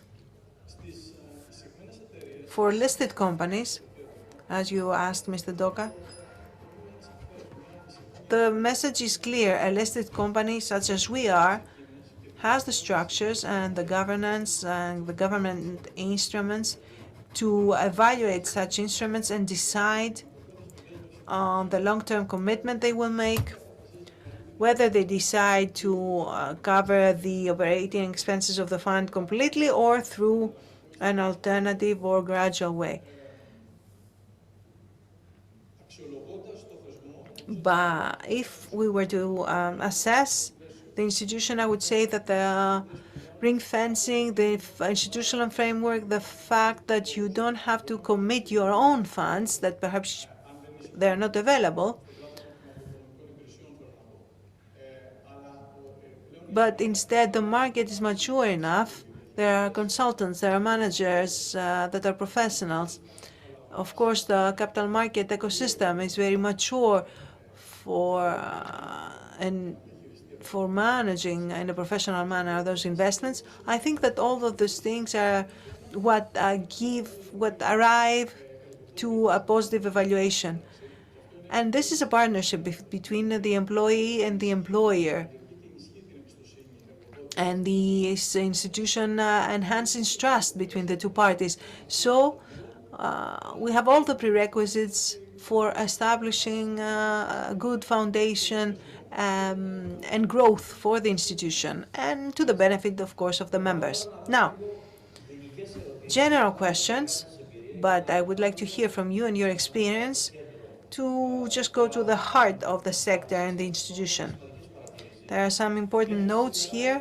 To date, it's clear that occupational funds are being established where the protagonists are mainly companies from the financial sector, banks, insurance companies, and large groups of professionals. Why is that the case? I would like to hear from you. And do you see interest from listed or other companies or other sectors of the economy, such as telecommunications, IT, energy, for the second sector pillar? Let's start with Mr. Georgouris. Well, the matter of red tape is a huge problem here.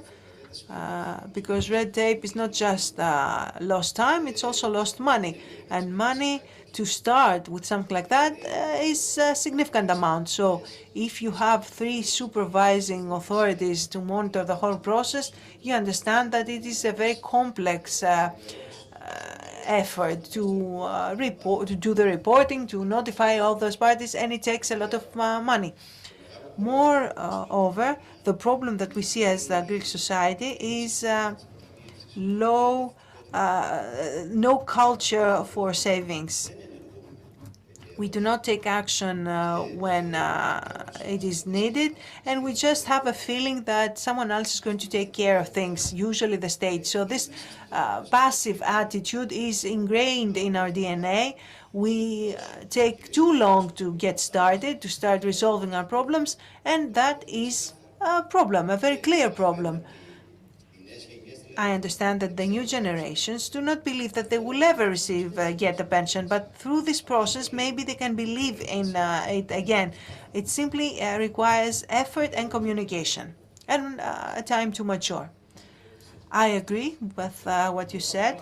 First of all, even though the institution has been around for 21 years, right now, the total disposable funds from the occupational funds is not even 1% of the assets, is not even 1% of the GDP, when in Europe, it's the average is 21% or more. Even the available funds, we are managing a lot less than in the EU. Which means that we have not taken courageous steps to strengthen the institution. We always try to support and help the first pillar. So the first question, like you said, is red tape. If we do not deal with that, and again, the other thing is training or education of the employees. I see that in you young colleagues. They hear about EFKA, about EFKA, about TEKA, about this, about that. And we have not given them the incentives that this is your money that will give back to you. Right now, the employees feel that they put their money in their piggy bag and then never receive a pension when they retire. So it is the responsibility of the employers and the employees to highlight this frame. An important part for me is the matter of taxation. It is important. I know that it cannot continue to be zero, no tax, but we need to have a favorable treatment so that occupational funds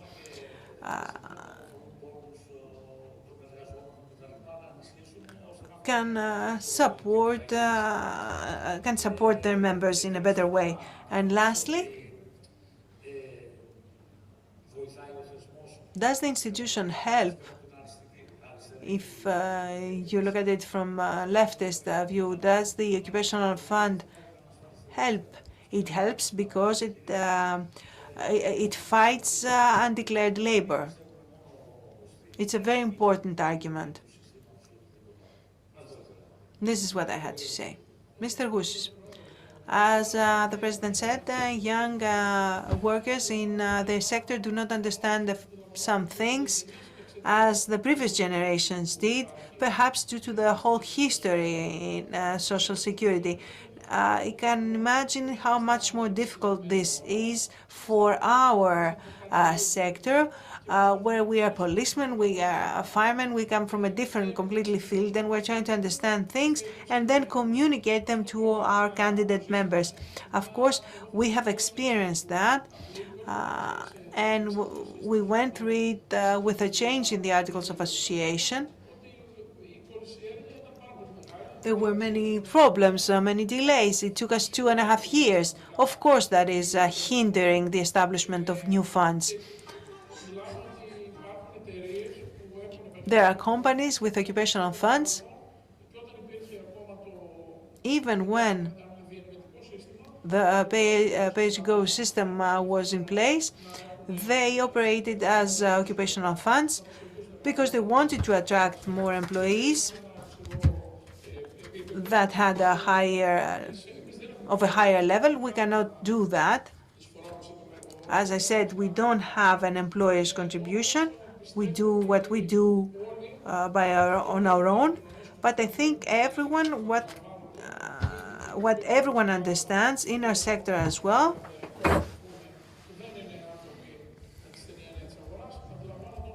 everyone understands that something is not going well with Social Security. The problem of low births, the problems that we've seen with the cuts in pensions, all of that help people understand, even if they are not market people, let's say, they understand the necessity of having an occupational fund. And we believe that if the state helps and see that there is nothing, there's no competition with Social Security. These are supplementary things. This is what we're trying to say. This is what we're trying to communicate to our people. We are here to resolve the problems of Social Security as much as possible. Mr. Alamanos, the second pillar is very popular now. It was inexistent 10 years ago, so people cannot understand it. We started first to do the process of pension. What we need to be understood is that this is one-way street. If you want to cover the gap of the first pillar, which cannot be revived, you have to do something with the same requirements, not to favor the first or the third. They should be promoted equally. But if it is understood that this is the only way out for dignified pensions,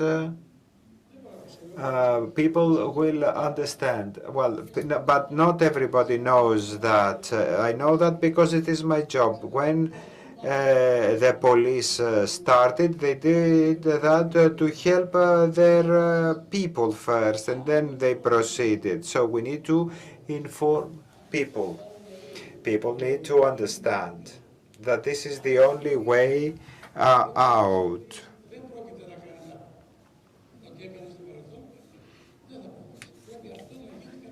That should be understood, and it is a responsibility of all social agencies, but above all the state. For the reasons my fellows mention it is important in the private sector to pioneer in that, because they are aware of how to handle things. I agree that it is a complementary to the first pillar, and beyond the experience we had with the crisis and understanding the difficulties of the first pillar. Nonetheless, we all understand that there are difficulties.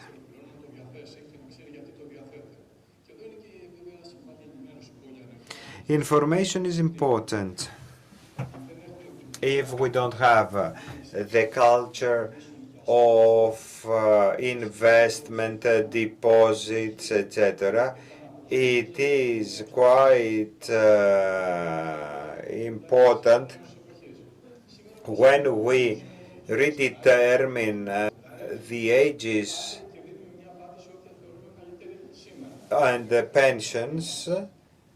Okay, and since we don't know how things will evolve, technology and medicine take leapfrogs.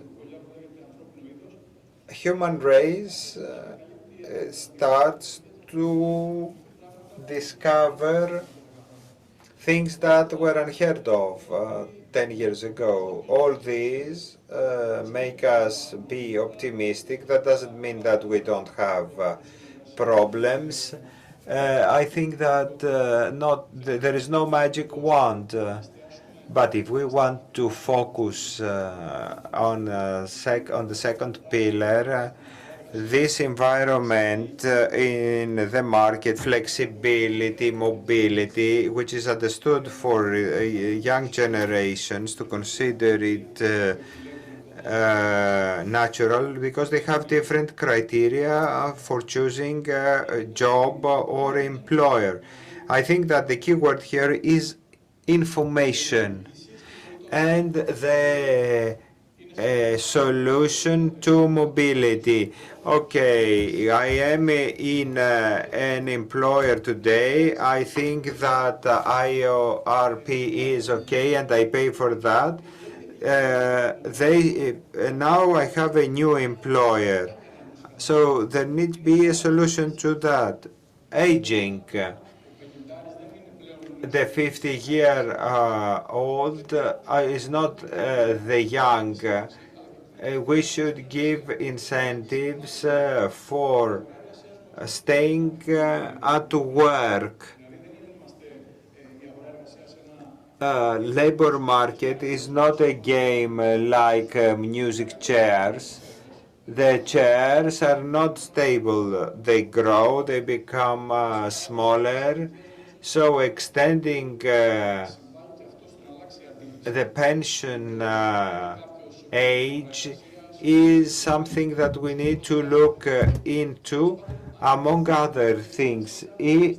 And we need to know if there is a pensioner that doesn't want to be a pensioner at the age of 67.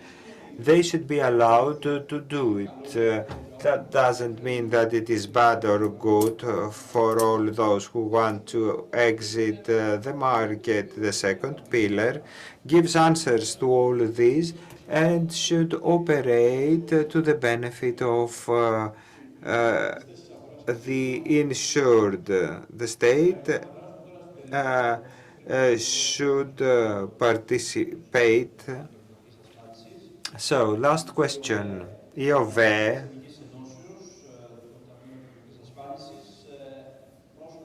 recently published a study according to which Greece has the lowest amount of occupational insurance funds and with the lowest contributions in the EU. What incentives should be given by the state in order to support the second pillar to the benefit of the Greek economy, since its size is 1.1 of the GDP and covers only 5% of the manpower of the country? Mr. Karanassos, I believe that the initiatives that have been heard here and or other proposals submitted are towards the right direction and the conditions will improve. And the second pillar will be an important tool. As already highlighted, and it is evident, in order to save money, you need to have space to save money, and all policies that create space for employees to deposit money or decide where to invest it in order to keep it, to have it during its pension, I think it's important. So I believe the rest is stability and the incentives to be able to have incentives to choose the second pillar, and in combination with the third pillar, if they can, via the second or directly. But in any case, I think that all actions should converge in what was said earlier by a lot of speakers: information. This is the critical thing, to change perceptions on insurance, pension, saving money, asset management in a complex world. Mr. Alamanos, I believe, as I said earlier, that in order to be able to move forward is to clear the terms of the game. 20 years ago, I started as a president of the financial chamber. We had a crisis. Then when we started initiating the insurance fund, we had to see if the contributions are tax exempted. Now we have to see if we can exempt the lump sums or the installment. So we need to clear the landscape, and the pension insurance funds should play the leading role. We need to know what it is there for me. Reliability is also important. There is lack of reliability.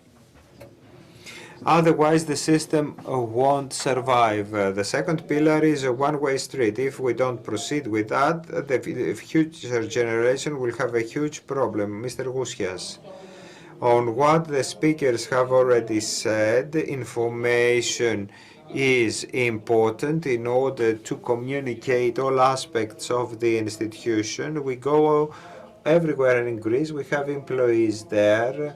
And Mr. Chrysafis is our permanent escort in this effort and supporter. We go through all over Greece.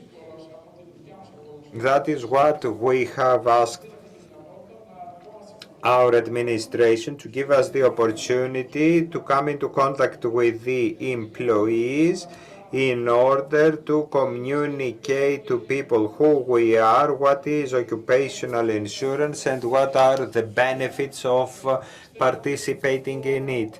I believe that should be separated. What is the difference between the occupational insurance funds that are mandatory and those that are not? When you ask 100 employees for a professional fund, in Greece, you cannot find so many companies. This should also change institutionally to correct it.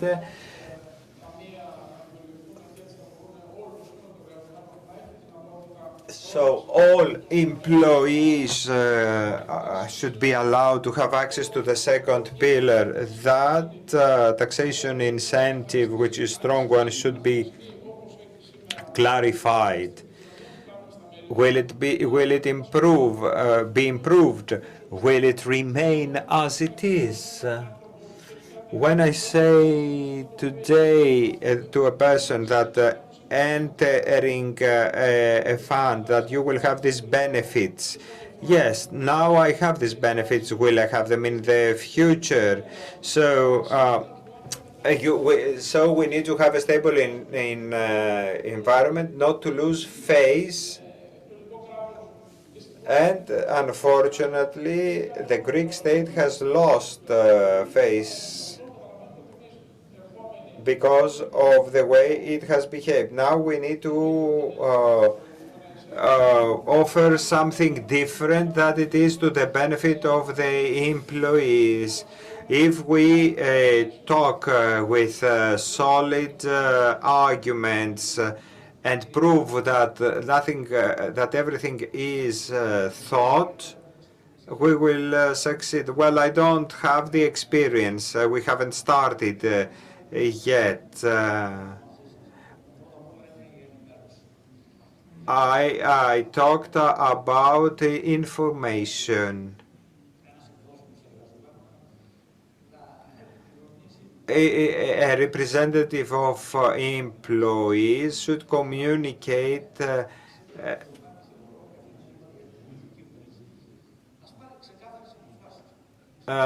political will is important. If we should have multi-employer funds or not, a decision should be taken. Well, like university police, we have voted for that, hired them, but not used. We need to be serious eventually, because the state sees that a pension system is collapsing. Now it's high time they did something to support it. We need, the state should understand to support vulnerable groups and loan recipients, those that are very serious with their installments, should be rewarded. Mr. Georgiouris, I can make a prediction. We have 3 pillars. One is huge, having 96 or 97%, and the other 2 are very small. I don't know if this ceiling can be supported by 1 pillar, or it will fall on our heads. The second and third pillar will grow, but they will grow very slowly.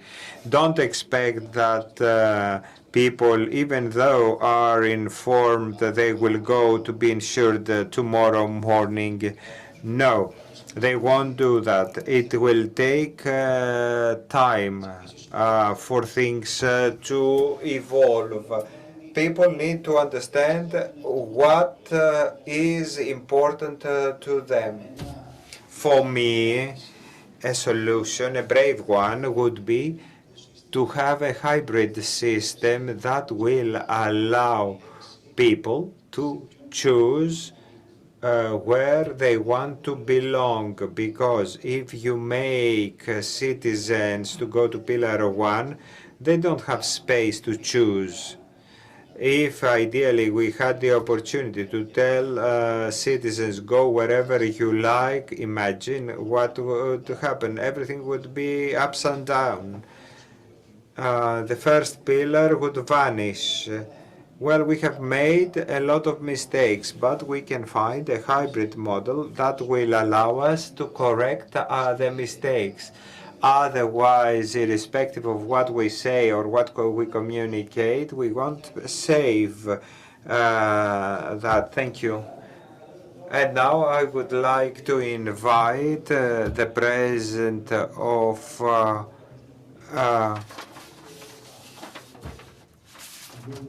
Mr. Nunes.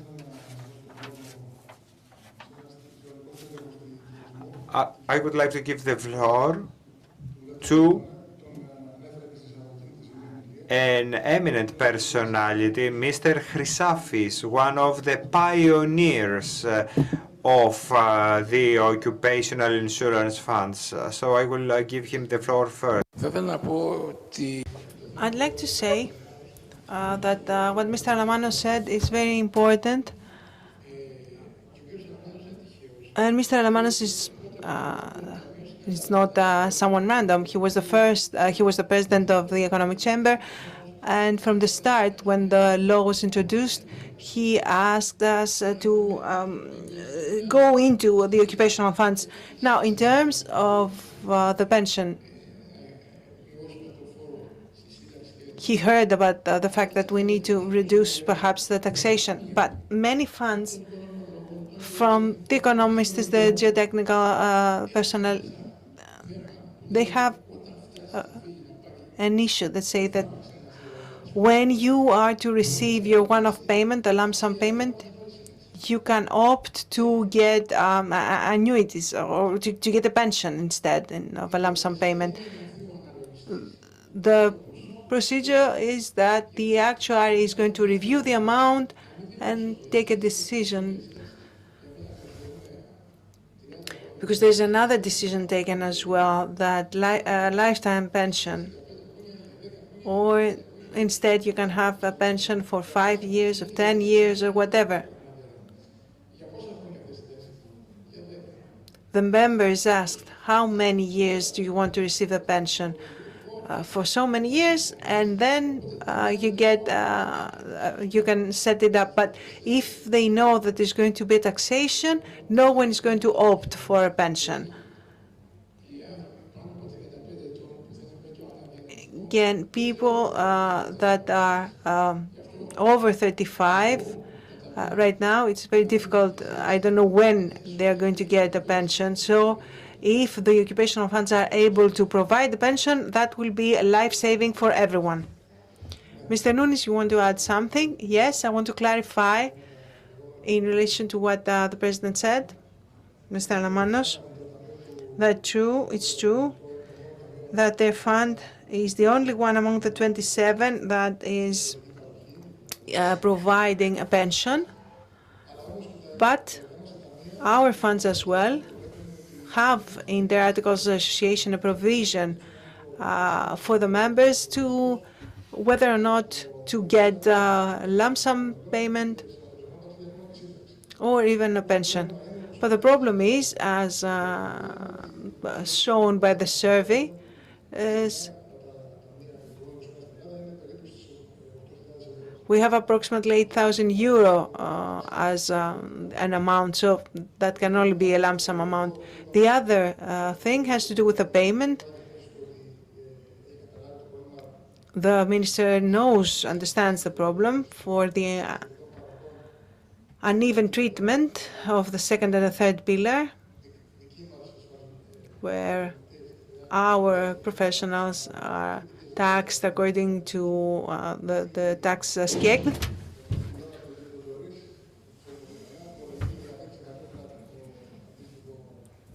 Whereas the taxation is different for the third pillar for group schemes.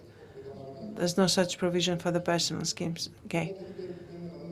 So this is what we want to see what the state is going to do. And then I want to welcome, first of all, Alpha Bank. I know that you have been waiting a long time to get the permit, and unfortunately you will have to wait a little longer. I have started comparing the Articles of Association and their approval to the aging of good wine, so we don't want that, of course. Abroad, the limitations for 4.5 months in Europe, for example, are kept. So in Greece, we should really be moving a lot faster. Anyway, and with a positive note, yesterday I said that 2 new funds are on the way. Now I hear from Mr. Joris and their initiative and their announcement that they are close to actually submitting a file for establishing another fund. So hopefully next year in our conference, you will come as the president of a new fund to tell us more. Thank you very much. Now, I think that after an hour and 10 minutes, you've been the moderator. It's time for you to take a break, recharge, and we'll be back after 40 minutes. Thank you.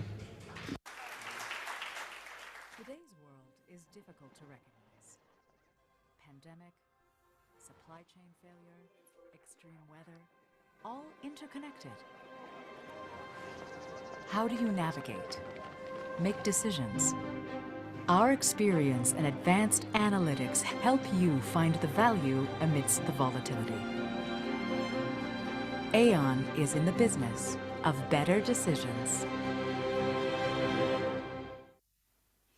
Ζούμε σε έναν κόσμο που η μοναδική σταθερά είναι η αλλαγή. Σε αυτόν τον κόσμο, δύο ισχυρές δυνάμεις της ασφαλιστικής αγοράς, δύο εταιρείες με πολυετή εμπειρία και δυναμική ανάπτυξη ενώνονται, διατηρώντας τις αξίες και τα μοναδικά τους πλεονεκτήματα. Γίνονται μια δυνατή ομάδα, ένα ισχυρό μπραντ, αποδεικνύοντας την εμπιστοσύνη τους στις προοπτικές της ελληνικής αγοράς. Γινόμαστε ένα. Ξεκινάμε μαζί μια κοινή πορεία ανάπτυξης για ένα καλύτερο μέλλον για όλους. Με σεβασμό στον άνθρωπο, στην κοινωνία και στο περιβάλλον μέσα στο οποίο εξελισσόμαστε. Μαζί δημιουργούμε την νούμερο 1 ασφαλιστική εταιρεία στις γενικές ασφαλίσεις και την 5η μεγαλύτερη ασφαλιστική στην Ελλάδα, με φιλοδοξία να κατακτήσουμε την κορυφή. Μαζί διαμορφώνουμε νέες προοπτικές και ευκαιρίες ανάπτυξης, φροντίζοντας με το ίδιο πάθος για τη συνεχή εξέλιξη των συνεργατών μας. Μαζί βελτιώνουμε και διευρύνουμε την γκάμα των προϊόντων μας και αναβαθμίζουμε περαιτέρω την ποιότητα των υπηρεσιών μας.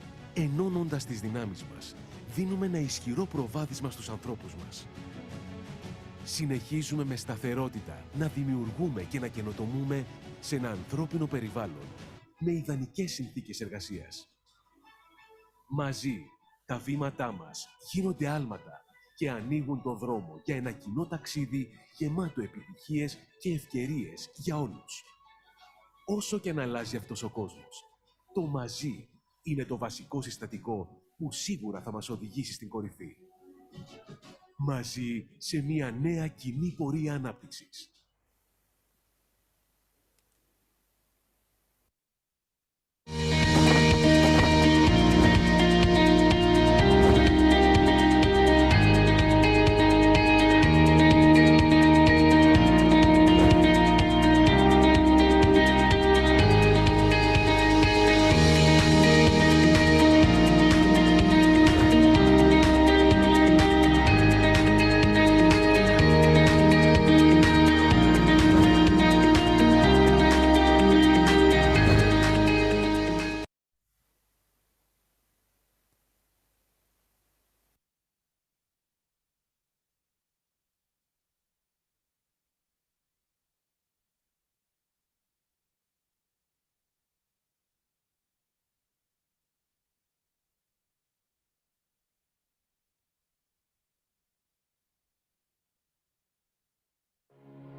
It's a beautiful thing.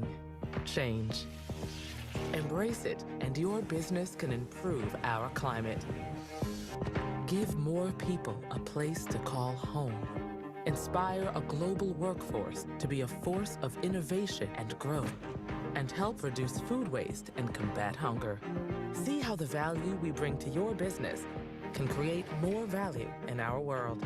Accenture. Let there be change.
Your organization is only as resilient as its people.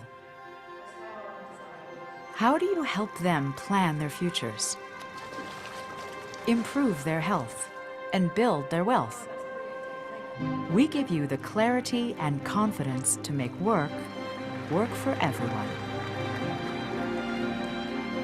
Aon is in the business of better decisions. Ζούμε σε έναν κόσμο που η μοναδική σταθερά είναι η αλλαγή. Σε αυτόν τον κόσμο, δύο ισχυρές δυνάμεις της ασφαλιστικής αγοράς, δύο εταιρείες με πολυετή εμπειρία και δυναμική ανάπτυξη ενώνονται, διατηρώντας τις αξίες και τα μοναδικά τους πλεονεκτήματα. Γίνονται μια δυνατή ομάδα, ένα ισχυρό μπραντ, αποδεικνύοντας την εμπιστοσύνη τους στις προοπτικές της ελληνικής αγοράς. Γινόμαστε ένα. Ξεκινάμε μαζί μια κοινή πορεία ανάπτυξης για ένα καλύτερο μέλλον για όλους. Με σεβασμό στον άνθρωπο, στην κοινωνία και στο περιβάλλον μέσα στο οποίο εξελισσόμαστε. Μαζί δημιουργούμε την νούμερο 1 ασφαλιστική εταιρεία στις γενικές ασφαλίσεις και την 5η μεγαλύτερη ασφαλιστική στην Ελλάδα, με φιλοδοξία να κατακτήσουμε την κορυφή. Μαζί διαμορφώνουμε νέες προοπτικές και ευκαιρίες ανάπτυξης, φροντίζοντας με το ίδιο πάθος για τη συνεχή εξέλιξη των συνεργατών μας. Μαζί βελτιώνουμε και διευρύνουμε την γκάμα των προϊόντων μας και αναβαθμίζουμε περαιτέρω την ποιότητα των υπηρεσιών μας. Ενώνοντας τις δυνάμεις μας, δίνουμε ένα ισχυρό προβάδισμα στους ανθρώπους μας. Συνεχίζουμε με σταθερότητα να δημιουργούμε και να καινοτομούμε σε ένα ανθρώπινο περιβάλλον με ιδανικές συνθήκες εργασίας. Μαζί, τα βήματά μας γίνονται άλματα και ανοίγουν το δρόμο για ένα κοινό ταξίδι γεμάτο επιτυχίες και ευκαιρίες για όλους. Όσο και αν αλλάζει αυτός ο κόσμος, το μαζί είναι το βασικό συστατικό που σίγουρα θα μας οδηγήσει στην κορυφή. Μαζί σε μια νέα κοινή πορεία ανάπτυξης.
It's a beautiful thing, change.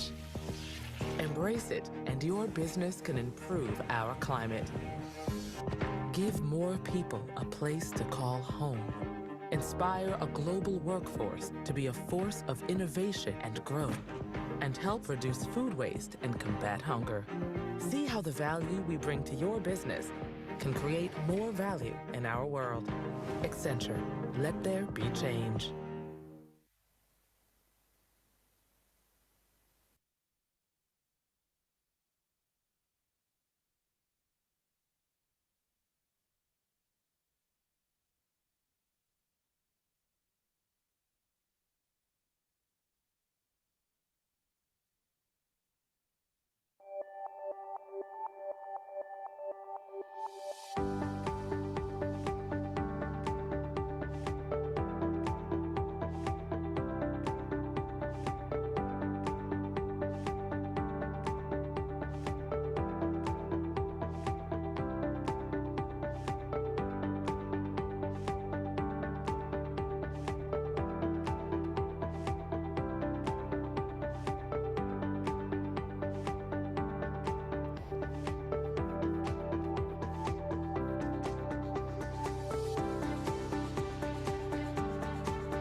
Today's world is difficult to recognize.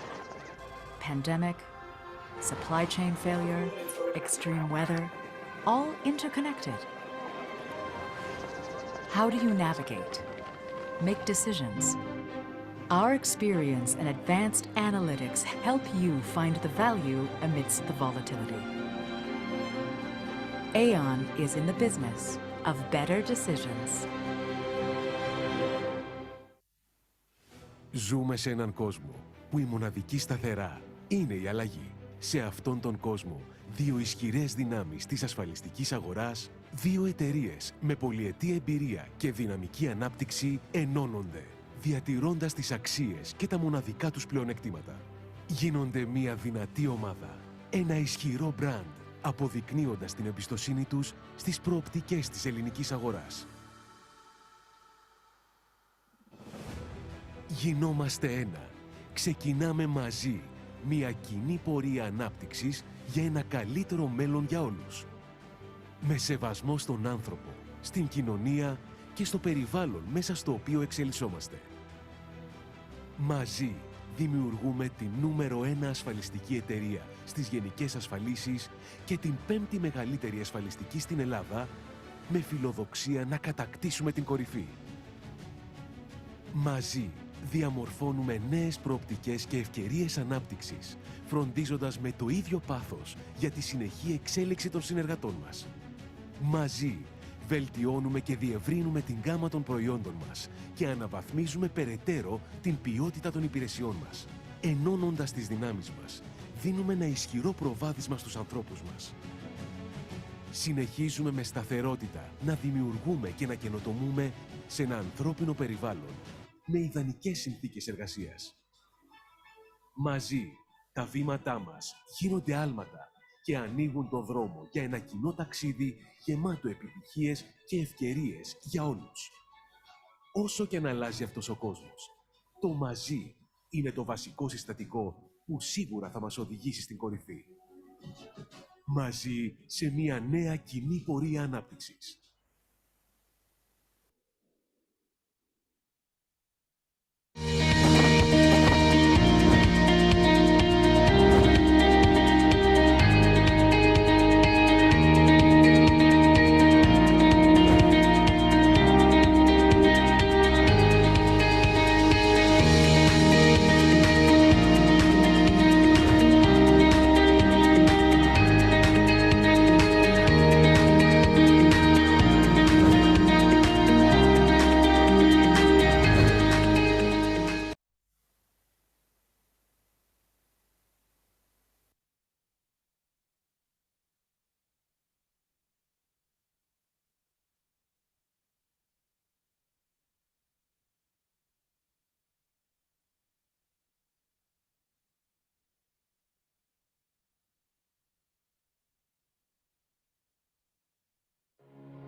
It's a beautiful thing, change.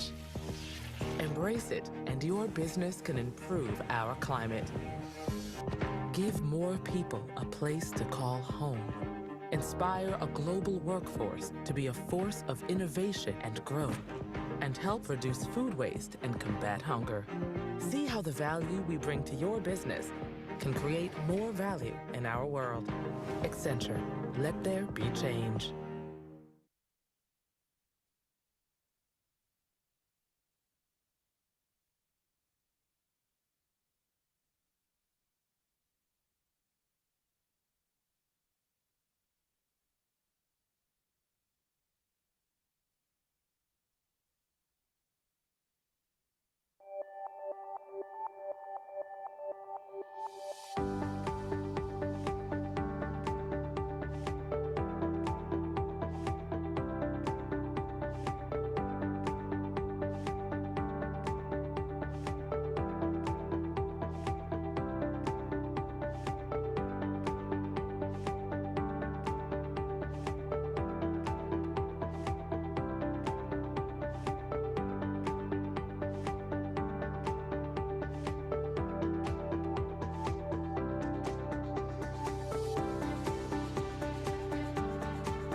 Your organization is only as resilient as its people. How do you help them plan their futures, improve their health, and build their wealth? We give you the clarity and confidence to make work for everyone. Aon is in the business of better decisions. Ζούμε σε έναν κόσμο που η μοναδική σταθερά είναι η αλλαγή. Σε αυτόν τον κόσμο, δύο ισχυρές δυνάμεις της ασφαλιστικής αγοράς, δύο εταιρείες με πολυετή εμπειρία και δυναμική ανάπτυξη ενώνονται, διατηρώντας τις αξίες και τα μοναδικά τους πλεονεκτήματα. Γίνονται μια δυνατή ομάδα, ένα ισχυρό μπραντ, αποδεικνύοντας την εμπιστοσύνη τους στις προοπτικές της ελληνικής αγοράς. Γινόμαστε ένα. Ξεκινάμε μαζί μια κοινή πορεία ανάπτυξης για ένα καλύτερο μέλλον για όλους. Με σεβασμό στον άνθρωπο, στην κοινωνία και στο περιβάλλον μέσα στο οποίο εξελισσόμαστε. Μαζί δημιουργούμε την νούμερο 1 ασφαλιστική εταιρεία στις γενικές ασφαλίσεις και την 5η μεγαλύτερη ασφαλιστική στην Ελλάδα, με φιλοδοξία να κατακτήσουμε την κορυφή. Μαζί διαμορφώνουμε νέες προοπτικές και ευκαιρίες ανάπτυξης, φροντίζοντας με το ίδιο πάθος για τη συνεχή εξέλιξη των συνεργατών μας. Μαζί βελτιώνουμε και διευρύνουμε την γκάμα των προϊόντων μας και αναβαθμίζουμε περαιτέρω την ποιότητα των υπηρεσιών μας. Ενώνοντας τις δυνάμεις μας, δίνουμε ένα ισχυρό προβάδισμα στους ανθρώπους μας. Συνεχίζουμε με σταθερότητα να δημιουργούμε και να καινοτομούμε σε ένα ανθρώπινο περιβάλλον με ιδανικές συνθήκες εργασίας. Μαζί, τα βήματά μας γίνονται άλματα και ανοίγουν τον δρόμο για ένα κοινό ταξίδι γεμάτο επιτυχίες και ευκαιρίες για όλους. Όσο και αν αλλάζει αυτός ο κόσμος, το μαζί είναι το βασικό συστατικό που σίγουρα θα μας οδηγήσει στην κορυφή. Μαζί σε μια νέα κοινή πορεία ανάπτυξης.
It's a beautiful thing, change.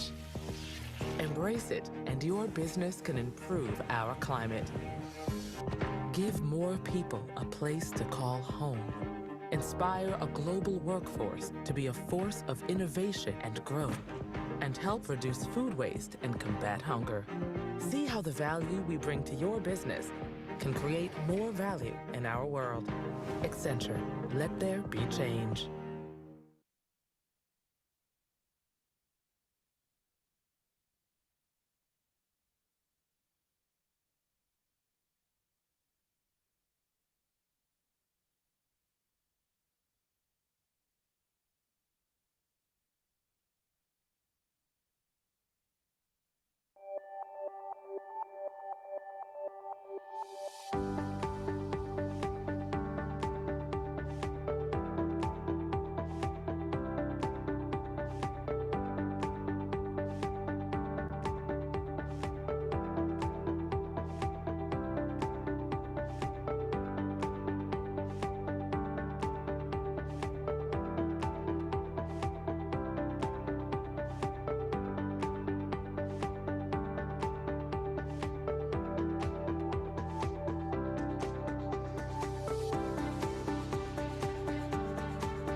Today's world is difficult to recognize. Pandemic, supply chain failure, extreme weather, all interconnected. How do you navigate? Make decisions. Our experience and advanced analytics help you find the value amidst the volatility.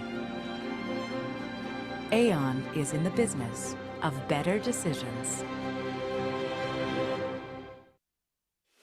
Ζούμε σε έναν κόσμο που η μοναδική σταθερά είναι η αλλαγή. Σε αυτόν τον κόσμο, δύο ισχυρές δυνάμεις της ασφαλιστικής αγοράς, δύο εταιρείες με πολυετή εμπειρία και δυναμική ανάπτυξη ενώνονται, διατηρώντας τις αξίες και τα μοναδικά τους πλεονεκτήματα. Γίνονται μια δυνατή ομάδα, ένα ισχυρό μπραντ, αποδεικνύοντας την εμπιστοσύνη τους στις προοπτικές της ελληνικής αγοράς. Γινόμαστε ένα. Ξεκινάμε μαζί μια κοινή πορεία ανάπτυξης για ένα καλύτερο μέλλον για όλους. Με σεβασμό στον άνθρωπο, στην κοινωνία και στο περιβάλλον μέσα στο οποίο εξελισσόμαστε. Μαζί δημιουργούμε την νούμερο 1 ασφαλιστική εταιρεία στις γενικές ασφαλίσεις και την 5η μεγαλύτερη ασφαλιστική στην Ελλάδα, με φιλοδοξία να κατακτήσουμε την κορυφή. Μαζί διαμορφώνουμε νέες προοπτικές και ευκαιρίες ανάπτυξης, φροντίζοντας με το ίδιο πάθος για τη συνεχή εξέλιξη των συνεργατών μας. Μαζί βελτιώνουμε και διευρύνουμε την γάμα των...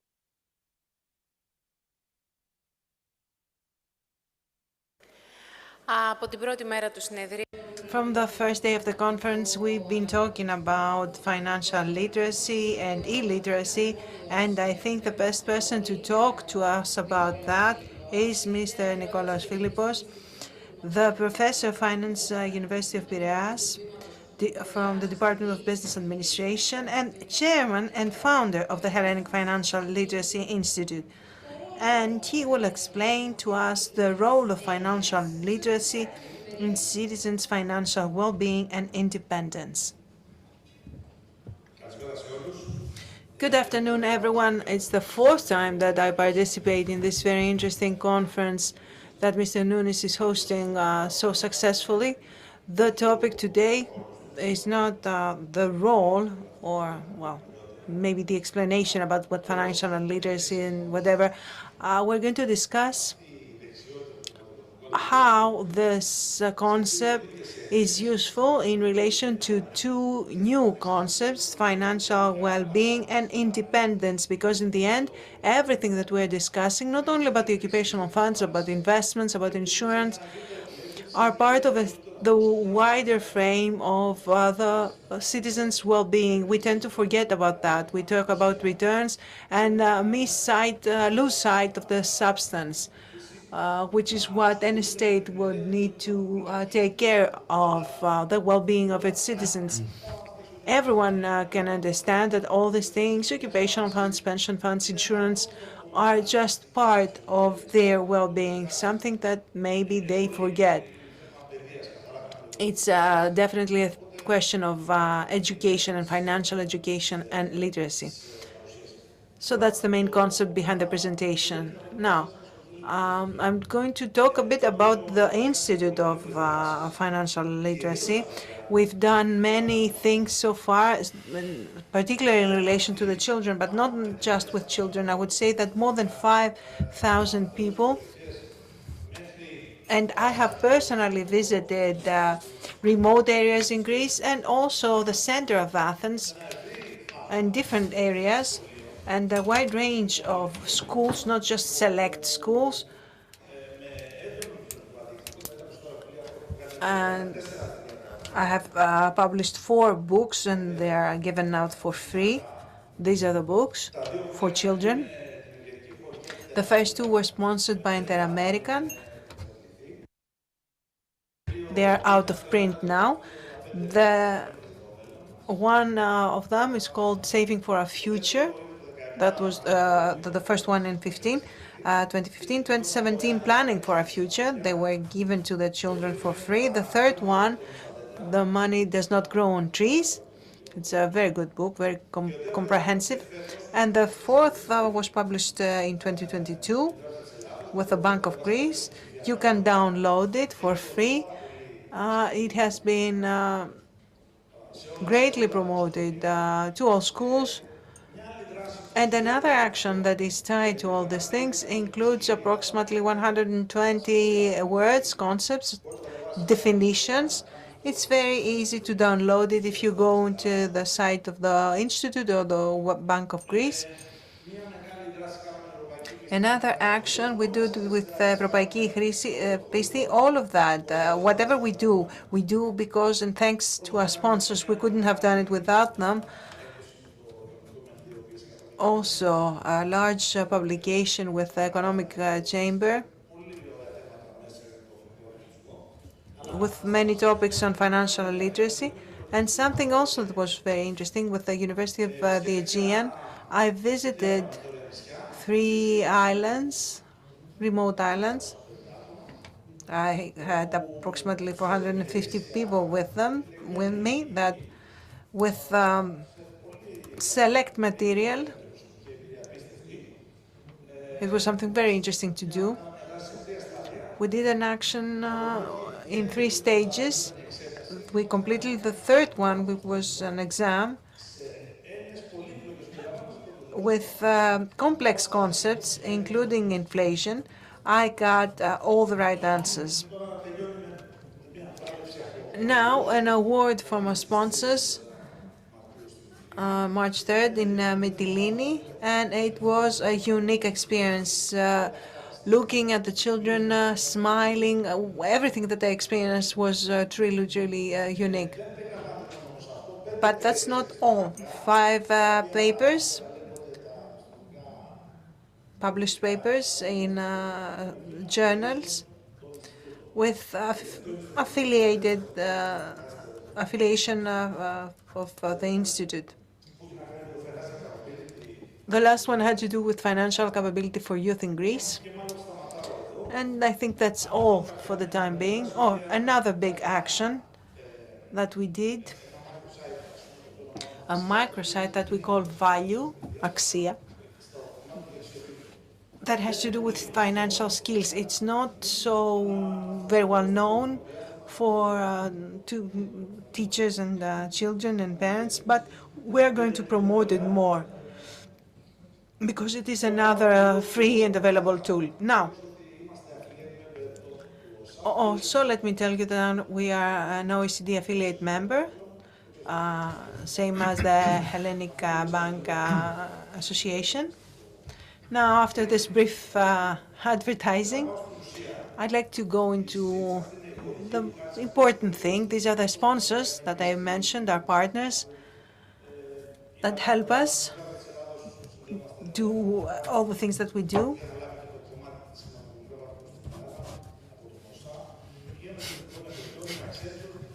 Πρόσφατα Jens de Young. Το θέμα είναι να εστιαστούμε στη μεγάλη εικόνα. Εγώ επιμένω πάλι στη μεγάλη εικόνα, διότι πάντα οι πολίτες έχουν τη μειοπία. So, the truth is that citizens can be short-sighted. They can lose sight of the big picture, and that is a challenge. In the next years, we will be facing a lot of important challenges. The country has been doing well in the last 2 or 3 years, but it's still vulnerable. And these challenges, I'm not going to go into details, but this part that we have been discussing the last 2 days is associated to the longevity, to the long lives of our citizens. But we do have an aging population, and we understand that we are going to be at a dead end, at least in terms of nominal income. The states make contracts in currencies that are subject to inflation, so quality of life is something that needs to be considered. Αλλά και άλλα κράτη έχουν το ίδιο πρόβλημα. Γι' αυτό αυτό που δίνεται έμφαση, όχι στο So for the last period of time, the GDP is not the most important indicator to talk to us about the well-being. Quality of life is not measured with, according to the GDP. If you have a high income but you don't have a health sector, if you don't have education, it's not enough. So we need to look at those quality indicators. Of course, as Kahneman says, money does not buy happiness, but lack of money certainly buys you misery.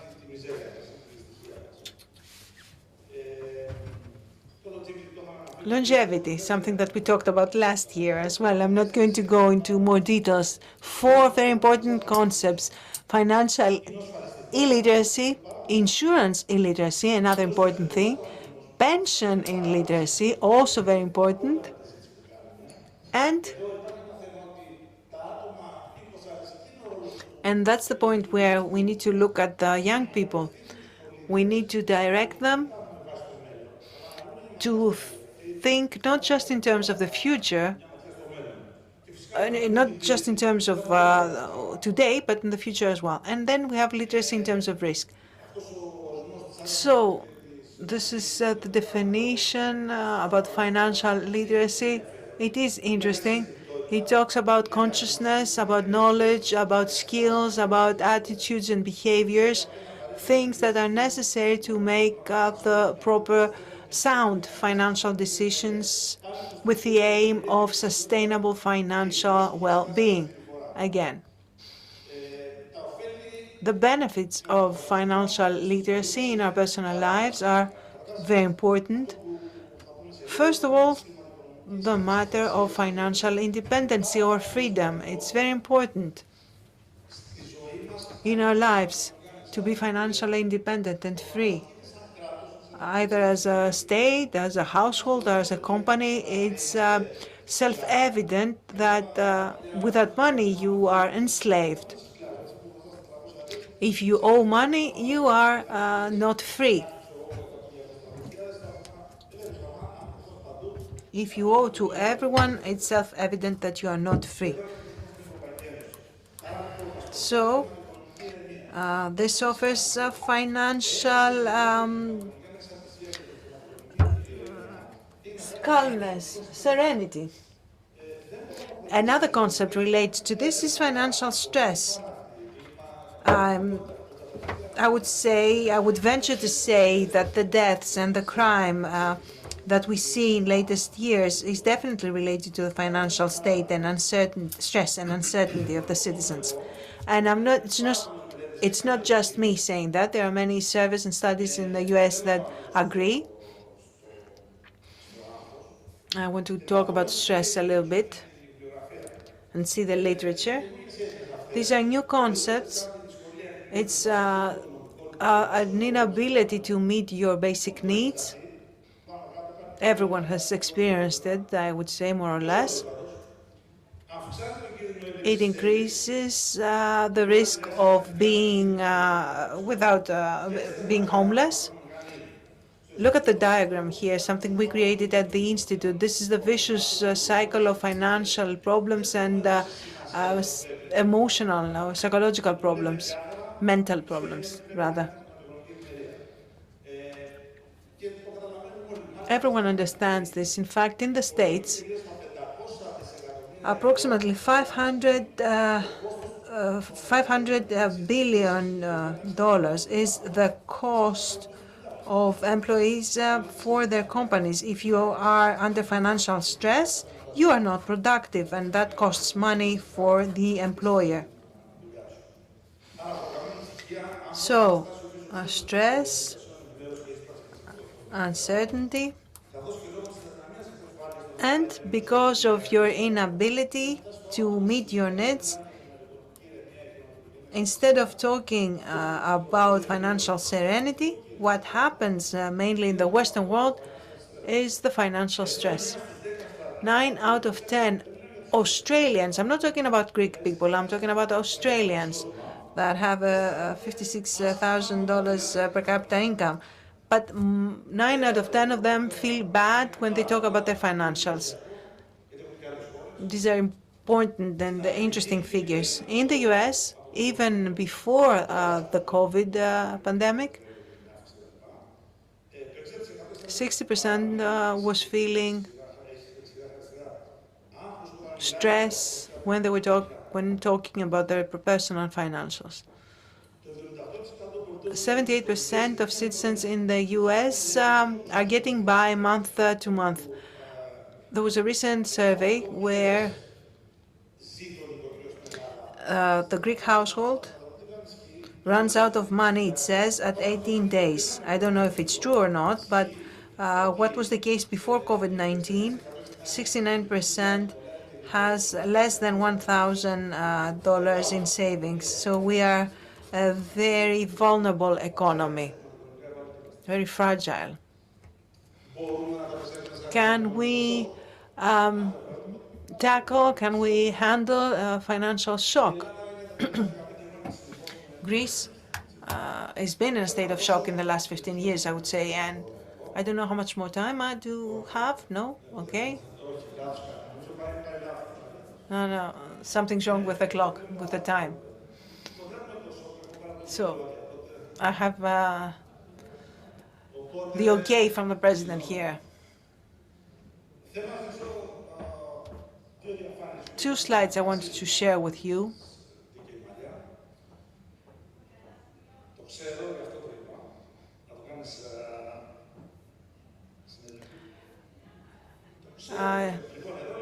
So two slides. You see that Greece, look at the economy in 1980, how healthy it was, robust, 12.8 billion in debt, and we produced 56 billion as the GDP. Today, well, lately, you see how much the debt has inflated, has grown, and how low our GDP is. That's the big question here. I don't want to take up too much time because I have another very important slide to show you that is directly associated to what we have been discussing for the last 2 days. This is figures. These are figures from 2022, just a snapshot. The GDP is approximately 210 million. The debt of central administration, 400 million. The private debt is 356 billion. This is how vulnerable, how we are right now. This is where we're talking that it is very important to save. Deposits, 183, a lot of that is from companies. The stock exchange, 64.5, and the occupational funds, 1.83.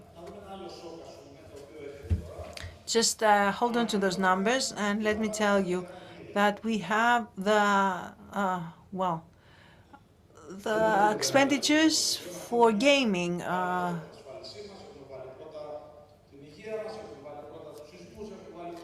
have nothing against that, against gambling, but if you consider 29 billion goes into gambling, and that's official gambling, not illegal gambling, whereas the total production of premiums is just 4.84 billion, we are the sixth,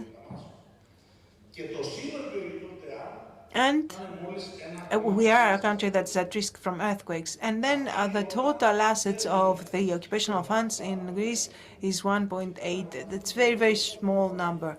That's not the right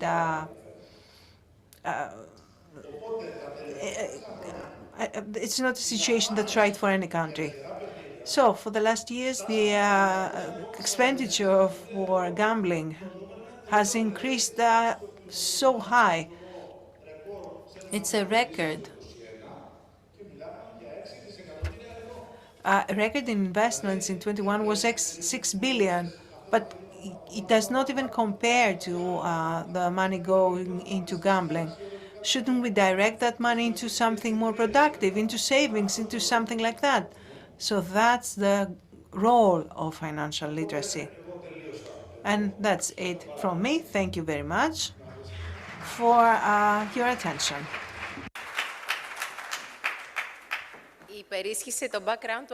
Well, the academic background was what actually took over here. Now, this was our last speech. We have our last panel right now with the occupational pension funds and supplementary health insurance, a viable solution to the national problem of private financing of healthcare expenditure. Economic policy proposals for the framework concerning health benefits. I think you all know Christos. He's a journalist, of course. Christos Konstas, the head of content in Ethos Media. And let us welcome our panelists, starting by Mr. Panagiotis Alexopoulos, the Special Secretary for Financial Auditing at the Ministry of Finance. Mr. Eleftherios Thireos from the Ministry of Health. General Practitioner, Family Physician, Mr. Kotsiopoulos, Tsakiopoulos, Mr. Ioannis Sifandopoulos, Professor of Health and Social Policy from the Department of Social Science and Public Administration at the University in Athens, Mr. Adonis Voulgaris, CEO from Euroclinic Group. Mr. Halkiopoulos would have been with us, unfortunately, due to other obligations, he couldn't be with us. But then we have Mr. Apostolos Doumas with us, founder and managing director of Prudential Informatics, and Mr. Christos Nounis, the chairman of the Hellenic Union of Institution of Occupational Retirement Provision and the chairman of Institution for Occupational Retirement Provision. Well, we journalists in TV have a game that we play each time where we arrange for a panel or an interview. There's some discussion before with the panelists, with the interviewees for the topics. Now, since all parties are now have the main positions that they want to discuss about the day, we get the same paper. So we try to ask the unexpected questions, not the ones that they would think. So this is what I will try to do today, but no, I'm only joking. I want to talk about the role of the occupational pension funds and the supplementary health insurance because it is a big problem. And to get into things, I will start from the professor, Mr. Ifandopoulos, to tell us about the financials of health in 5 minutes.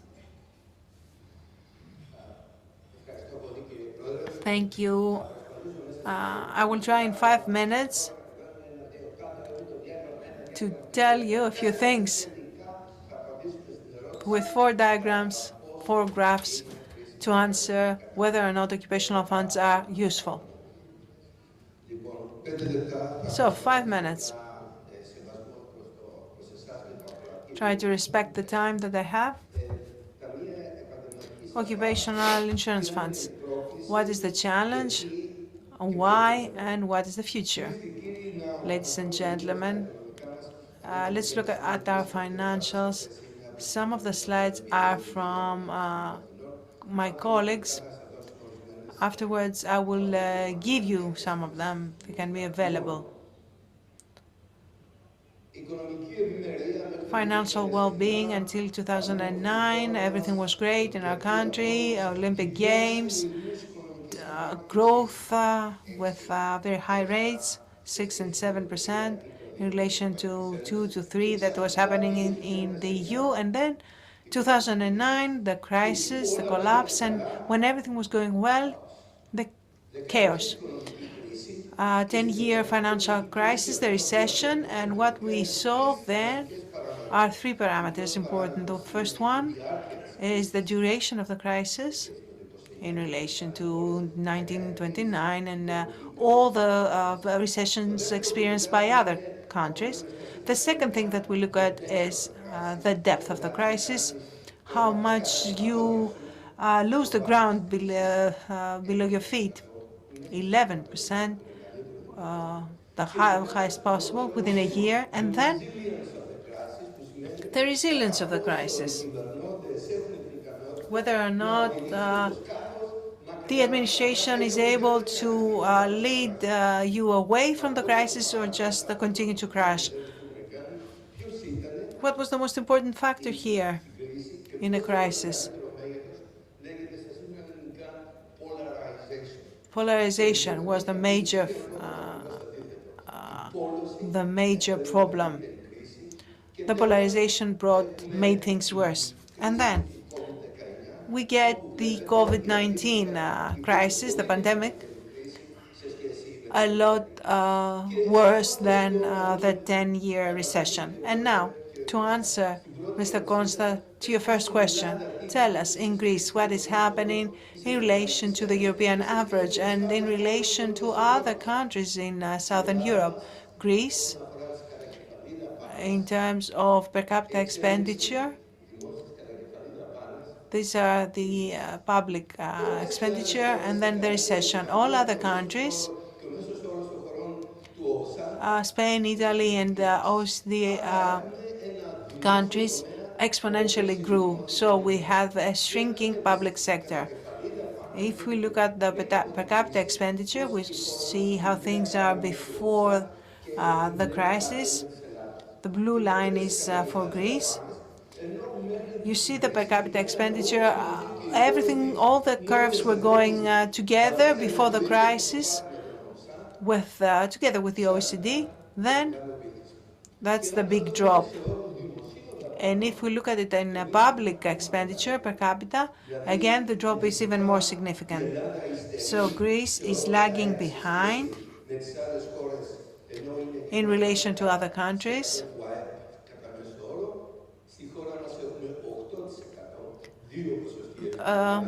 We are 2 points behind in relation to the OECD average. In relation to public expenditure, we are 3 points below the average. This is how the per capita expenditure dropped in relation to the Eastern countries that spend even more money on health than Greece. What is the problem here? All this per capita expenditure related to the health sector. Now, our system is hospital-centric. And even health insurance that has developed was developed mainly in relation to hospitals and primary care. We are first in hospitals and last in primary care. So out of hospital care and after hospital care that are important factors, and Mr. Theros will talk about them, are topics that one can focus on. Now, moving on to the private sector, on average in EU countries, the expenditure is at 15%. We are over double that. What happened there? The question is, dear friends, in the end, is Greece converging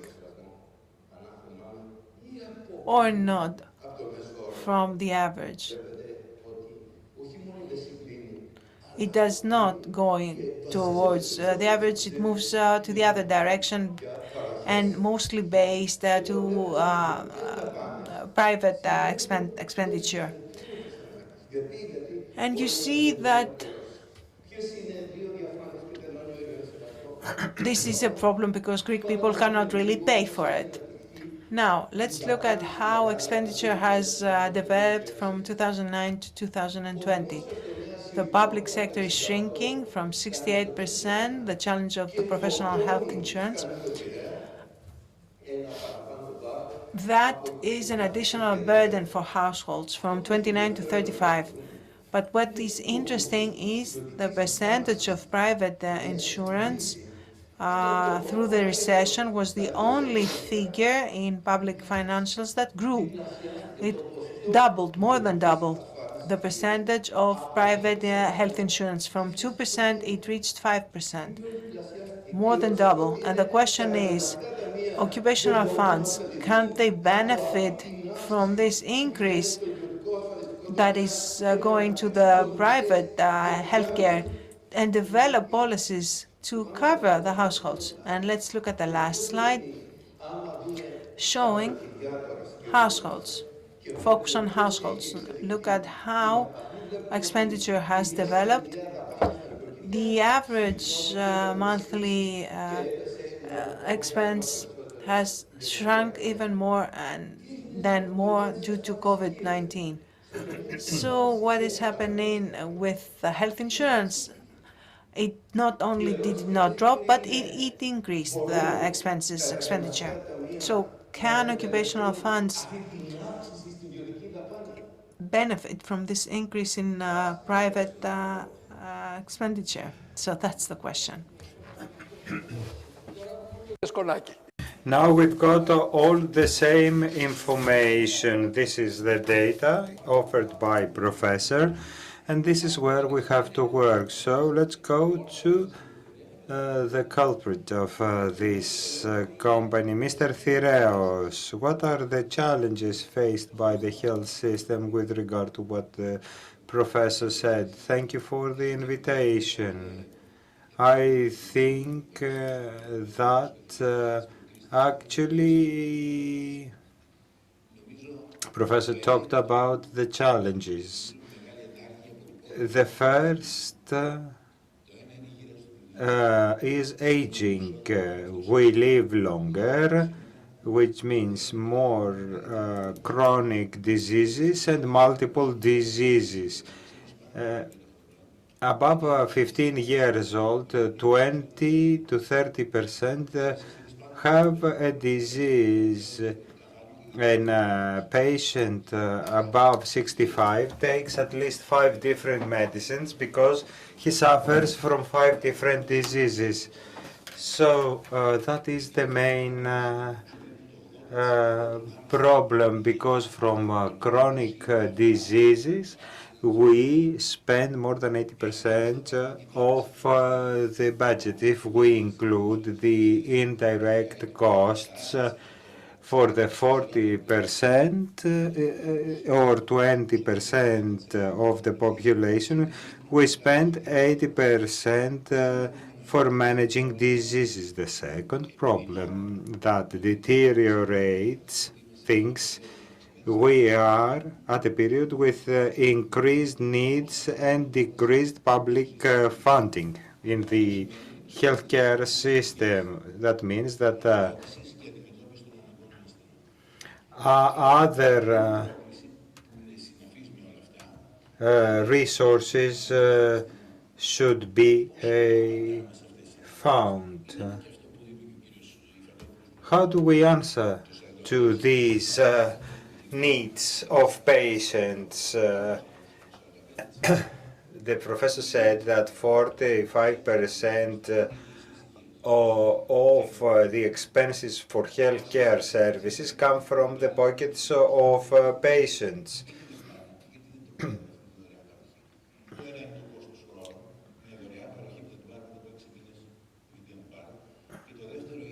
People don't take that the services from the state because the state cannot deliver that the moment they want it. So what the systems must do? They should ask from different sources of money.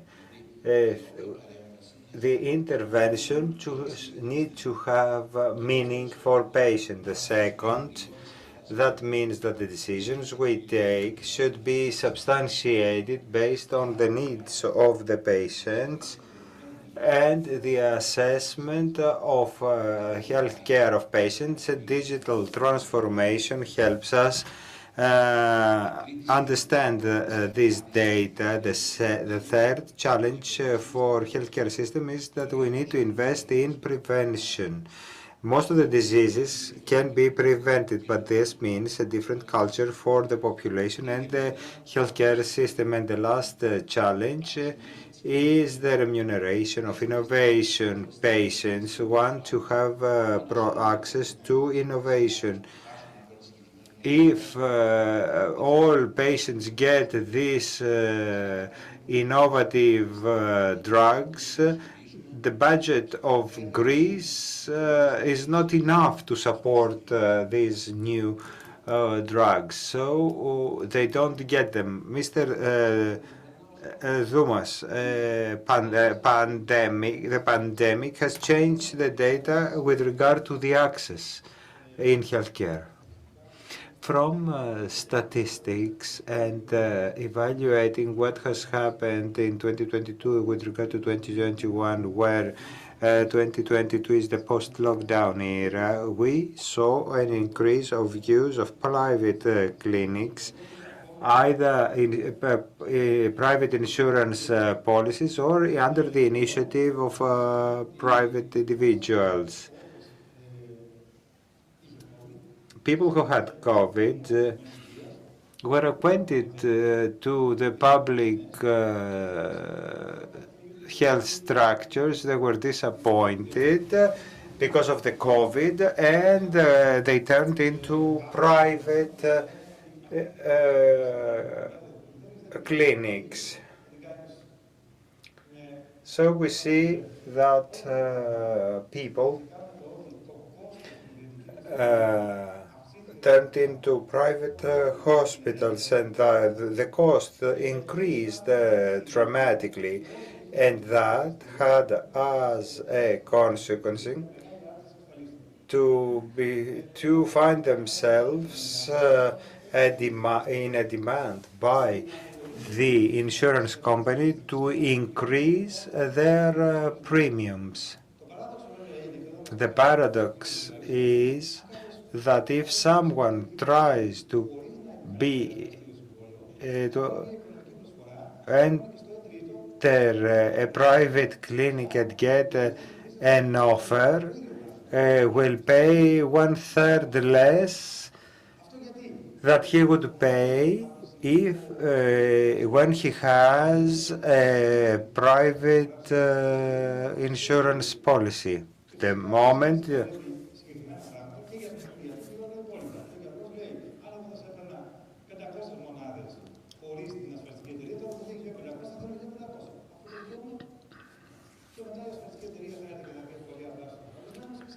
insurance companies so increase the premium, especially for those that are aged. Premium are very expensive, and people need to borrow money to go to a hospital. This is the main phenomenon. And there, insurance companies and clinics should see and revise their contracts, taking into consideration the discussions with doctors themselves in Greece. We are a soul society. All of us are related to the field. We are asked, do you know a good doctor? I don't know. I don't believe that there are good or bad doctors, but there are famous ones and non-famous ones. Personally think we need to examine that, and especially private clinics and insurance company, in order to solve this problem. Mr. Alexopoulos, from your experience, do you believe that this gap can be filled from occupational insurance funds? I am insured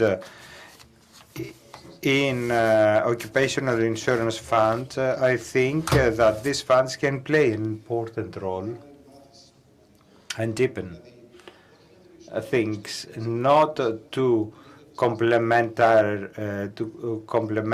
operate, but they need to be able to develop this kind of operations like pensions, healthcare, and contribute with their energy and increasing the scale. All this time, we are experiencing a lot of problems. During the crisis, we saw that there were positive messages for the synergies between public hospitals and private ones. Now the insurance funds that have this option and can provide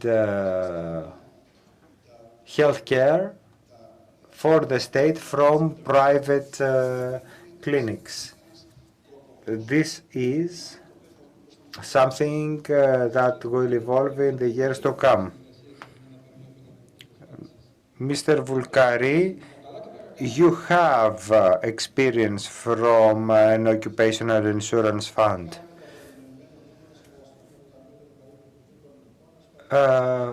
5 years ago, we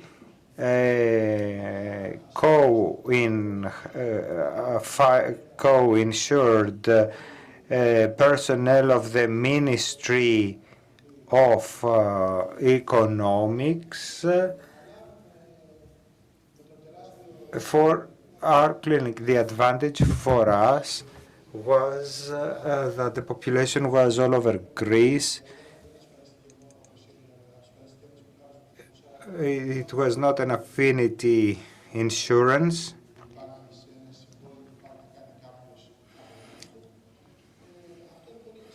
That had as a result, after 4 years, to be able to say that the experiment succeeded and the patient survived. If we could see comparatively people that take decisions on that, how such an insurance cost and what it offers as a complementary premium, everybody should have taken that, especially those of public insurance, because we are talking about 100 or 120 euros per year. But since there is a rather wrong picture in the world about the costs of private sector, those who have experience from abroad, the cost of healthcare in Greece is petty compared to the cost of other European countries.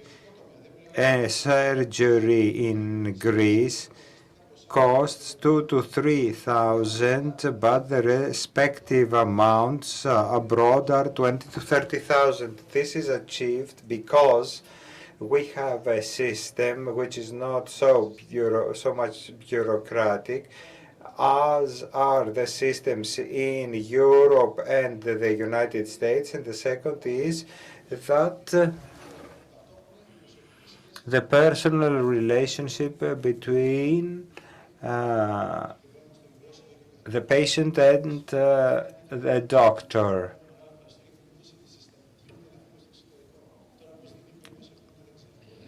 Professor here can testify that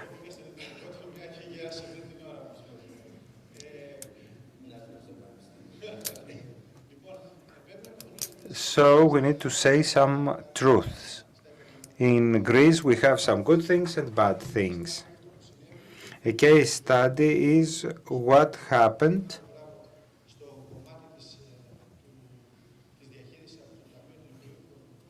and with the Ministry of Finance. The fund of the ministry has undertaken the management of all these. And I want to conclude what is good for the system is that we have a lot of doctors, but at the same time this is bad because doctors are not public employees, public servants alone, but they are freelancers.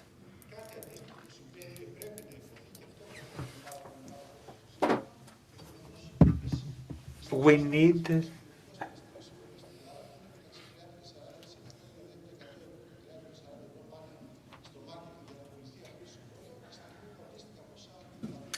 the only disadvantage in Greece is that 30 or 40% of an insurance policy in Greece goes for the promotion of this insurance, where the respective amount in the EU is 10%. So we need to find a way to decrease all of this to the benefit of the insured persons. Του ελληνικού κόστους, που είναι, όπως σας ξαναλέω, υποπολαπλάσιο του τι συμβαίνει στην Ευρώπη. Κύριε Νούνη, δεν είναι... Mr. Nunes, things are not exactly as Mr. Vouglaris say. What do you think? Should we come and become insured with you? Well, you have the experience. I'm trying to be part of your fund. Well, yes, he gave us a very nice picture. It's true that the Ministry of Finance has the privilege and particularity, rather, that it has a fund operating for 20 years now, and since its establishment, it provided health benefits, not pension benefits, as is the core business for occupational funds. And these 20 years, we have achieved to insure 48,000 people and cover 12,000 families and 24,000 hospitalizations. In the last 5 years that we are working with the Euroclinic group, we have achieved something that was very special, unique in the insurance market. We were able to have this closed system without the an insurance company in the way, because we have a large population. We have a closed network of clinics and hospitals that our members can go aside from the public hospitals, and we have pre-invoiced price list packages, something that is innovative, and all that results in us giving an additional health insurance costing 120 million euros per year. It's a cost that the average cost in the insurance market is more than 400 million per year. So you can understand that we have a comparative advantage. It's a very useful tool that everyone should use. And it proves that really the market and the occupational market, insurance market, there are things that you can do to help your members have access to comprehensive, additional, supplementary health care services, primary and secondary. Aside from that, the fund here at the Ministry of Economic and Finance, we have started a synergy with the second and the third pillar. We have put it in action, in practice. We are working with Επαγγελματική Πίστη in the sense that instead of Επαγγελματική Πίστη establishing their own fund, they can register in our fund. So the members of Επαγγελματική Πίστη, the insured parties, can enroll with us, register with us. And we also have additional plans, again with Επαγγελματική Πίστη, for our members if they want to get additional benefits. And what is also important, the next step that is coming, that our members that are retired, that are pensioners,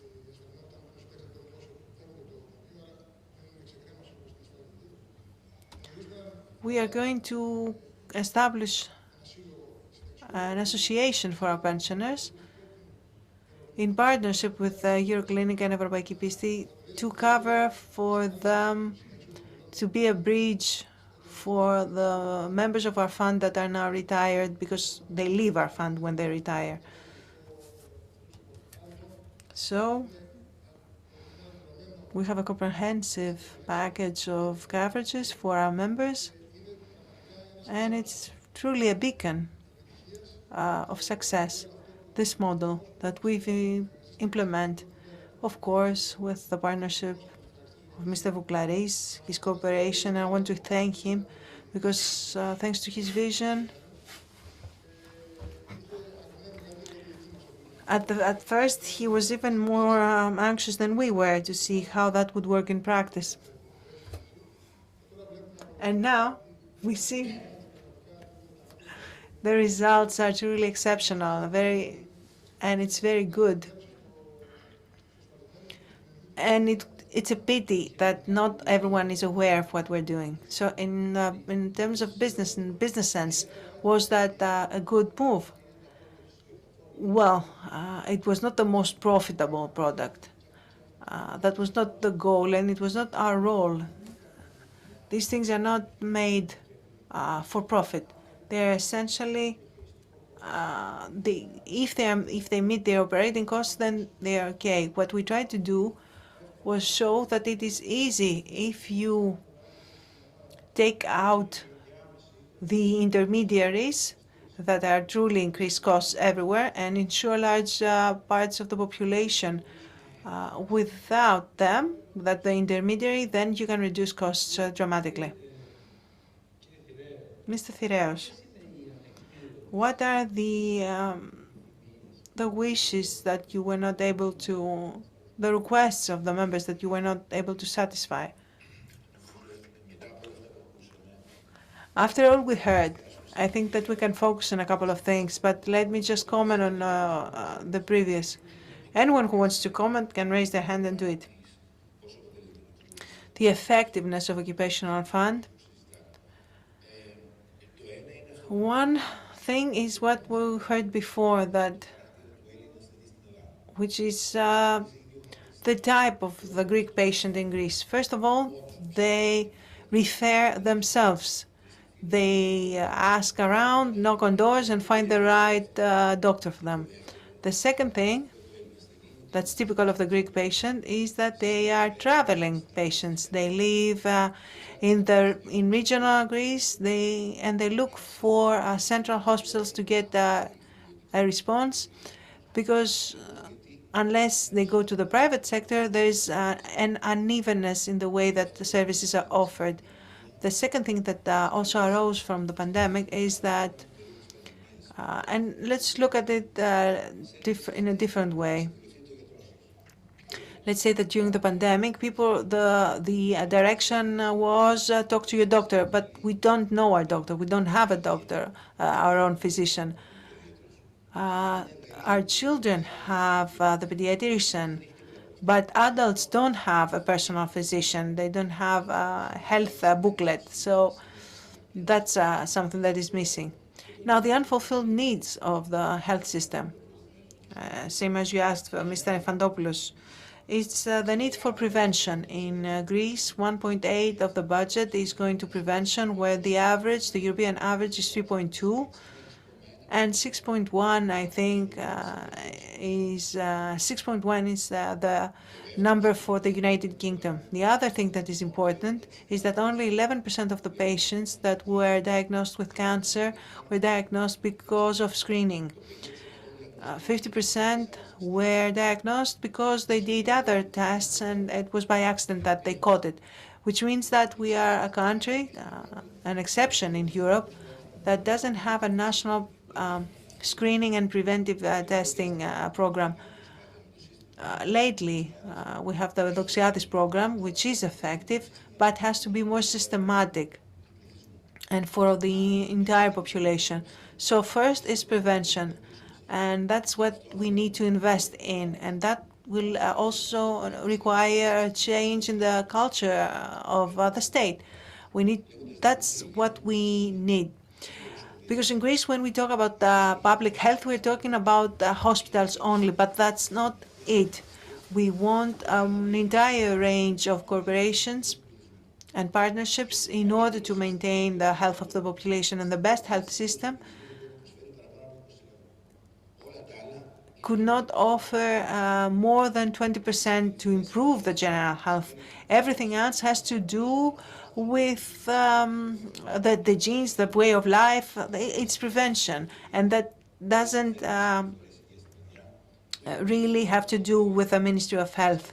It has to do maybe with education, with children. It has to do with our nutrition.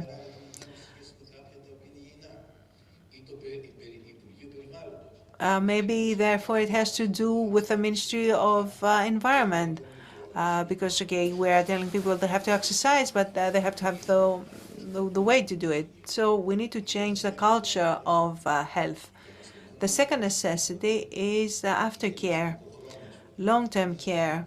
A patient that, because of a stroke, requires rehabilitation. When they leave the hospital, they will either burden their carers and their home, or if they look for a facility that can offer rehabilitation, they are not going to find it through the public system. So essentially, all of that requires paying from your own pocket. And the third challenge has to do with financing the system, the health system, and is directly related to the quality of life of the patients, that in the end, health services have to revolve around the patient and not the other way around, which means that services have to be closer to the patient. So home care, care close to their work, whatever, have to be supported. Where do you think, why do you think we have this significant increase in healthcare expenditure? Well, the reality is that the cost, that the family income has reduced because of this healthcare expenditure going up.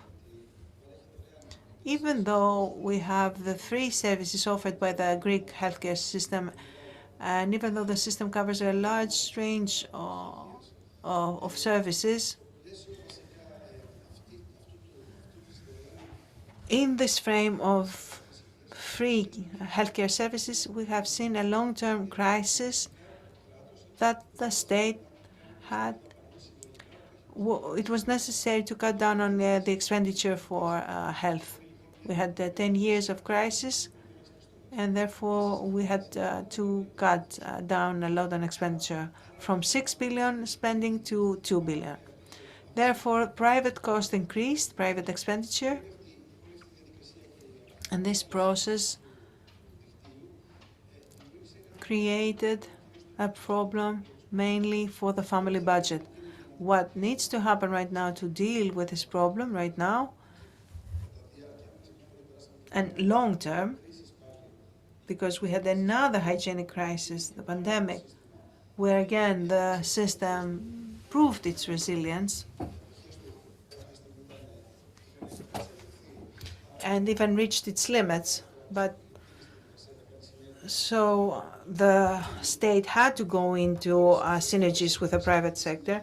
Unless we had that, then there would have been significant problems.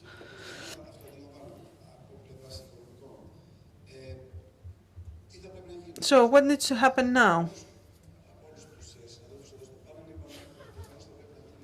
Of course, we have to increase the percentage of financing the public expenditure, the participation of the state in the health sector. That's what needs to be respected and understood by everyone involved.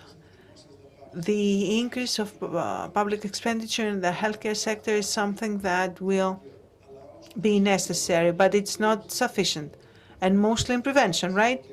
Yes, I will tell you, Mr. Konstas, something that I need to touch upon. As Mr. Fantopoulos said, I was happy to hear to what he had to say. The information he gave us was very, very striking. Professor, the health system must show its resilience not only during a crisis, but on a day-to-day basis. The second thing I want to say, as Mr. Thireo said, we need to not to have a hospital-centric system, but to focus, pay attention to primary care, secondary care, and then go into tertiary care. So when we have large hospitals abroad, there it's very rare to see emergency cases. Everything starts from primary care. If we don't reorganize the primary care, for example, we've heard from Tallahassee. He told us a lot about accessibility, patients' accessibility into healthcare. This accessibility, the way the system is built, is exactly focused on the hospitals. We have patients accumulating at the hospitals in the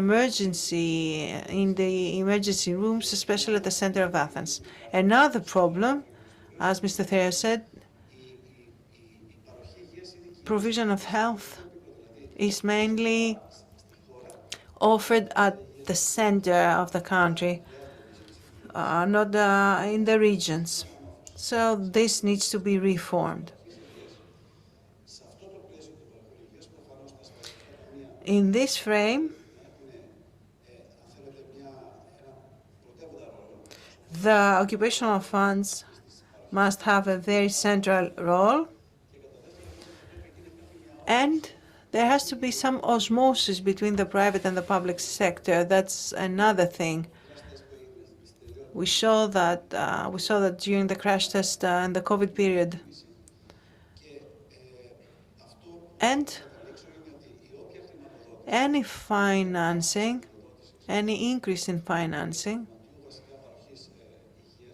for the health service sector, it has to be structured, recorded, and take the burden off the family budget. So we have to provide hospitalization and health through a system where the insured, the members feel satisfied. So, and I think that's the most important thing. That's the large change that needs to happen. Primary care, secondary care, tertiary care, just for important cases, incidents. We should not spend all our forces there. That's the first thing I want to say. Take notes, and I will ask you later. Now, Professor, Mr. Dumas, how do you see this partnership between the private and the public sector? All of that we heard are very good, and thank you for that question. I think that in order for private health insurance to be possible, it has to function as a supplement to the national health security system. Now they operate in parallel. Some goals were set, but they were not met. The Minister of Health in Thessaloniki talked about goals of partnership with the private sector in order to rationalize the health system and provide better healthcare services, rationalize expenditure, and have a partnership with primary health care facilities so that the quality of the services would improve. We heard about it, but unfortunately we didn't see a lot happening. A lot sooner than that, in 2019, the Union of Insurance Companies had an initiative, and in partnership with Center for Budgeting Hospital Expenses, started talking about some the DRGs, protocols for price lists. They talked a lot about them. They had the discussions. They talked with insurance companies. And then, do you hear anything? Nothing. Which means that it's good to talk about all these things, but again, if we meet next year, we're going to be talking about the same things, because not a lot is changing in Greece.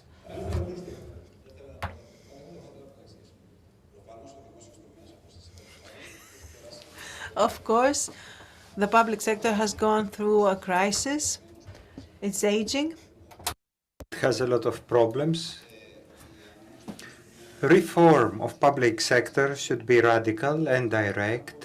What I would like to say is that the private sector is aged in Greece as well. So seeing the private sector want to seize the opportunity, we remain in the structures 20, 30 years ago. There is no investment will from the private sector. So the private sector needs to be reformed towards this direction.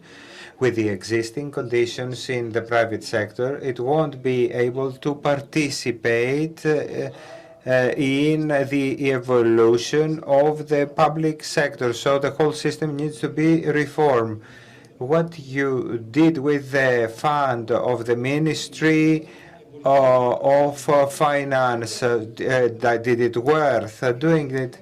And the answer was yes, everything starts from there. When the private sector understands that when it wants to tango with the other side, why should it start? There is no stability on the other side. There is an instability that prevents the private sector from undertaking these risks. Delay in everything proves that. And tell you an example. When the public sector wanted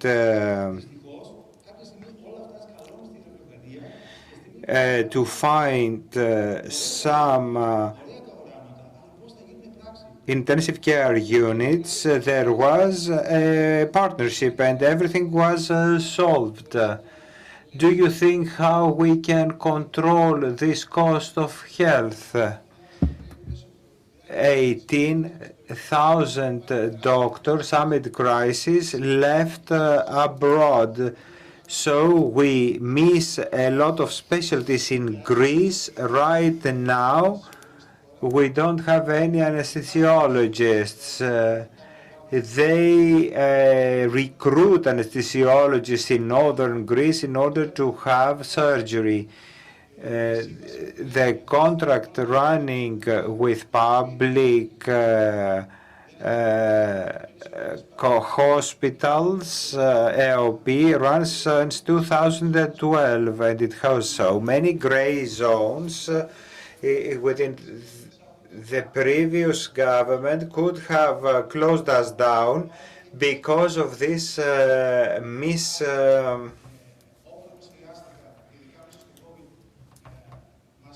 these gray zones. So when they needed, the state needed us, they recruited us. We participated without being paid respectively. The private hospitals did not get any subsidies. The state promised for 2020 a decrease of clawback, but it never happened. That is why a private sector does not feel safe to develop. For me, all plans, and I want to say something that I'm bored of hearing.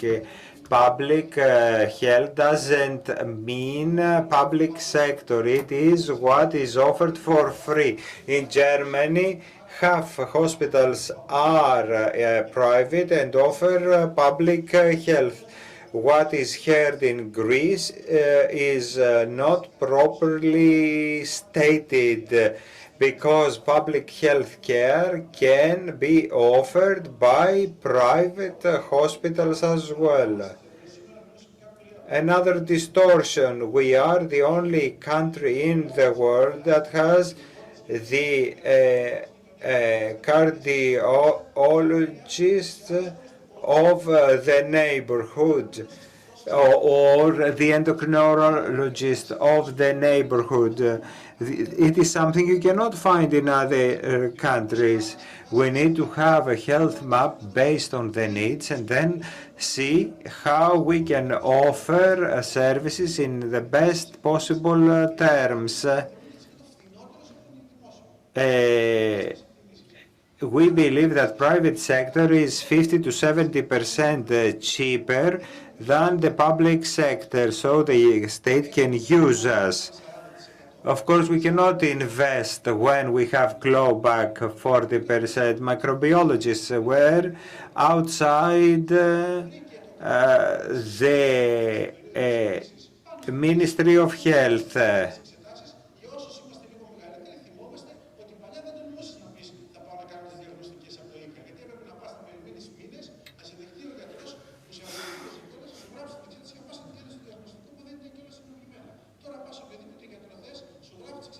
And now things have changed, and the system operates to the detriment of the private specialists. The state has quite low prices to remunerate.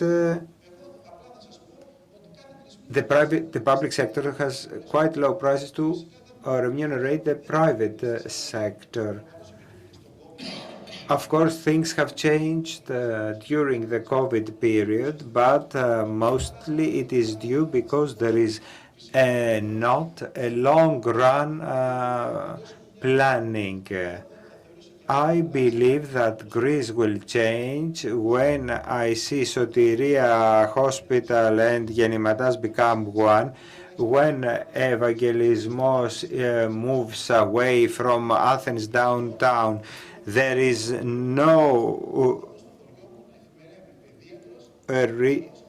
reason to have a big hospital in the center of Athens, and only then things will change. To talk about all these things now, there is no reason in doing so. From 2012, we don't have a contract, a proper contract, and we are here to describe reality.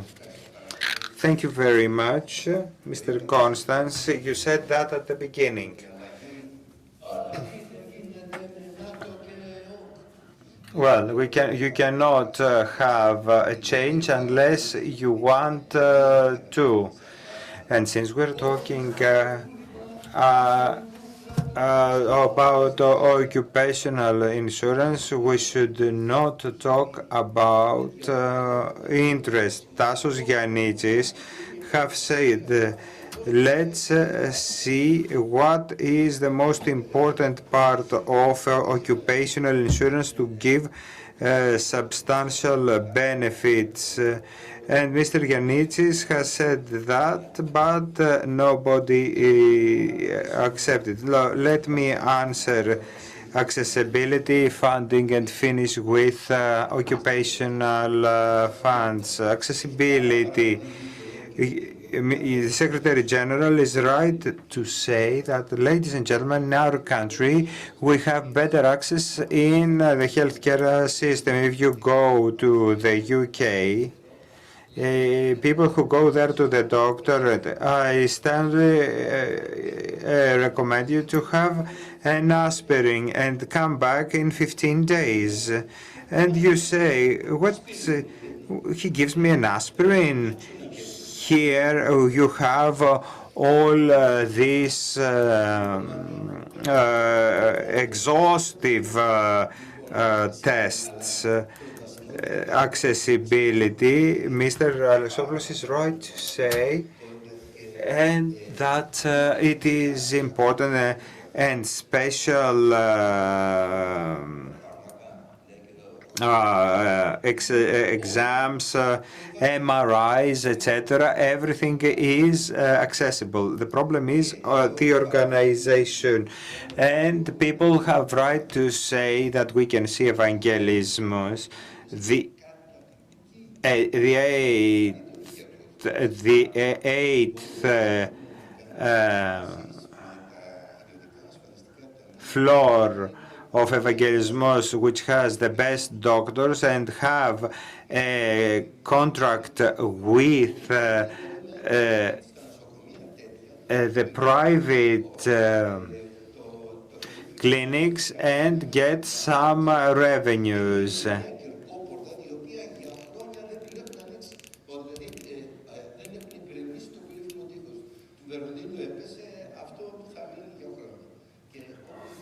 As you say, even though we have talked about Asclepion Park in General Hospital, so I think that no one wants to do that.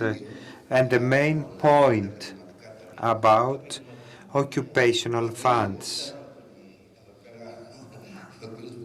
Mr. Vouklari says that these funds clearly are not profitable, but they are sustainable.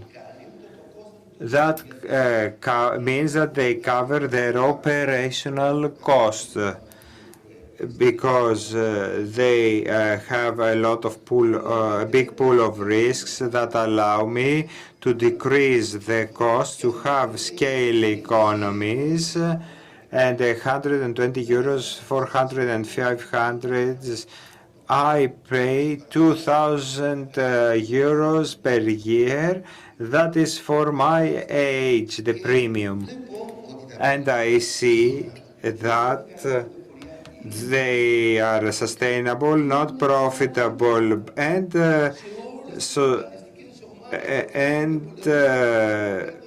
fair, and to the benefit of the societies, because they give benefit at scale economies with 1/10 of what is offered by the market. That then we will have competition. We have three forms of competition. A competition among the insurance funds,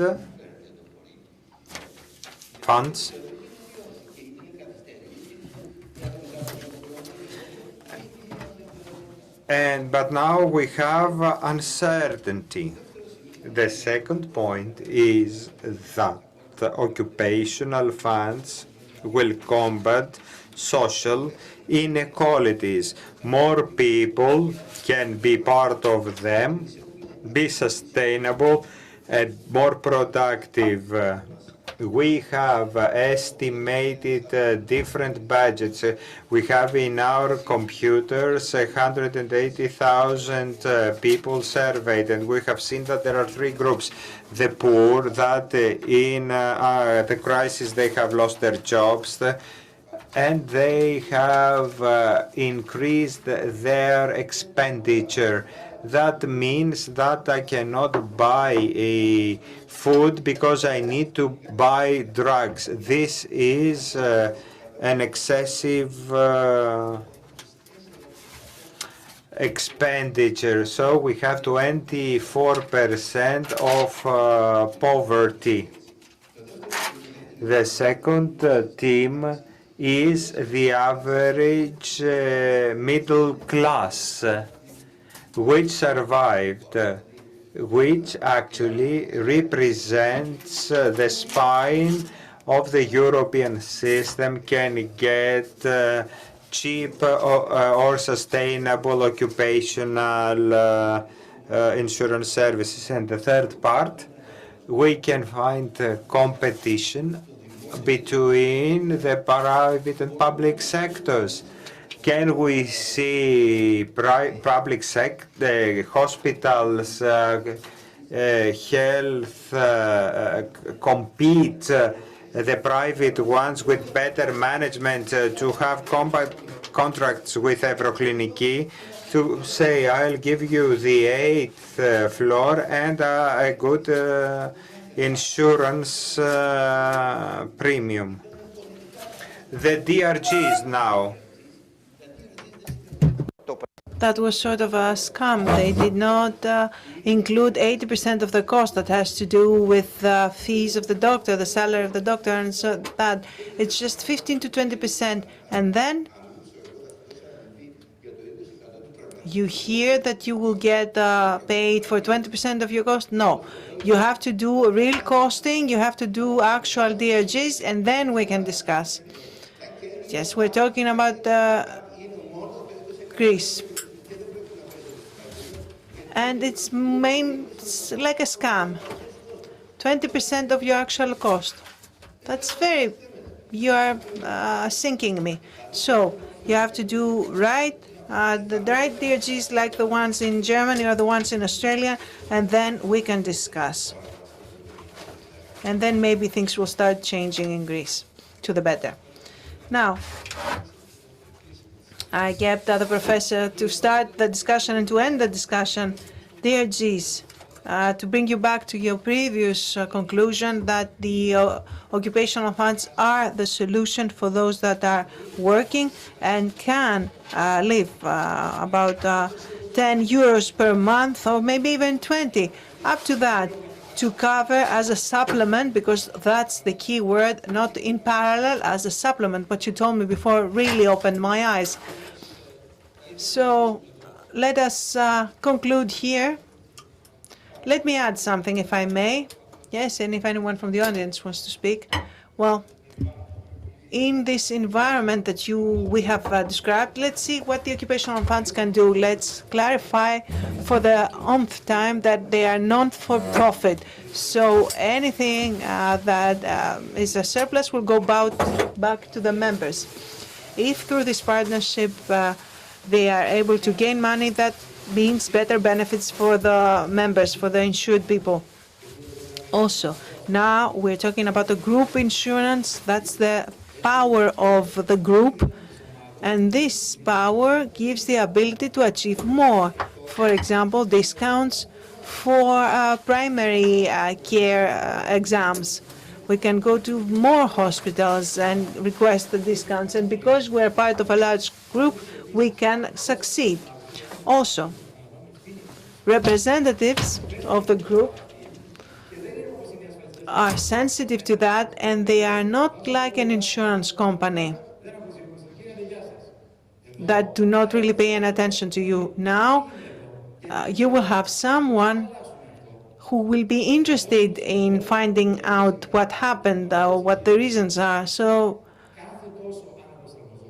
this is why the health benefits are always being adjusted from time to time. And in terms of the managing costs, that Mr. Vouklaris said, the fund structurally, the one that is based on the pension sector, they have a limitation in how they can dispose the money for managing costs. That's not the case. They can. This is just simply to point out how powerful such a fund can be. Now, I would like to give the floor to Mr. Nunes just to make a summary for the entire conference. Yes, we did that very well with Mr. Fidros. And if you would allow me, I will do it again with Mr. Fidros. Ladies and gentlemen, if there are no other questions or comments, hopefully we were useful and pleasant.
Ξεκινήσεις εσύ. Ωραία. Να κλείσουμε λοιπόν. Good. So let's conclude the proceedings of the conference. I'd like, in conclusion, to summarize a little bit the important speech by the chairperson of IOPA. It is what she told us, given the turn of most of the funds in Europe from defined benefit to defined contribution, it is important to see how we can make our members to make the right decisions and what other measures can be taken in this regard.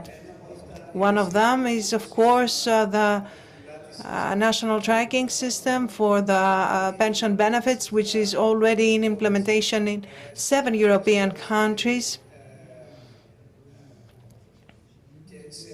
And there's a lot of margin, as 20 don't have a tracking system yet, so they can develop something like that.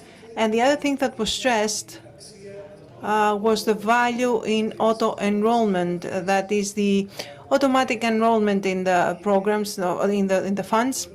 The chairperson just encouraged the participation in the second insurance pillar, also on the occasion of the establishment of TECA, so there will be a possibility for automatic enrollment in the second pillar, and each employee also has the right to opt out.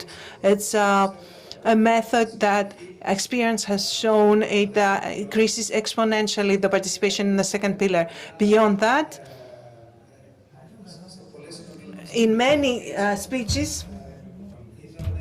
we saw the practice in Europe, in Germany, with the occupational fund, talk about from the construction sector, a large fund where we saw how things work. At the same time, similarly to Greece, we also saw how larger funds in relation to Greece, how they operate, and with the different panels, it was noted again how the institution of occupational insurance can help enhance the pension income. If there's something you want to add, Christos? In terms of what concerns us a lot, the institutional framework, we heard from the competent minister that the bill, any bill, is being processed, and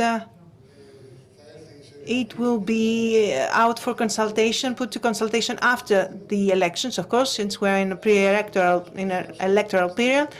But they described the positions that we expressed for about the 4 and 5 changes that need to occur with the framework so that the institution can grow and develop further. We heard the panel for the presidents of the funds and the other companies that are or sectors that are interested in establishing their occupational funds, and we heard about the social partners, 7, YESE, that they are in an ongoing process. It's been taking about 2 or 3 years through the collective agreements. They are proceeding, and they will establish the National Occupational Fund, which is a very, very good news for all of us.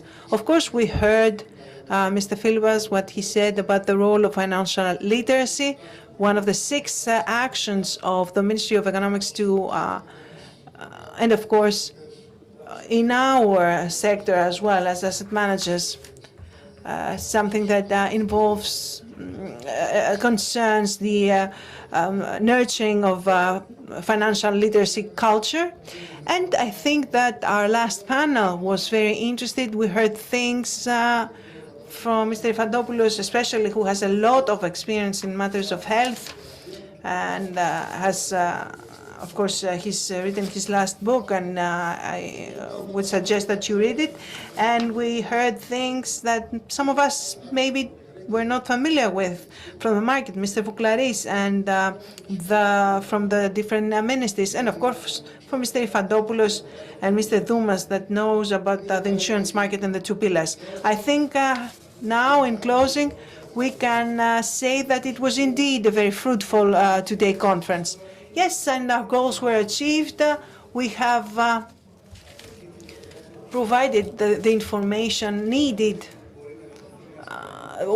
Rather, the information, a lot of information can be disseminated through conferences like that in relation to the second pillar. And yes, and it's up to us now to continue to distribute further the information and call you to renew our appointment for next year,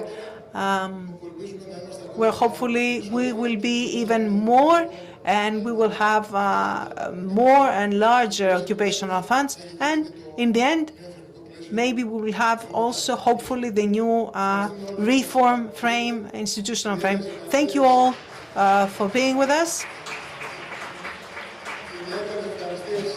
We want to thank our sponsors, of course. Without their help, we wouldn't be able to host the seminar. And your thanks for the guys from Ethos Media that are in the back that did a great job with every detail. And I'm very, very thankful to them, as with us every year. I'm going to host a large party for them just to celebrate them. Thank you very much. Today's world is difficult to recognize. Pandemic, supply chain failure, extreme weather, all interconnected. How do you navigate? Make decisions. Our experience and advanced analytics help you find the value amidst the volatility. Aon is in the business of better decisions.